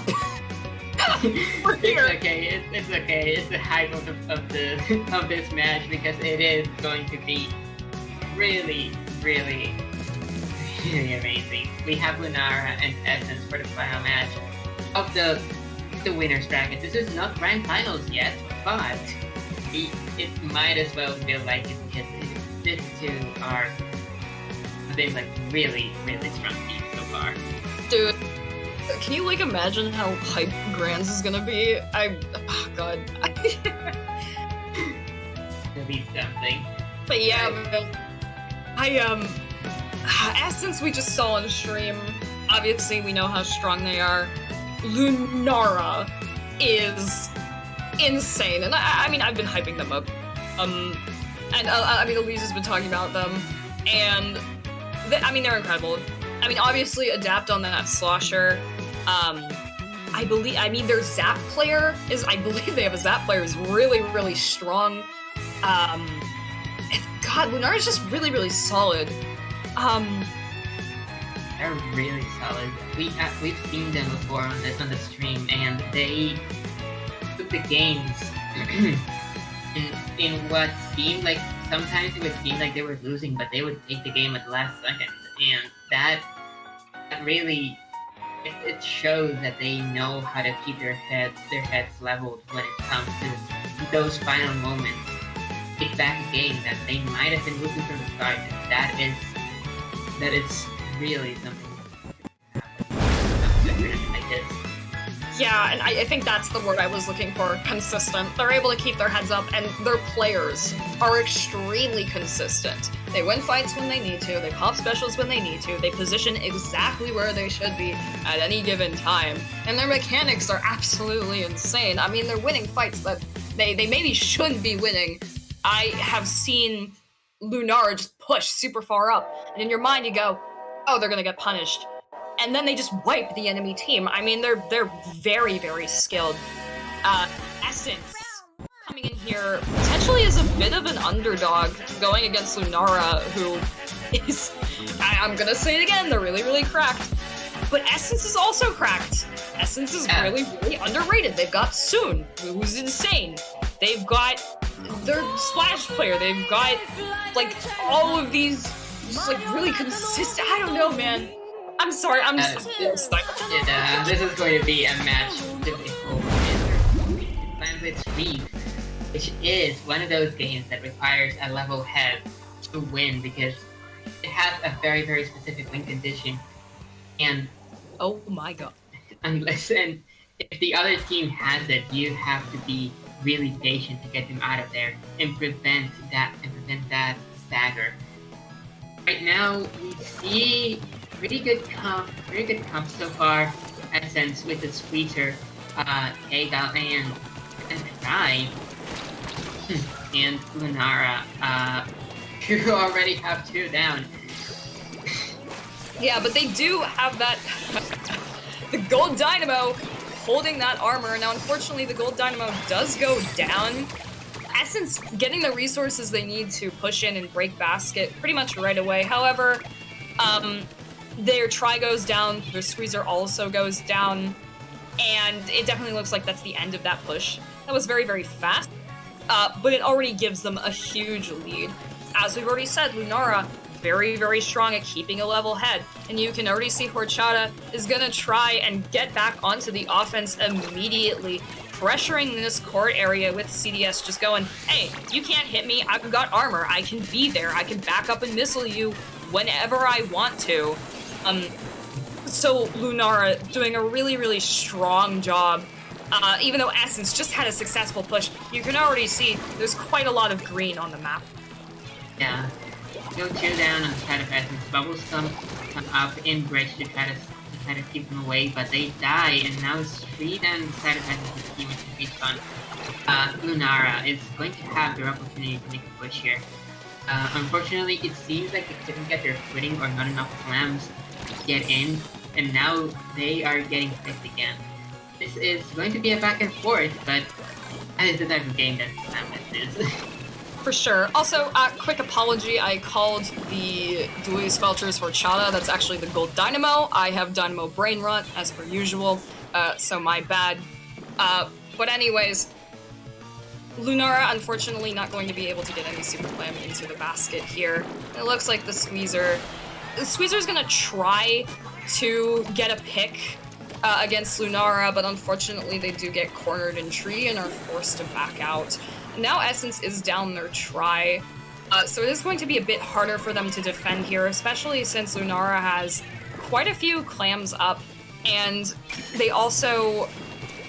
they're looking to push, right? I mean, they're getting their picks. Again, the try on the side of Essence has just gone down. That Dynamo is holding bridge in favor of Lunara. CDS just popped missiles. And now, okay, there's the Super Clam. Now they have the resources to go in. And so now it's just a question of, can you win the fights that you need to win to get in? Yeah, for sure. They are trying really hard to get them out of the area of the basket, but so far the Squeezer is doing a really good job of keeping them away. One of those balls is going into the despawn. And the Squeezer going in with the bubbles to take back some control over in their basket and maybe do a counter push now. This is very good play from the Squeezer, taking the underbridge. More specials over to the basket of Lunara. The Squeezer trades. And we have a 2v2 right now. See who can get their footing again. There's Adapt on the try, is going to just be sharking in Essence's basket. And now Essence does have the super clam. They are going to jump to Adapt. They're getting one clam in. But do they have the follow-up that they need? Have some more down in their court, but it is not enough. No, it is enough to take the lead. They take the lead down to 56. Pretty close though, but they managed to get that volatile push going. And we'll see if they're able to keep. Yes, they're able to keep going with some sneaky clams. Maintain the basket open. The clam economy is thriving today indeed. That basket is going to stay open, and that push ultimately is going to get them 32 to 59 in favor of Lunara. And now Essence has 20 seconds to make a push. They have a Mercy Clam, but it is going to be forced into overtime. So at the end, they will have 20 seconds to try to make another push. They do have a deficit of one Super Clam.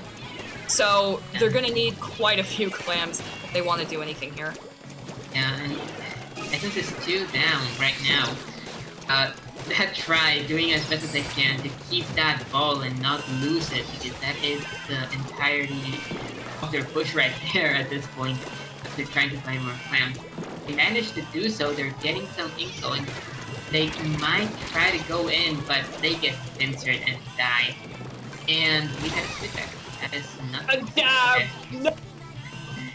Blocked. Reported. L. Crit. Nah, it's fine. That was a game. That was a game. That goes to Lunara, and that was a very good play on Lunara. There, they were doing their counter push, and I think that's very good at keeping a level head. They didn't get staggered when the fist push from Essence came in, and they managed to turn it back around. Really, really strong first push from Essence, and I think they were expecting to be able to kind of very slowly force Lunara back by keeping that bridge, keeping that tree, keeping that alley, keeping that court, and just making sure that you have people sort of around Lunara's spawn at all times.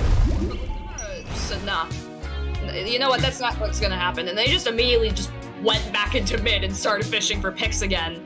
And I think that's kind of where you see that consistency, where it looks like you should be at a disadvantage, but you know your outs, right? You play to them. And Lunara is very, very strong at doing that. For sure.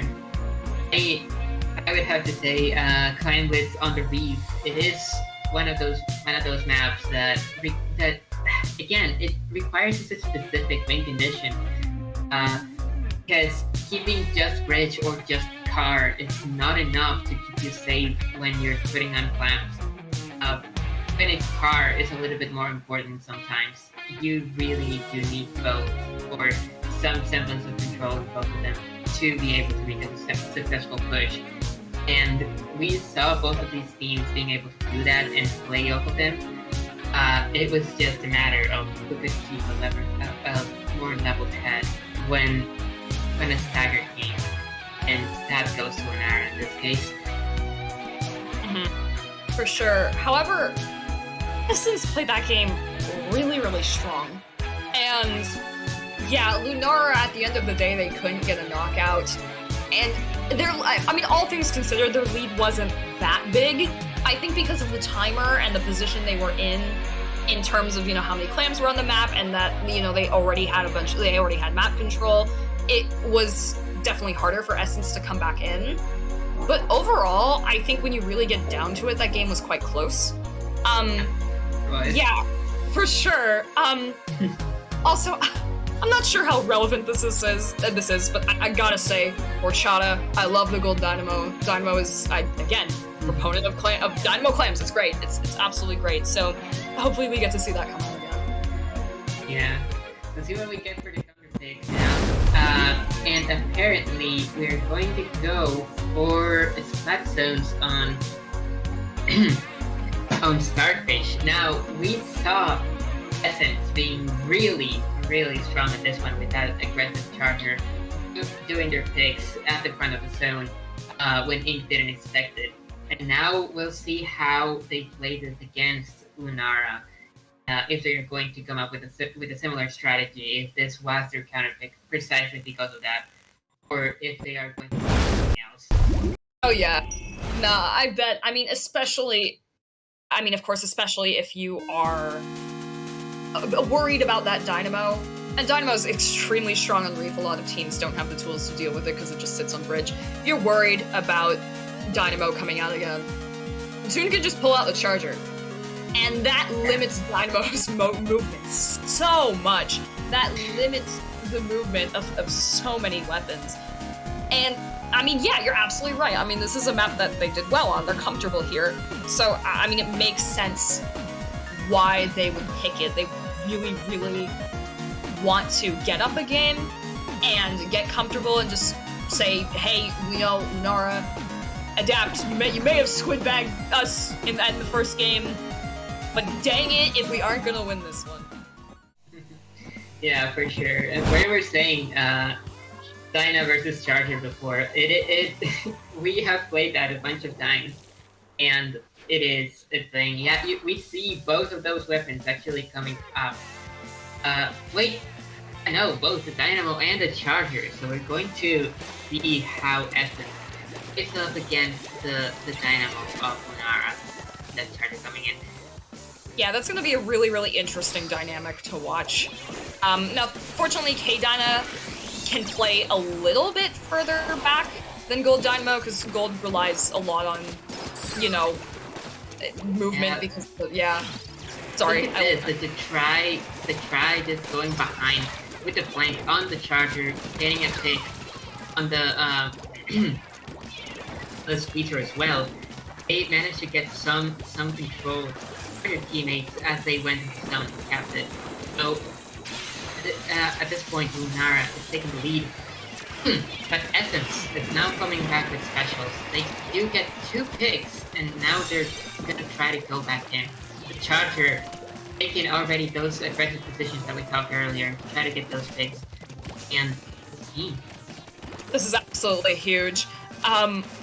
Definitely, I think the try overextending there on Essence was able to punish beautifully. We're able to recap zone because of it, and they've already burned through their penalty points. They've got missiles, they've got Booyah Bomb, they've got bubbles, and so they're ready if Lunara wants to try to push back in. They're in position, they're going for picks, and they are gonna find one. Oh, but they pick the other guy. Oh man, that try is making the life difficult for Essence here. Essence, however, getting that lead closer and closer to the KO as the zone goes neutral. Both teams are trying to get the pick. Yeah, the cow down and the side of Essence. Very good flank on the side of the try here. However, we may see a repeat of what happened last time. The Charger try, they do get the pick though, and they pop up armor to try to stay there, and they scratch Essence away. They can right. get the Yeah, but now, I mean, Lunara is once again 2 down, and so you distracted them for a little bit, but ultimately you've just given them more resources to push back in with, and I mean, they still have lead, right? So they do have a bit of wiggle room here.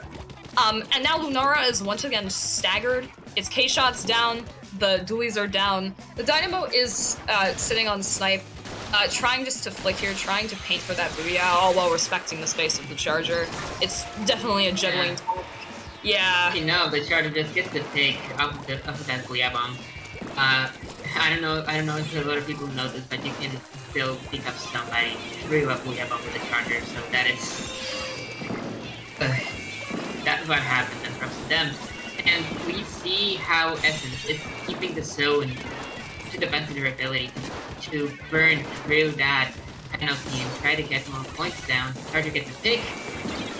The pick on the fly. Ah. Yeah, but the zone flips back over to Lunara with those missiles. Right. If the Charger can find a pick here, that'll be huge. That'll give him a window of opportunity right away. Charger does have Bomb Rush. It could potentially fish for a pick here, or at the very least help its team fish for one. And they do find it on that Tri-Slosher, managing to successfully cap zone once again.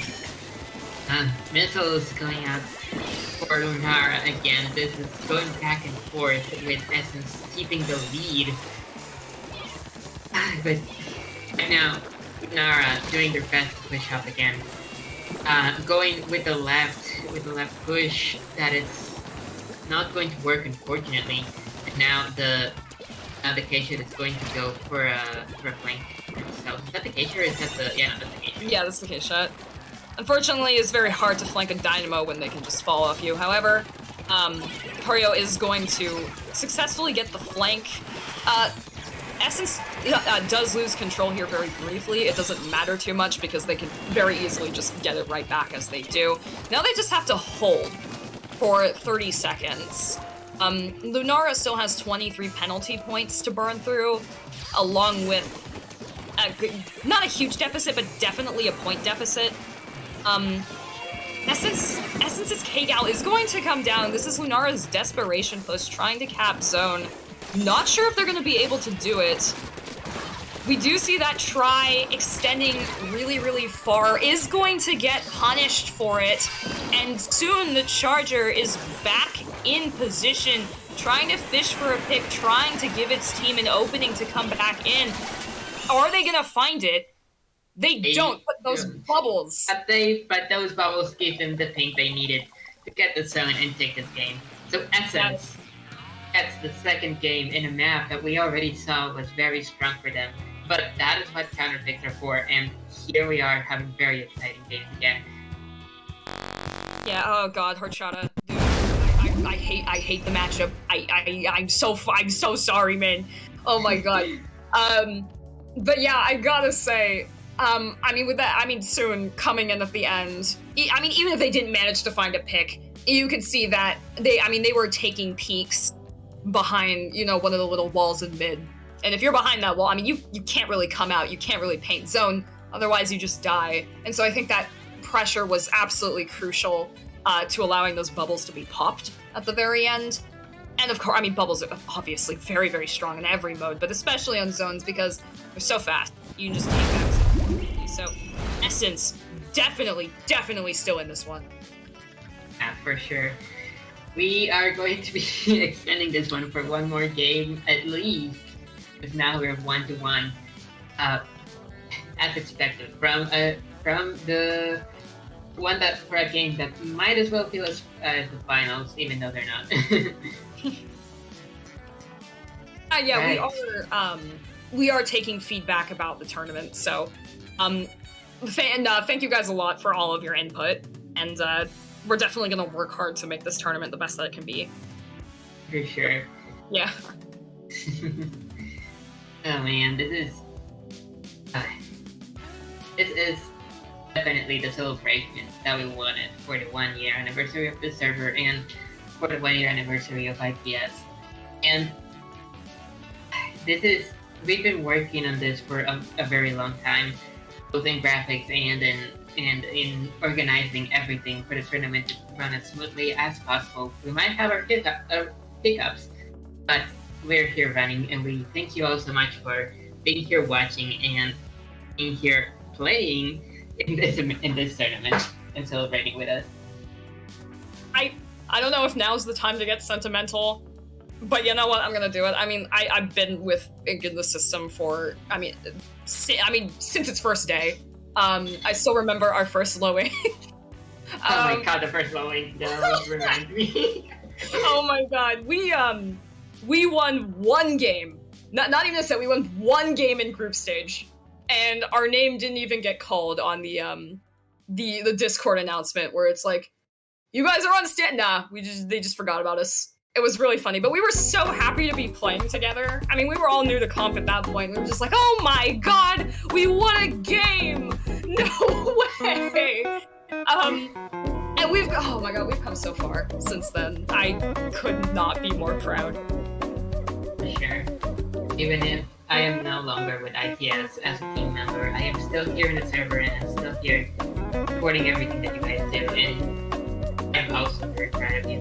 And because of you and how you helped me at the beginning, it was amazing. And I got very far up in the comp because of that.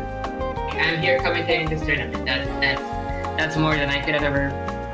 That's more than I could have ever like hoped for in the past. Anyway, let's see if we already have a counter pick from Lunara and this game to go over the next match.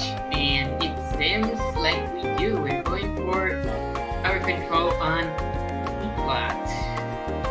Okay. So this is, I believe this is the first time we've seen this map mode in this tournament, yes? I don't know if in the tournament, but at least on stream. I don't know if others are counterpicked it. I know that it wasn't on the group stage at least. But yeah, this map node, it is fun to say the least, but it is also one of those modes where you really need to be paying attention of all angles. Otherwise you're screwed. Yeah. Especially, I mean, if you have Adapt bringing out that Shrine, and I know obviously they also play Blaster. They can I mean, you're right, from those angles, they can aggress Plat really, really easily and just force Essence into a lockout situation. However, Essence in that last game had been able to punish every single overextension on the part of Lunara. So I'm not sure if that's something they're necessarily worried about. And if you are Lunara in that situation, you need to have some sort of backup strategy if just hyper-aggression on Plat doesn't work, right? There's gotta be some other angle that you can take to push tower, right? There's gotta be some other angle that you can defend. So I think it's gonna be a question of, can Lunara successfully find that? And then, is Essence actually prepared to deal with it when they do? Yeah, for sure. There is quite becomes quite a problem, especially when someone starts thinking, I didn't remember the palette for this place, but it is like the far right when you go from your spawn behind the statue. If an enemy is there, it kind of like becomes quite a distraction. You have to get them out of there, or either they drop it on your really close to spawn, and it might be hard for get out of that situation. It is very possible, but it has to be a good play on both sides. See the Charger coming back from Essence. Apparently a play that they regularly do for tower control, and it seems, this is a good stage for Charger, so we'll see how it goes. We do see that Blaster on the side of Lunara, just as I had predicted. It is the Rapid Pro. Now, Rapid Pro here being Lunara's only source of armor might be dangerous because RPD armor output is not always the most reliable.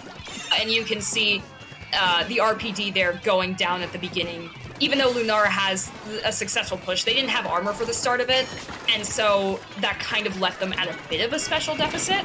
Now, thankfully, they were able to, in this case, they're able to win their fights and able to kind of force tower here. But it's going to be a while before they have another armor, and that can definitely be scary, especially when your strat is so aggressive.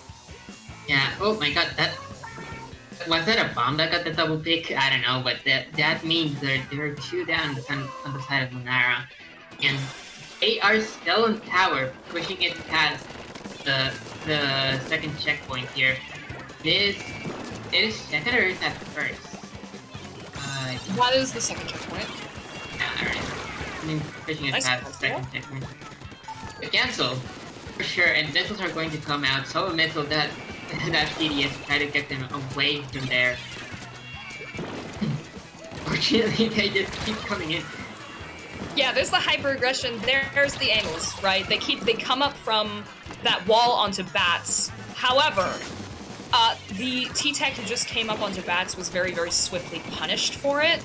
And I think that now that Essence knows what Lunara is trying to go for, they're in a better position to punish it. That was a pretty unfortunate bomb pick. The bomb just kind of rolled. But the brush is going to hold tower on the side of Lunara. Is going to successfully catch a flank, even though they are down a member. Lunara is holding pretty strong control of Essence's entire plat. Brush managing to find a double, popping off. Yeah, with that that very good splashdown jump, the Charger. I was going to say, I don't know if that jump is safe considering the Charger is looking at the tower, but they had splashdown. Right now, it seems like the push from Lunara is pretty much dead. Essence is taking back space and resetting the tower as fast as they can. They can go back to mid and start maybe having a push, but with Lunara having already a lead over to 16, I'm not saying that they have but they have to go up quite a bit. Yeah, the missile pointer managing to catch that brush flank and swiftly punishing the brush is going to allow Lunara to push tower. Okay, they make it past the first checkpoint, that's huge. Their Charger is on the tower, pressuring Lunara's battlements. Squeezer is going to try to take Lunara's plat with bubbles. They are not able to do it, however, for what Yeah. Oh, we have a DC. We have a DC. The problem is that right now, the push, there's a push that is already past 17, already past 50, so according to the rules of the tournament, they are to continue playing. Actually, I think we have 2 DCs on either side. I think it's a 3v3. If it's a 3v3, then it's still technically fair, though it's not ideal by any means. Yeah, so the brush on the side of Lunara has DC'd, and the K-Shot on the side of Essence has DC'd, so it is now a 3v3. They do have to play out this match. Yeah. Okay, so Lunara is keeping that lead. But Essence has managed to get it down. 50 Charger goes down. So right now there is a huge advantage for Lunara to make another push. Oh yeah, for sure. Especially since, I mean, Charger, K-Shot is a huge form of offense, and Charger really needs that support. So it's going to be extremely hard for Essence to make an aggressive push here if they want to, since they really only have 2 aggressive weapons, and if one of them goes down, it's just very, very hard to get anything done. Yeah, for sure. That Charger on the statue manages to get a pick. I think they actually jumped and got the pick in the jump. I don't know. The trick shot? Yo, okay. Hop off. I don't know, but so far we see this last push coming in, but if nobody gets in tower, then it's dead. Yeah, last pick there from the Charger, but it's not enough. You have to have been on tower. This game goes to Lunara. Unfortunate with the DCs and everything, but it had already been pretty strong for Lunara for the remainder of this game. For sure. And yeah, I mean, DCs happen. I mean, that's just the game we choose to play when we play Splatoon. But kudos to both teams for playing it out, even though they're 3v3. Pretty impressive picks from the Charger on the side of Essence as well. That was really cool to see. I like seeing Adapt on the RPD. The RPD is definitely very good into Charger, so that's a very nice adaptation, and I do wonder that going into game 4, Adapt might opt to run that RPD just to kind of hard counter the Charger and make sure that they always are being poked, and every time they want to do something, there's just a huge splash wall in their face, and they can't. Yeah, as it happens, like you know what you sign up for when you start playing Charger, especially in the current competitive state. So it is nice to see somebody also doing really good with Charger, and I am actually looking forward to to fighting them at some point in the future. If, Oh yeah, for if sure. we get to that, to that level. Ink 87 versus Lunara soon, and Essence. And how about both? How about like a 1v2? How about 1v2? Oh my god.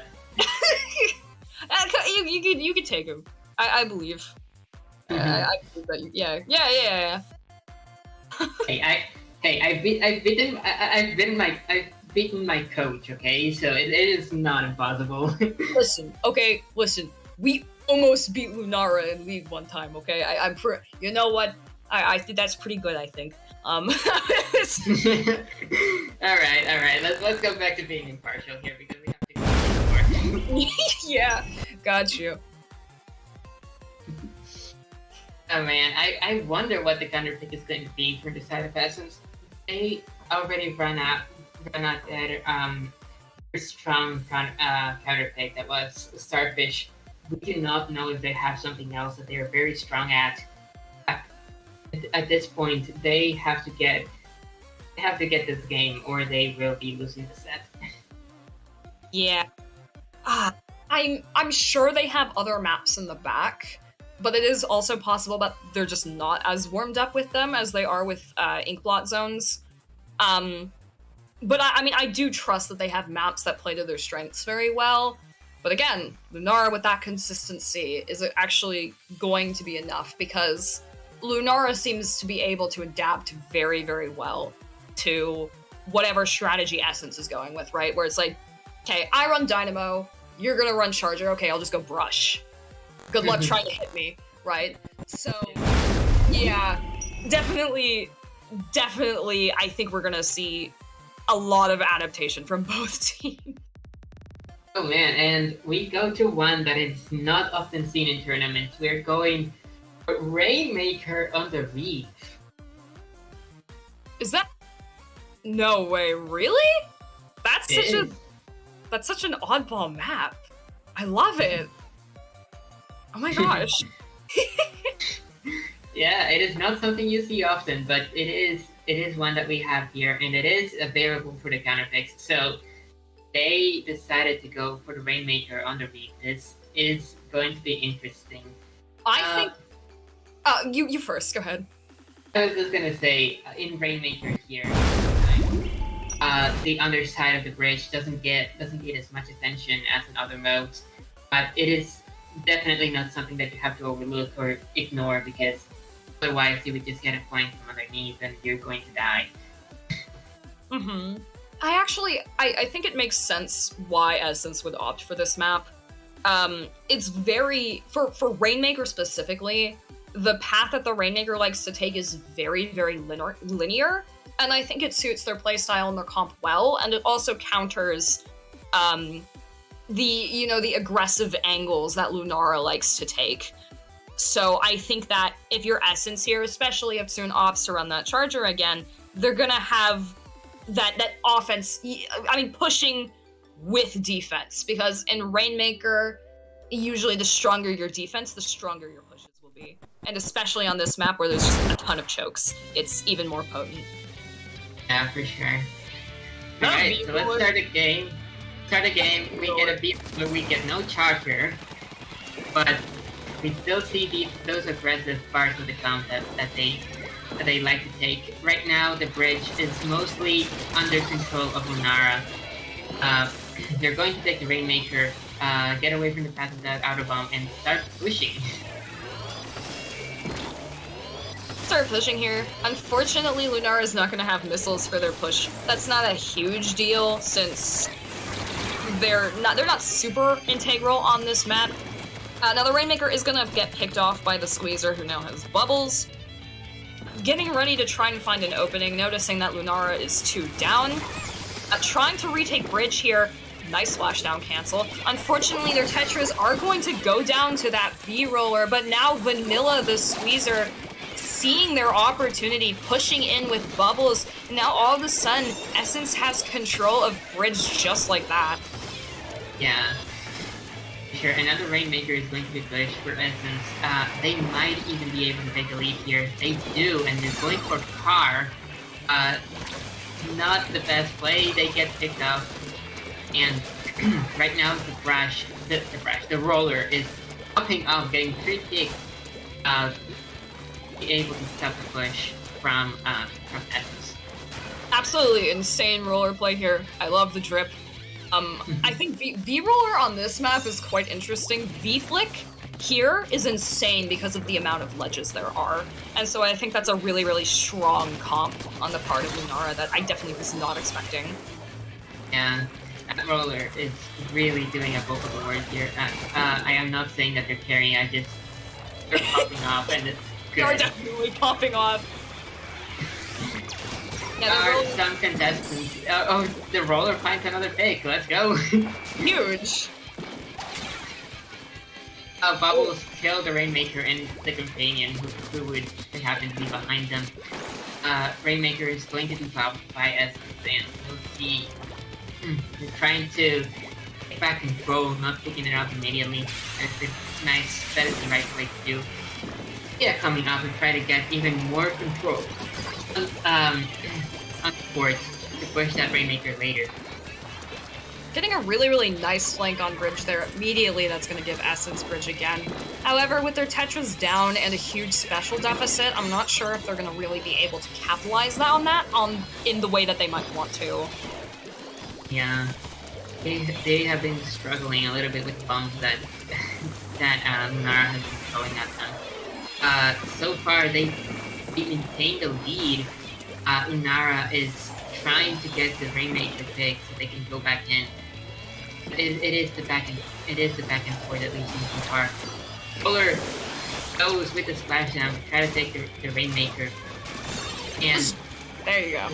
There you go. It almost went past them, but they managed to get the pick, and they are going to pop it again. Commander Essence does have lead here, however, they don't technically have a lot of control. They are at a special disadvantage. K-Shot just got missiles, and Essence's K-Gal just got picked off, as did their Squeezer, as did their Tetras. So now Lunara is going to... This may be it, if Essence isn't able to have any scramble defense in time. No, they do get the pick in the Rainmaker, but the roller is still there, not managing to do anything. Lunara is now wiped and respawning. We'll see if Essence can take this back. The lead is not huge for Lunara, so this might be still a game for Essence if they play it right. Absolutely. Just keep a level head here. This is absolutely winnable, especially you've got Bubbles up. Absolutely huge. Absolutely huge.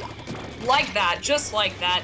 Squeezer using Bubbles to its advantage. Lunara is 2 down. Their lead is not that big. You don't have to fully commit everything to a push. You just have to, kind of jump over the area that they got to. They do have 20 seconds to do it. So even though the Rainmaker... but... now they get wiped with 13 seconds, I am pretty sure that Lunara is going to stall the Rainmaker very close to their podium, so it is very hard for Essence to get it back. There is a try, there is an attempt, but it didn't happen. This game goes to Lunara for that last wipe, and Lunara has taken the final game of winner's bracket. All of those sets were extremely close, my goodness.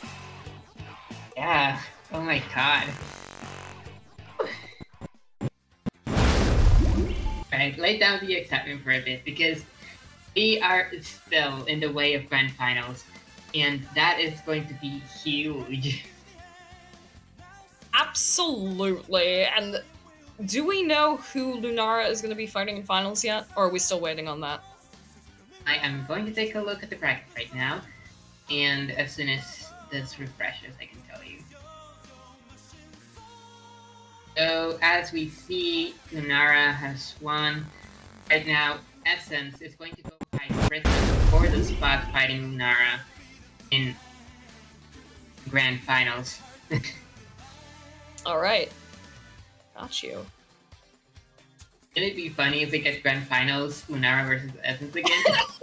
The rerun, dude. That'd be the ultimate underdog story. They'd have to for win. sure. Dude, they'd have to get such a major upset if they wanted to win that, but it's definitely doable. Definitely doable, and they're fighting Prism down on the losers bracket. We'll see how it goes for them. I don't know if we're going to be streaming that match, especially since us commentators might need a break. Please, I'm dehydrated. Please. But yeah. Yeah, we're So gonna... remember, folks, that whoever is winning this tournament is going to win, first off, a virtual trophy for this tournament. They're going to win an art prize drawn by our very own resident artist, or Prism. It's kind of goated, by the way. True. And if they win, they have the chance to be interviewed here live on stream for the world to see. That they do. I'm very excited for the winner's interview. I watch I watch Pokemon VGC, and I know that at the regionals, they'll have, after every set, they'll interview the winner. And I thought, it would be cool if the Splatoon community had more interviews, because I feel like we are very online, obviously, just because we kind of have to do everything ourselves. And I think that highlighting each other can go a long way. So I'm absolutely honored to be conducting the interview for whoever wins. For sure, and I will be there with you to help you with the questions. And You. as we're gonna sign off for this match. We will see you a little bit later, hopefully for grand finals. So, just wait and sit tight.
And that's the last you saw of them. You got it?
Hello, everybody. Welcome back to the stream. We had a little deviation for tonight. Our main commentators are taking a break, so yours truly, div_0516, and...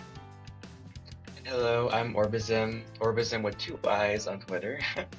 Today we'll be commentating the losers bracket. So we have Prism versus Essence, and what's our first map for this bracket? I believe it was Ancho. I think I missed the mode though.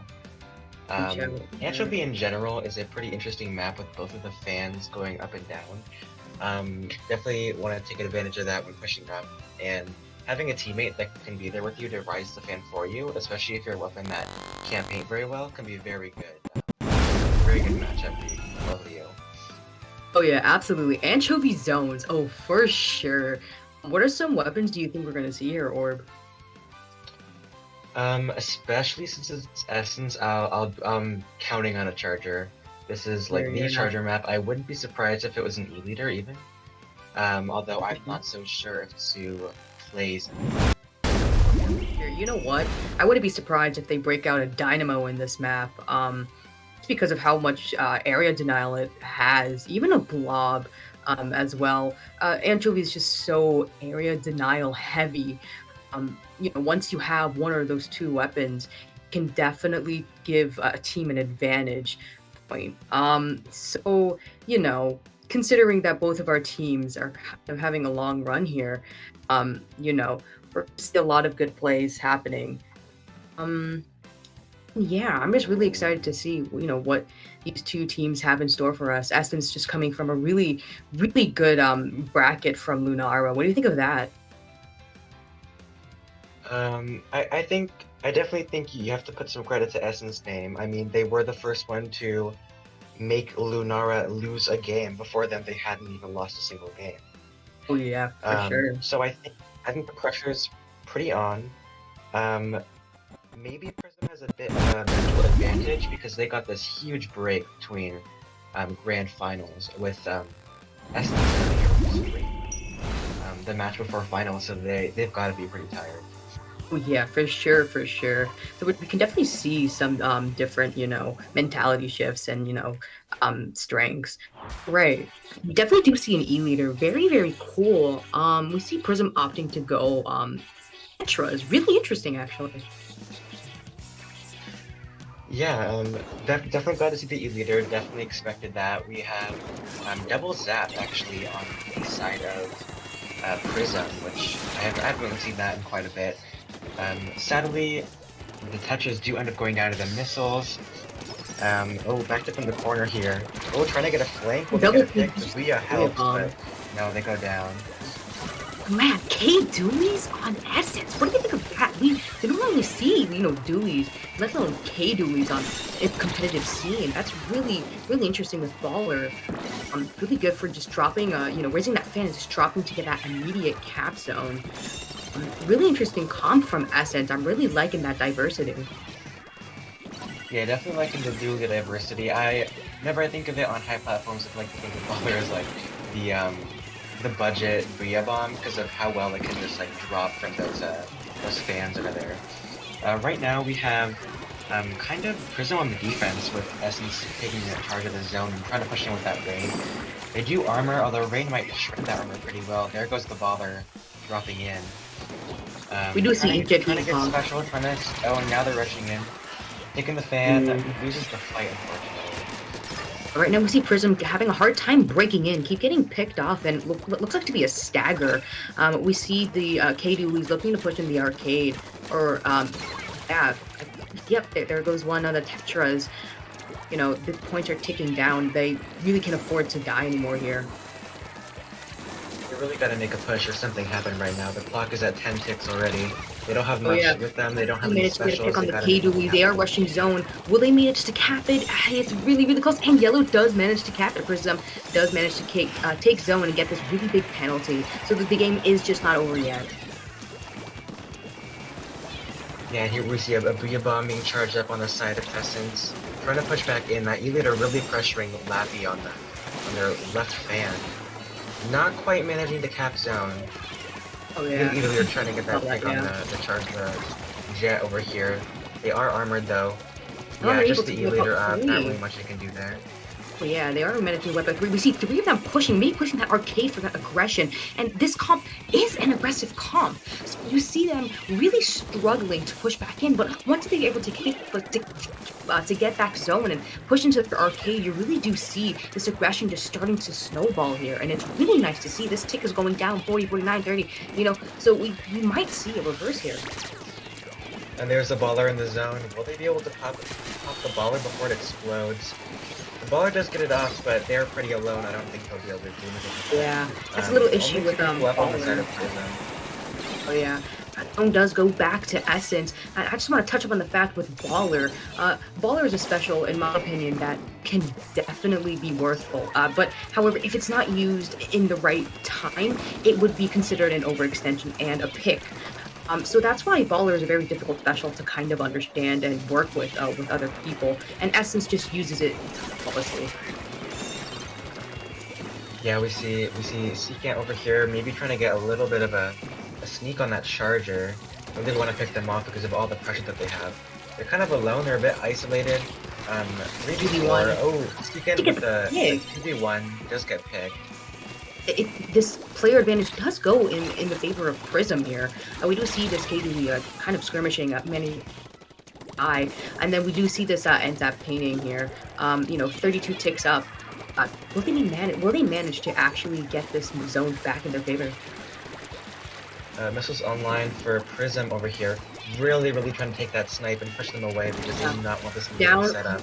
Oh, Ilya does get a pretty good snipe on the zap though. Trying to find another pick, waiting for their teammates to back so that they can get back the zone. The ticks are going down though. Can they cap it before? Well, they managed to lead! Oh my god, Prism's game, and Prism takes the game! Yo!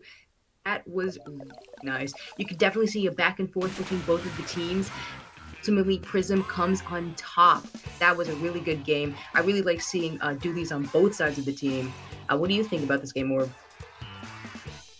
Yeah, I think that was a pretty solid set. I do think that whenever Sue plays Charger, especially against Prism, definitely gonna have to watch out for those Tetra dualies. Sue does have a really good aim, but Tetras can just mix up their movement so well. So it'll definitely be a bit of a challenge for the Charger. Absolutely, yeah. Absolutely a really good game. For really, our next really counter pick. I wouldn't be surprised if they went back to Zone Starfish for a third time, because we've seen Essence counterpick that twice already. It seems to be a pretty good map for Sue's Charger. I always see them getting a bunch of releases in that map mode, but we'll just have to see what they pick. Right, getting word that it's going to be Zone Starfish. Now, Splat Zone Starfish, we've seen it being played multiple times in stream. What do we expect to see in Splat Zone Starfish? Well, I guess that right, but definitely gonna be seeing a Charger come back again.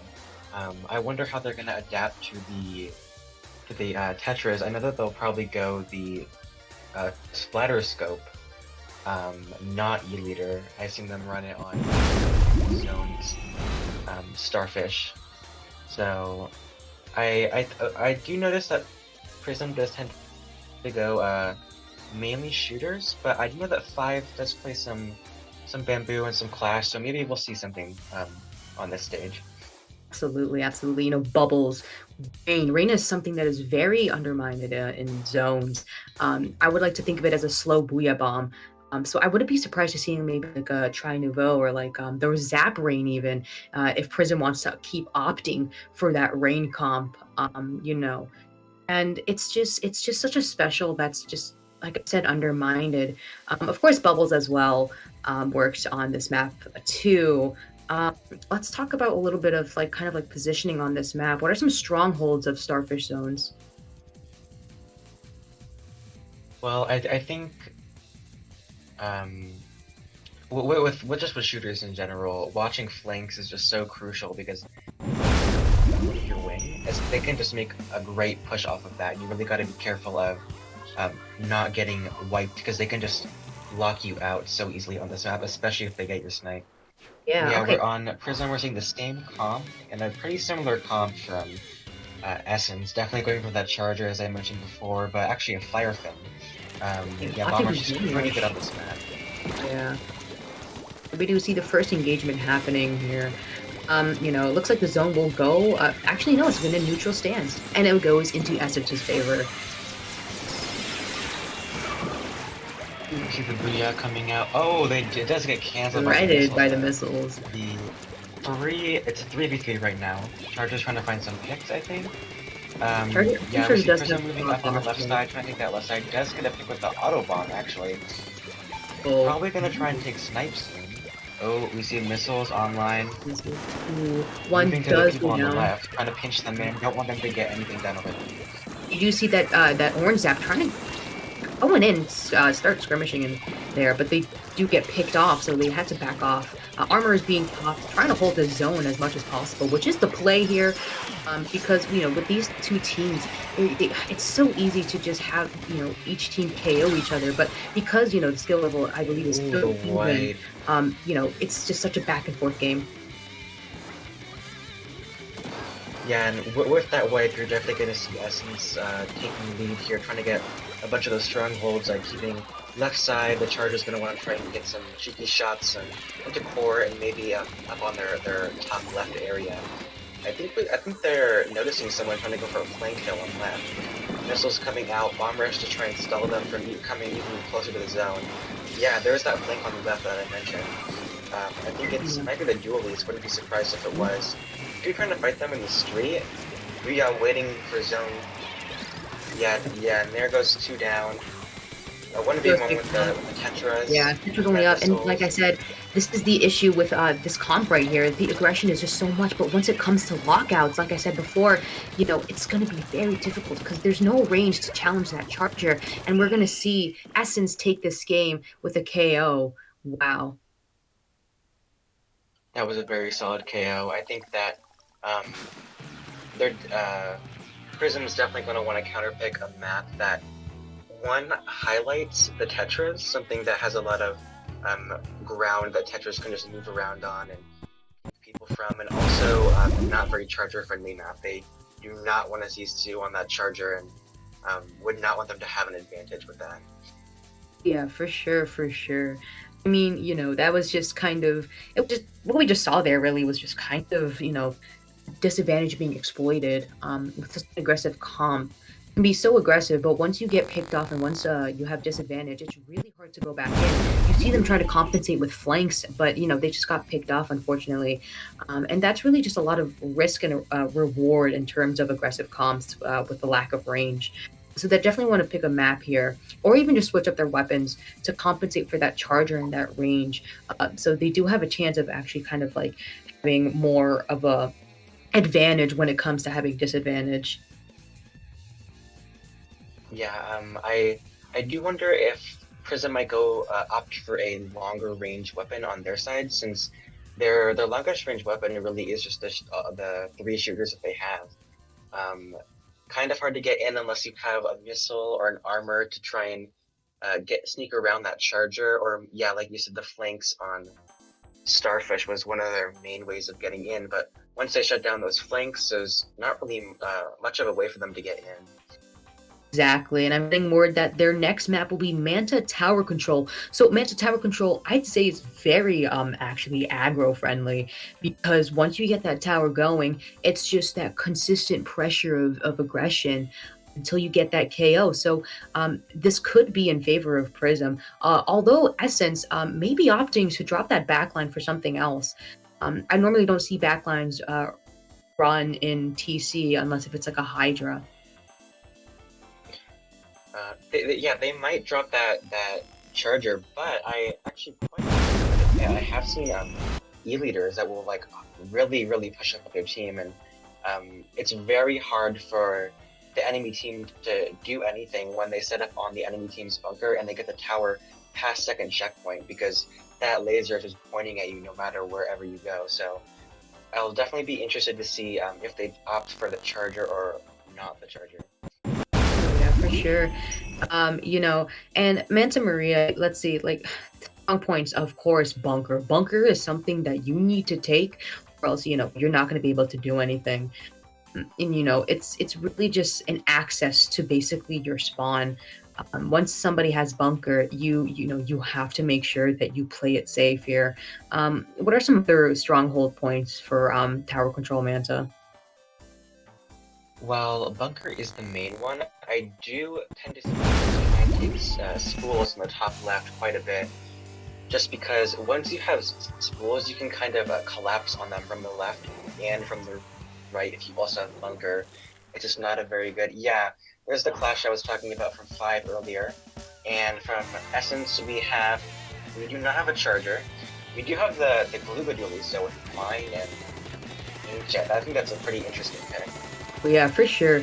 I just love how Essence opts for dualies. Dualies isn't necessarily something you see played a lot in competitive. It's usually like Klugas, but the variety of V Klugas is absolutely interesting to see. Inkjet and Ink Mines, I'm really I'm interested to see how this will play out. Yeah, and there's Choreo taking the top left, like I was mentioning. Yeah, from there you can just missile, you can do whatever you want, especially if you got enough bombs and missiles to just keep yourself up there. It does look like Prism is taking back that upper right area now, which is going to push back into mid. It's a jump on tower, sadly it dies. They do have bubbles, I wonder if they'll try and defend against the bubbles. And there goes the K-Gal as well. They do have a jet on my... Oh no, they go down as well. The Squeezer trying to take the life. They end up going down as well. It's a 2v2 in mid. Yeah, we do see the clash to fight this, these dualies over here, the teammates jumping in. We have to miss all the people all the way on the left side. Trying to take that flat, which is very crucial. You want to get people out of there so that you can end up taking their schools when that works out for them. Now they have to take their bunker. Oh yeah, for sure. And Clash is a very interesting weapon here because it's normally kind of viewed as a bad weapon, but honestly, you see Clash working, why not use it? It's good for bunk, it's good for snipe, it's good to pick those people off that think they can get away with just being in a corner. And you see them right here, 57 to 69, getting that lead.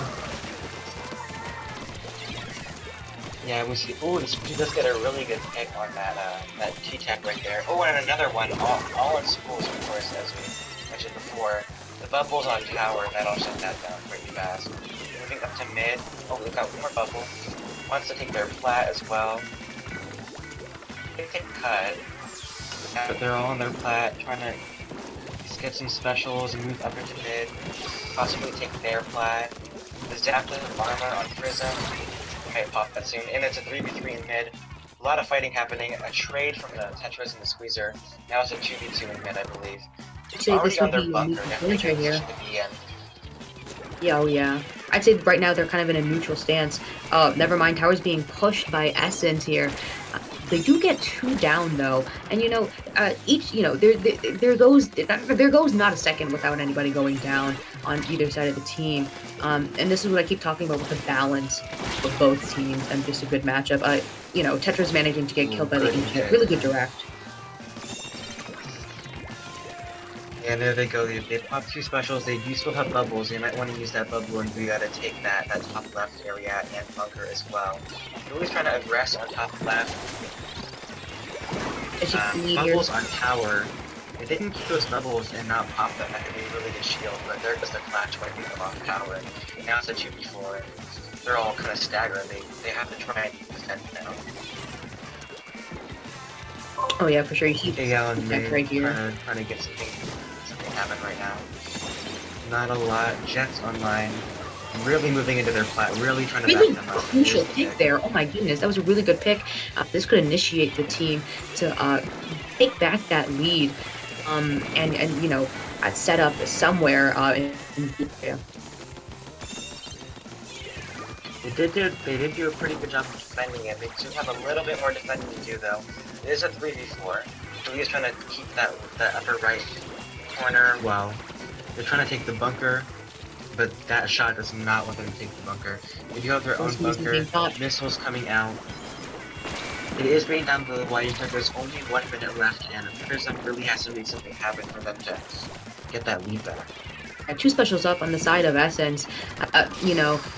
Bomb being popped right here. They're popping all specials, trying to push, since back when they don't have special advantage, which is the right play to do here because you want to stagger them as much as possible.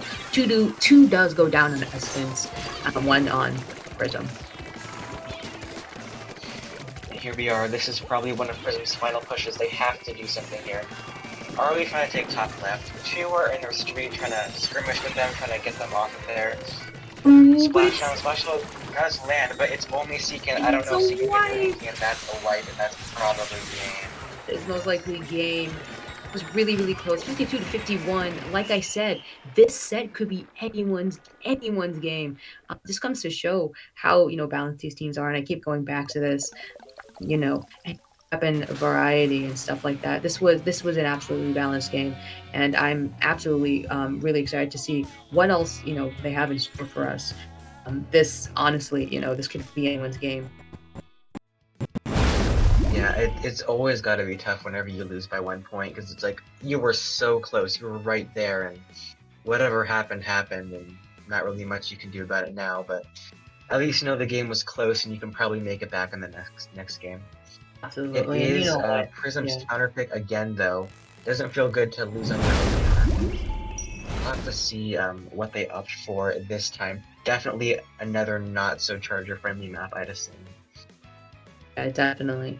And you could definitely see, Prism and Essence kind of just like back and forth once again, specials and stuff like that. And because not something you see often, but when you do, it's very hard to counter Lugas because you don't know, you've never seen them and you just don't know what to do. So like, what are some like things you may take, precaution you may take when it comes to encountering, dualies? I think with dualies, especially with like the MPU meta that is still happening right now. A lot of paint on the floor, like the less paint dualies have, like the less that they can provide for their own team. And I do know that Wumi is pretty sure is a dualie one trick I have seen Wumi play a lot of different types of dualies. So we'll just have to see what Prism, how Prism adapts to that if they do put Wumi back in for this next one. Absolutely, and like I said, dualies are not a class that you often see, especially as someone dedicating to a one trick. It's just really nice to see kind of a playstyle that's not recognized as often being used in comp and used successfully at that. So I think this makes having a dualies one trick makes this match much more interesting. Your ordinary weapons, like shooters and sloshers and things like that. And it takes a lot more dedication as well. Same thing compared to like a tent one trick. A lot of dedication and understanding goes with the weapon, and of course synergy as well. Understanding the synergy of the weapon and your player and how the way they like to play. So it's very, very interesting to see and think about all this stuff. Yeah, I'm pretty excited to see what Prism's counter pick is if they will do it soon, just because I do hope they do it soon because it is getting pretty late. I mean, the stream just hit 5 hours. I'm sure everyone's very, very tired and kind of just wants to get it over with, so we'll have to see. And I'm sure that's putting a damper on the members' like mentality here, and probably maybe slipping up in some spaces just because of how tired they are. Yeah, playing for 5 hours, and we're also including time prior to the to the tourney, like warm-ups in league. They would be hitting like I would say like 5 hours, 30 minutes, 6 hours. So playing for this long can definitely strain mentality, your body physically and mentally. So it's very important to also consider that as well. So we are considering another counter pick here. They are looking to rerun tower control TC Manta once again, doing the same thing. According to the rules, it is this is perfectly fine. It's not a map or mode that they've won on yet, so they're looking to rerun it, and I think we'll allow the rerun. Oh, it's great to see TC again. Okay, this should be interesting. I guess maybe they felt like they could do better on this map and that they could Essence's comp here. And maybe they just feel that they do pretty well on this map mode, especially with the aggression and what you're mentioning about how good aggression is on this map with all those take corners and stuff. Absolutely. Oh, we do see a comp change from Essence. We do see the mirrored Tetras. Interesting choice. I think it's definitely an interesting swap. Yeah, for sure, for sure. I feel like the only reason why you would switch to Tetras is to kind of just deal with the Tetras, you know what I mean? Tetra v Tetra one, you know. And I believe is that Dark Tetras? I believe that is Dark Tetras, if I'm not mistaken. Yeah, I believe so. Yeah, the specials are a different Sprinkler and an Auto Bomb Rush. So Auto Bomb Rush is actually really good because it kind of just clears out that street area as people start to push in, you know, and it's able to kind of put a lot of pressure on people trying to go in to the you know, into the tower. We do see two down 3v3 at the moment here. Yeah, Essence is getting a lot of work done here. They got 2 checkpoints down. They got a good amount of points in the lead, although Prism is trying to push back into mid, take their bunker back. They do get a pick on the shot. They are 2 down though. They can't push up as much as they probably hoped they could. Another one goes down, mainly just a zap left in the street. And the Tetras do get a nice pick on them. Trying to be a rat in their spawn. Trying to keep their attention. The Tetra 1v1, Seacant does win that Tetra 1v1. Trying to push back into mid. Hopefully they get mid this time, because they do not want this team pushing any further than they already have, especially since they've already gotten second. I'm just noticing just now, like there were 2 down, but they keep pushing this tower. So their goal here is to just put this tower and just stagger them as much as possible. Not even give them a chance to break back into mid, because, you know, they need to get these kills or else they're going to take that tower. So, you know, even though they're 2 down, they're still pushing this tower in their favor so they can, you know, at least have some sort of stagger, which is very, very smart, if I must say. You know, being able to keep up with, you know, consistent, you know, stuff like that. And there goes Seekin on their plat, trying to get onto their schools, although they are backing up now. Maybe looking for, oh, there was 2 in the flank. Trying to get those. Oh, they both fell off the map. Unfortunate. Unfortunate. For Prism, unfortunate for Essence, but this is the perfect opportunity for them to push up, especially with 3 specials online.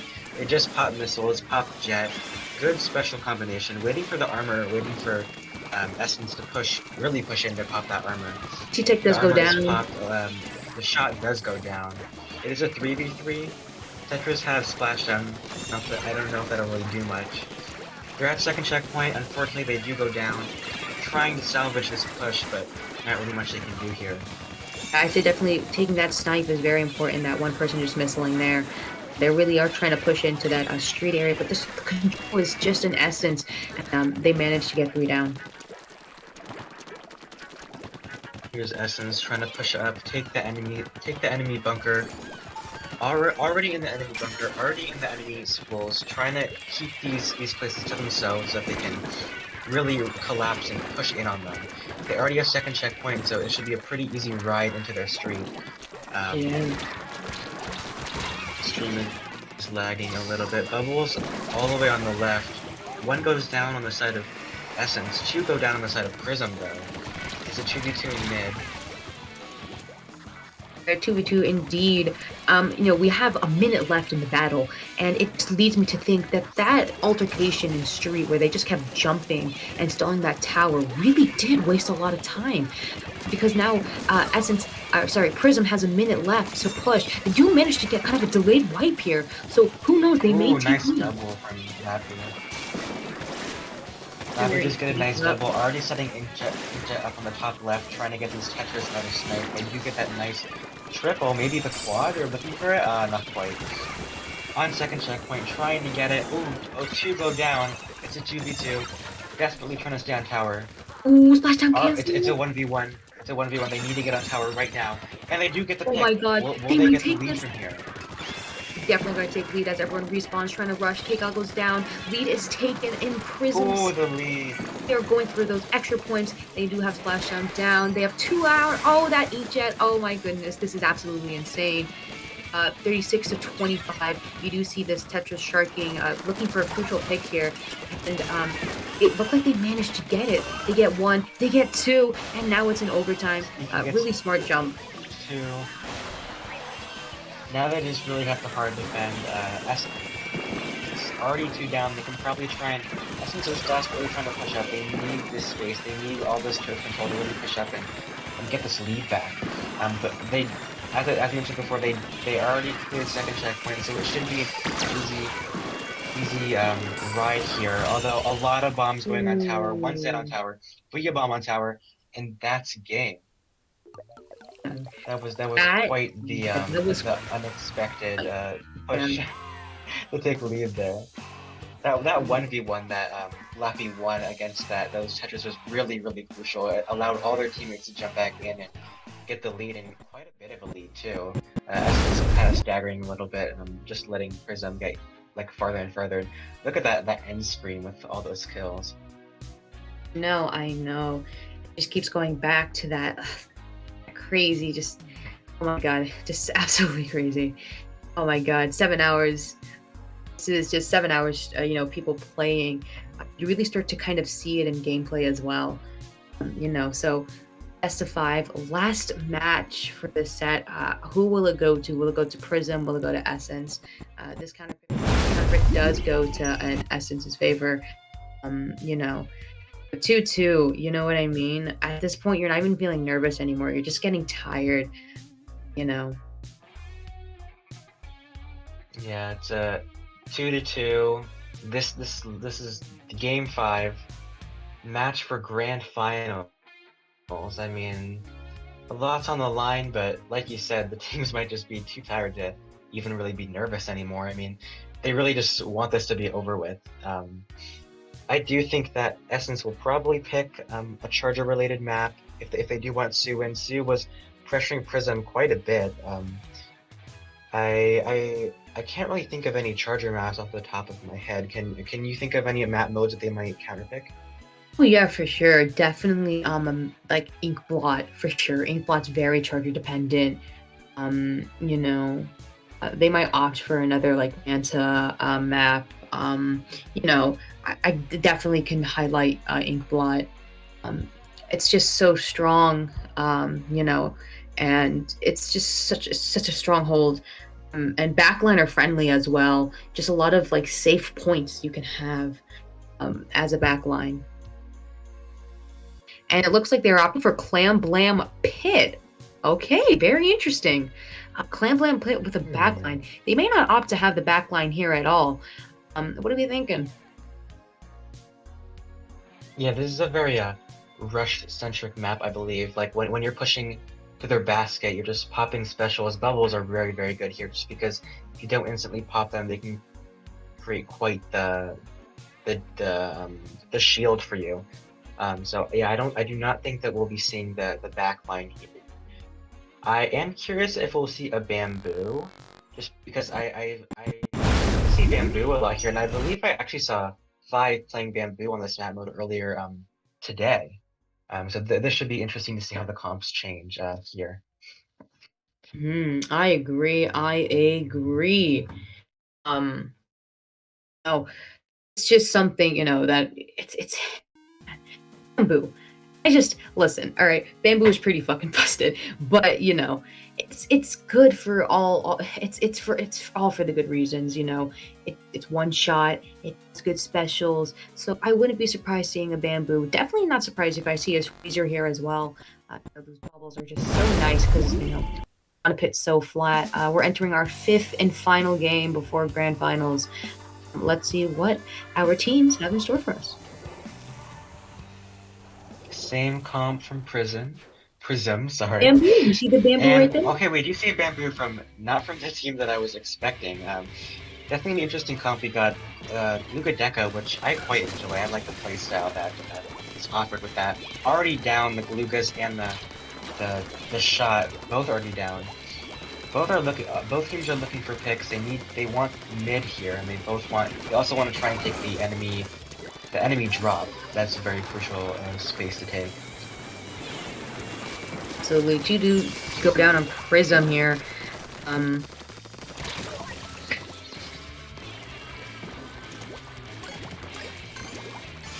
we see the Squeezer making the ball. They do have bubbles. I think I see a push coming up here soon. Probably waiting for one more special to push in and a crucial pick as well. Yeah, there goes the Booyah bubbles coming out right now.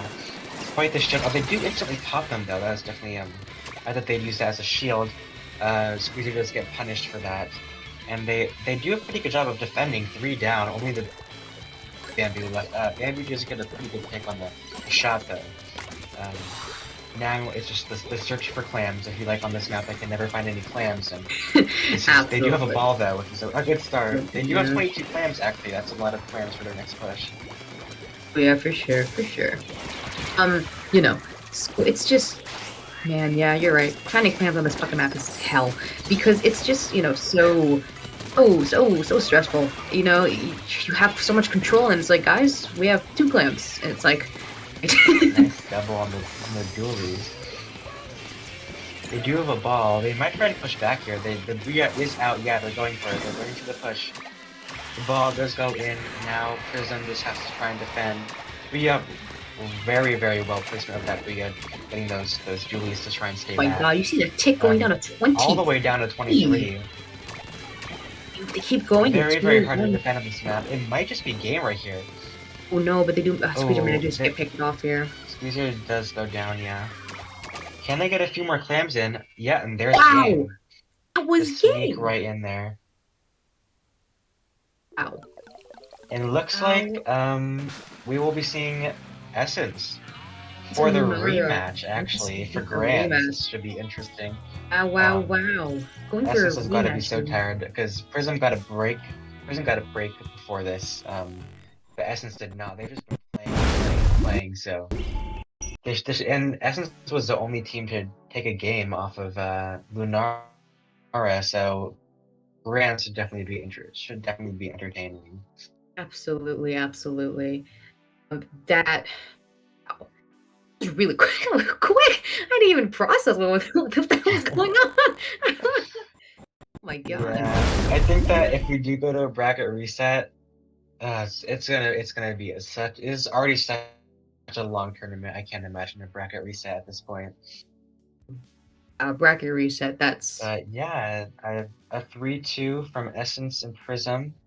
Thank you, Prism. That's a confirmed 3rd place for Prism. So nice job, Prism, and thank you for sticking out this long, especially with the 5-hour stream this far.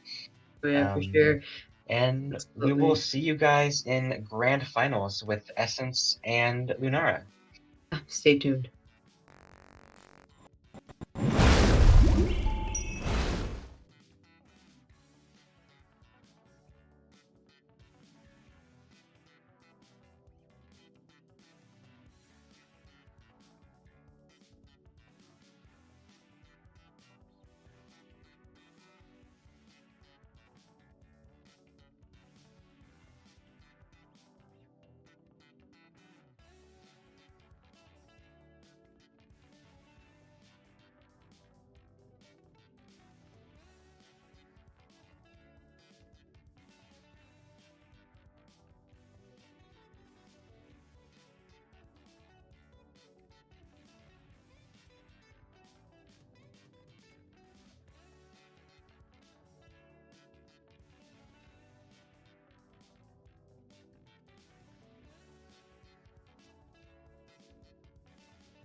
All right, everybody, welcome back. So we do have some news for you guys. Essence decides to drop and give first place to Lunara, having her standing with Lunara coming in first, Essence in second, and Prism in third. Congratulations to all teams, and we want to thank you all for holding out in our first tournament and experiencing this, with us, and, understanding, all the things and holding out for 7 hours. Yeah, for sure. We weren't expecting this to run for so long. We are sorry if burnout. I know that is real, and I know that this is a struggle for the teams that were played today, and I'm really happy that all of you enjoyed it. With all of us here, the celebration of the 1-year anniversary of our server and of IPS, because this is really important for us, and we thank you all so much for being here. We've already said, Nara won first place. That is your trophy right there. Essence, you got second, even if you dropped at last minute. You already won against Prism, so you are going to get the second place. Prism, you get the third place. You all played amazing, and these trophies are going to be we're going to deliver a specific image of each of these trophies to you three. You got to you three, and if you want it, we can also give you the 3D model, because it is an actual 3D model if you want it. As for the winners, Nara, you won the Orbism art prize as well. Congratulations, you guys are amazing, and again, thank you everybody so much for sticking with us for so long. Absolutely. Thank you guys for spending the time with us to celebrate Ink in the System's 1-year anniversary. It really means a lot to all of us here, and we just want to thank you from the bottom of our hearts. Thank you so much for spending your time with Ink in the System. Quickly want to give a big shout out to Head TO, the verification team, help desk team, Battlefight team, our commentators, our streamer, our head of graphics, graphic illustrators, animators, and our staff. Big thank you to all of you guys for coming together and helping us out and creating this amazing experience and tournament. We couldn't have done it without you, and we really appreciate you guys. For sure. And thank you everybody who appreciated so much what we did here, because this was a long time coming and a long time in the making. So yeah, very, very grateful that you all enjoyed this tournament. And we apologize again for the running time. We will have that into consideration for next time. Thank you guys for letting us know. Yeah, for sure. Right.